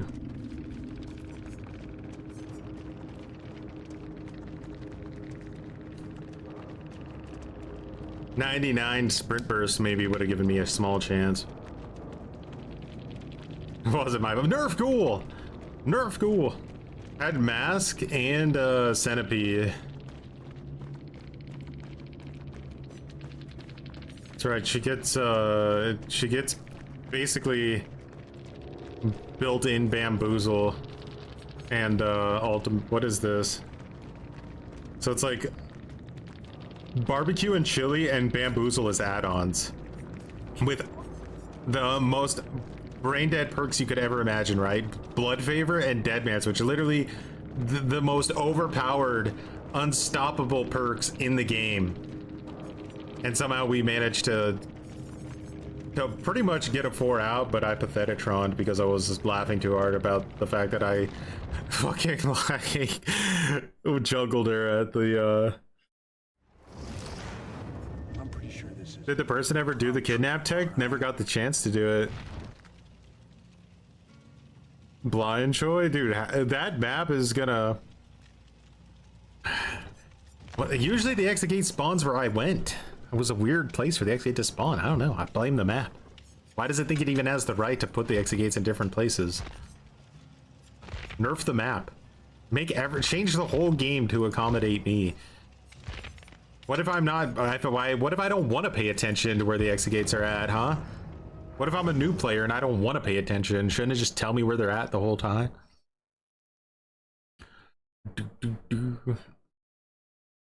All right, let's go back to this now. Finish it up.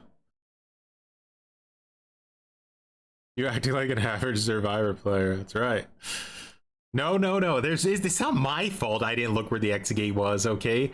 It's the dev's fault. Why doesn't it just teleport me to the exit gate? I want permanent aura reading. Not more.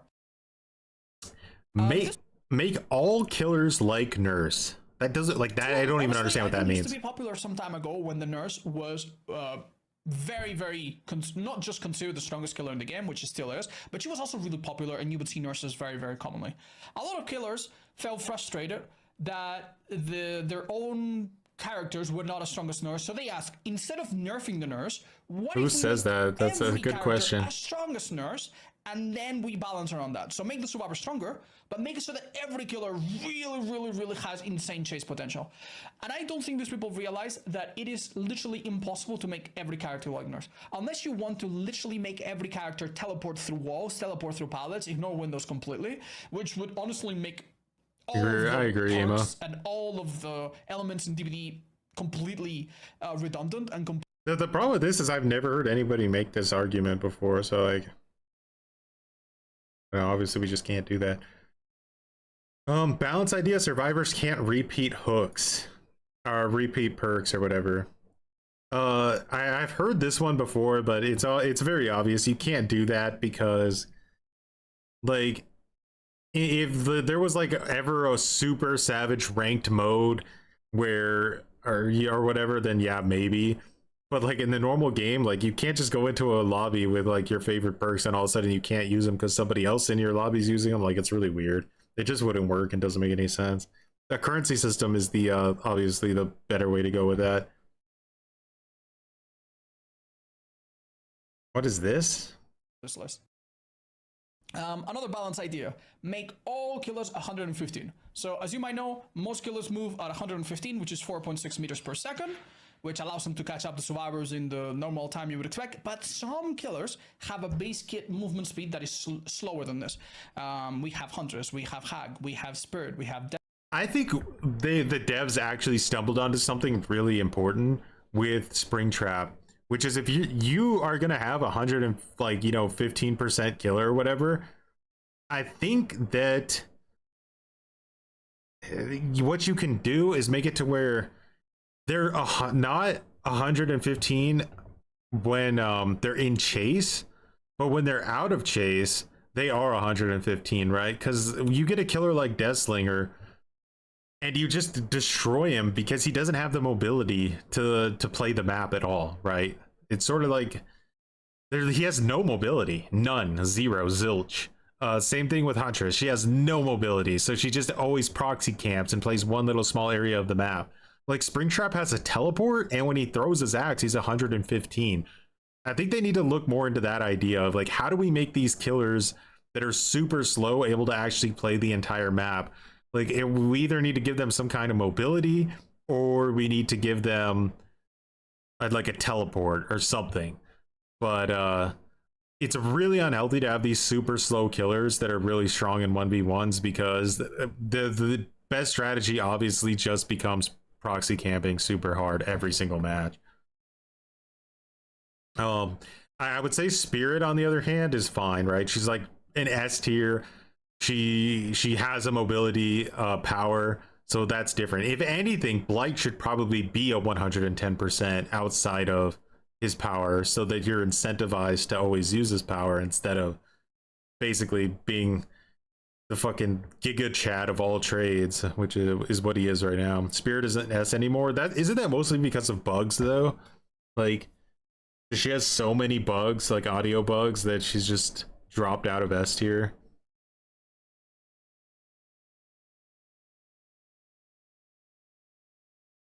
Blight and Billy Mains, we can't have that. You got to be careful with that, Alice.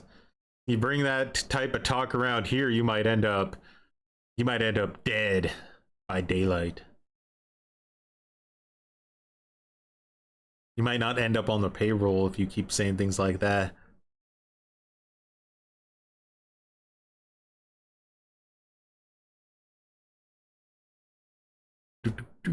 Or you could even make it to where, like, say like Deathslinger like shoots his gun, and while it's off, like while it's unreloaded, he moves 115, but once he reloads, then he's 110 again. You know what I mean? Like, you could do little things like that and really help him out. Deathslinger. We used to have Trickster, but now he's 115. Why not make all the characters faster? The developers have explained that the reason why they don't make every killer a little bit faster is because they found that if they do make them faster, people ignore their power. So Deathslinger people will just chase and only shoot at the last time. And it does make certain characters maybe switch from a nice balance of back and forth risk to like, oh, there's nothing I can do. Either I... Hey, remember when Houndmaster came out and she had an add-on that made it to where if your dog grabbed somebody and you hit them while they were grabbed by the dog, it would give her like an attack cooldown, like save the best for last? That encouraged me to use her power even when I didn't need to, right? I was like, I could just hit this person, but if I grab him with the dog, I'm gonna get a huge reward. And the dev said, no. We're only gonna do it when it's a negative, right? If it's actually a positive, then we're not. No, we don't want to encourage you to use the power if it's actually a positive. We only want to encourage you. We only want to force you to use the power if it's gonna be a negative, right? So that's their design logic again. Fuck Houndmaster and her awesome add-on that actually encourages power use. Nerf that add-on into oblivion, and then make her just make it to where you just zone with the powers 24/7. I like that idea more. I dodge the shot and then I get run down by a killer that's fast, or I don't dodge it and I get hit anyway because the killer is fast. I think having 110 on some killers makes perfect sense. These killers could have other things change in their base kit to compensate, to make them a little bit more accessible for beginners, but I personally don't hate it. On the flip side, there are some people that suggest that killers like Blight should be 110. And I'm not too convinced that that would fix all of the problems, but if I had to choose between making all killers 115 and making some killers 110, I think I would go for the last one. But yeah, this one's a bit of a contentious issue. I personally agree with the developers' philosophy. I do think some killers, if you're not using the power, you shouldn't be playing them. See, he defends Blight. That's odd, right? She's even slower than 110. Why would you defend Blight? Why? Is it because Blight is like, again, like the only thing that really counters Swift, or has like a fair chance against it? It's the only thing that has counterplay against like a super sweat format.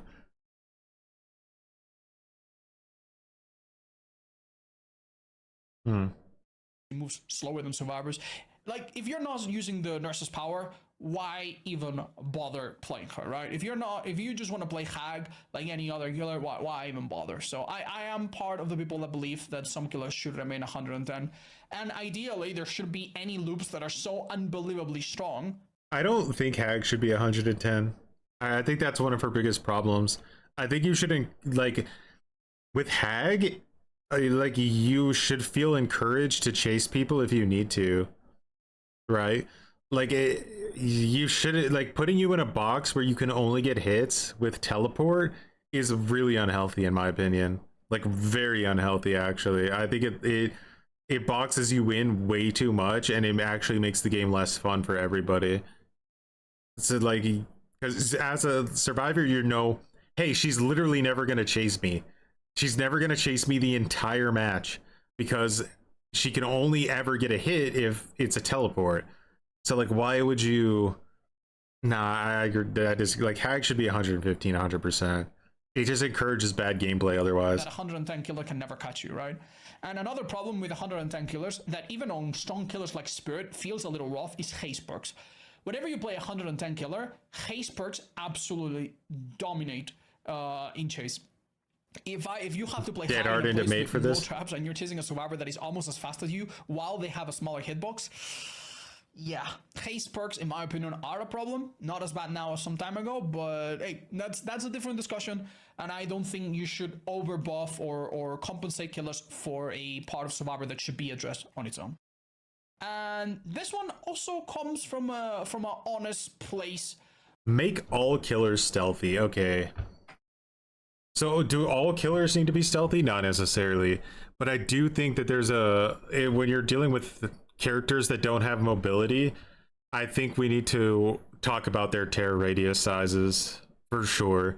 The terror radiuses are causing one of the biggest issues in the entire game right now, which is that Shift W is just fucking way too disgustingly powerful, and a lot of that is due to the fact that terror radiuses are just too big. Like, if they were smaller, then you wouldn't be able to Shift W these survivors as easily as you can, and things like Mindbreaker would have a lot more value to them, and you'd be forced to take chases, which is healthy, right? Like, I know you want to be able to Shift W to the other side of the map to waste the killer's time, but realistically, you should have to actually loop the killer in order to counterplay them, I would say.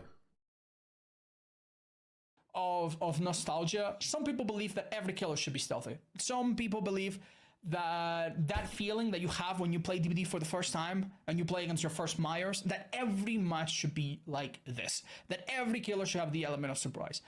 I don't love this idea. This is I'm sorry, I think it would require so much changes, and what you would get at the end of it would not be that good. If every killer becomes a stealth killer, then the idea is always to communicate. The idea is always to run Sprint Burst visual on everyone. The idea is always to heal with a medkit in a high visibility place at the safest spot that you can. They already do. And it just changes the gameplay into, like, I don't know if you've ever played against stealth killers as a solo survivor. It's one of my least favorite things to do.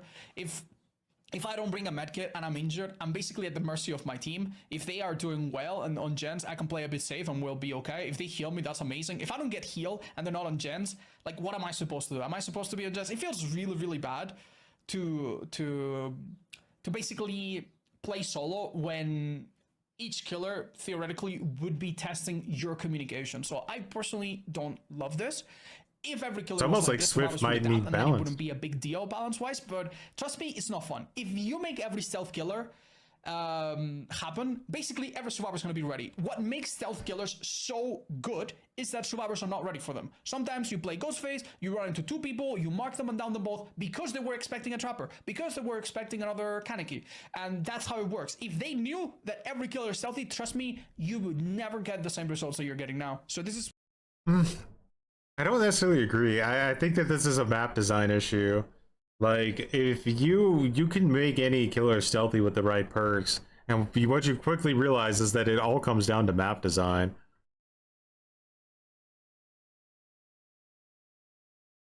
Like, if you can't ever break line of sight, then you're just going to get Shift W'd one of To those eternity. monkey paws that if you asked for this and you got it, it probably wouldn't turn out the way you want to.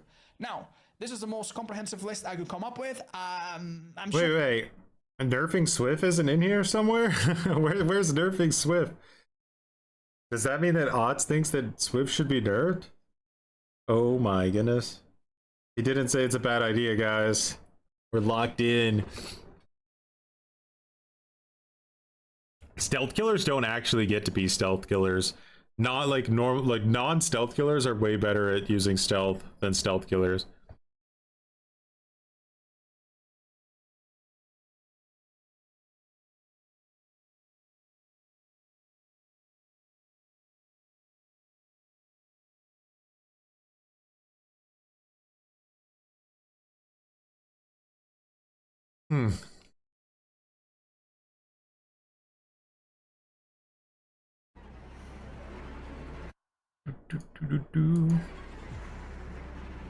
Interesting video.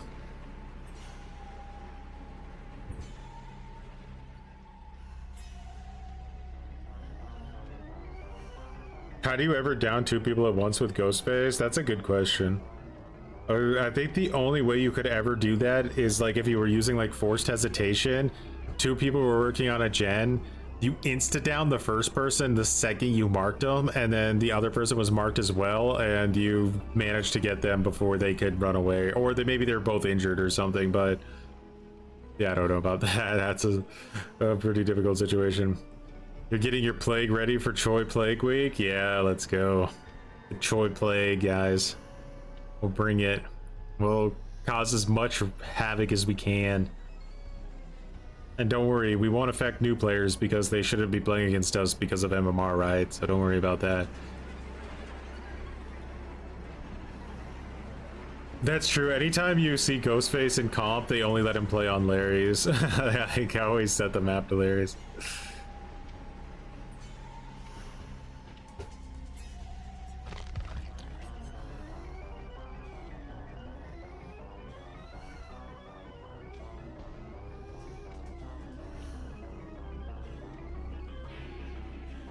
All right, well, tomorrow we have to start doing shitty builds with them, so we'll start with, like, you know, we've gone 8-0 with both of them. We've had some very, very close matches. I mean, I think if I'm not mistaken, like, we had matches that went into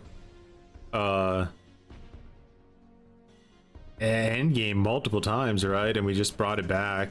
So yeah, I think if once we start running other builds, they're both probably going to start losing a decent amount.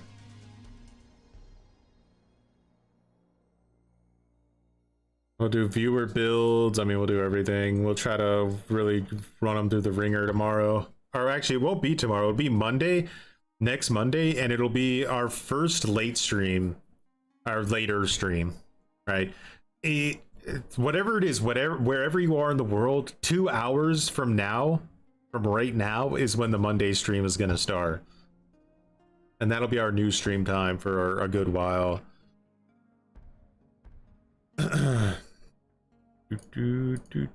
Let's mark this.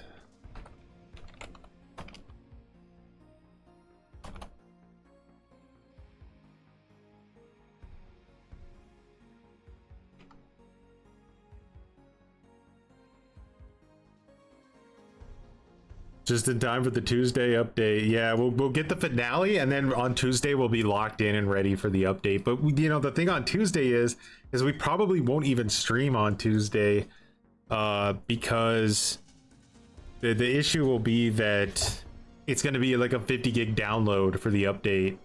So I don't think I'll have time to download a 50 gigabyte update for Tuesday.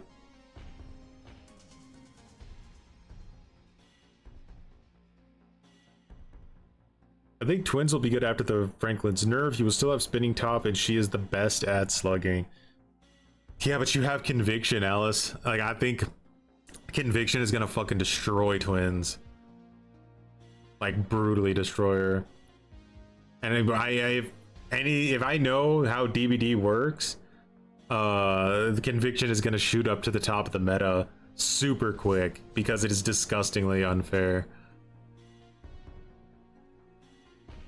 We played against quite a few diaper squads today, and we played against like 2 or 3 stacks that had like one weak player on the team, and we took advantage and we brought the dub in. It'll make DBD unplayable if you're not playing play. I think so. I think it'll really make the game unbearable. You never lost 2 days, not one single L so far. We're really getting better at playing shitty killers. Like, I'll tell you guys that much. We're getting better at it. We're becoming more and more of a comp player every day we play the game.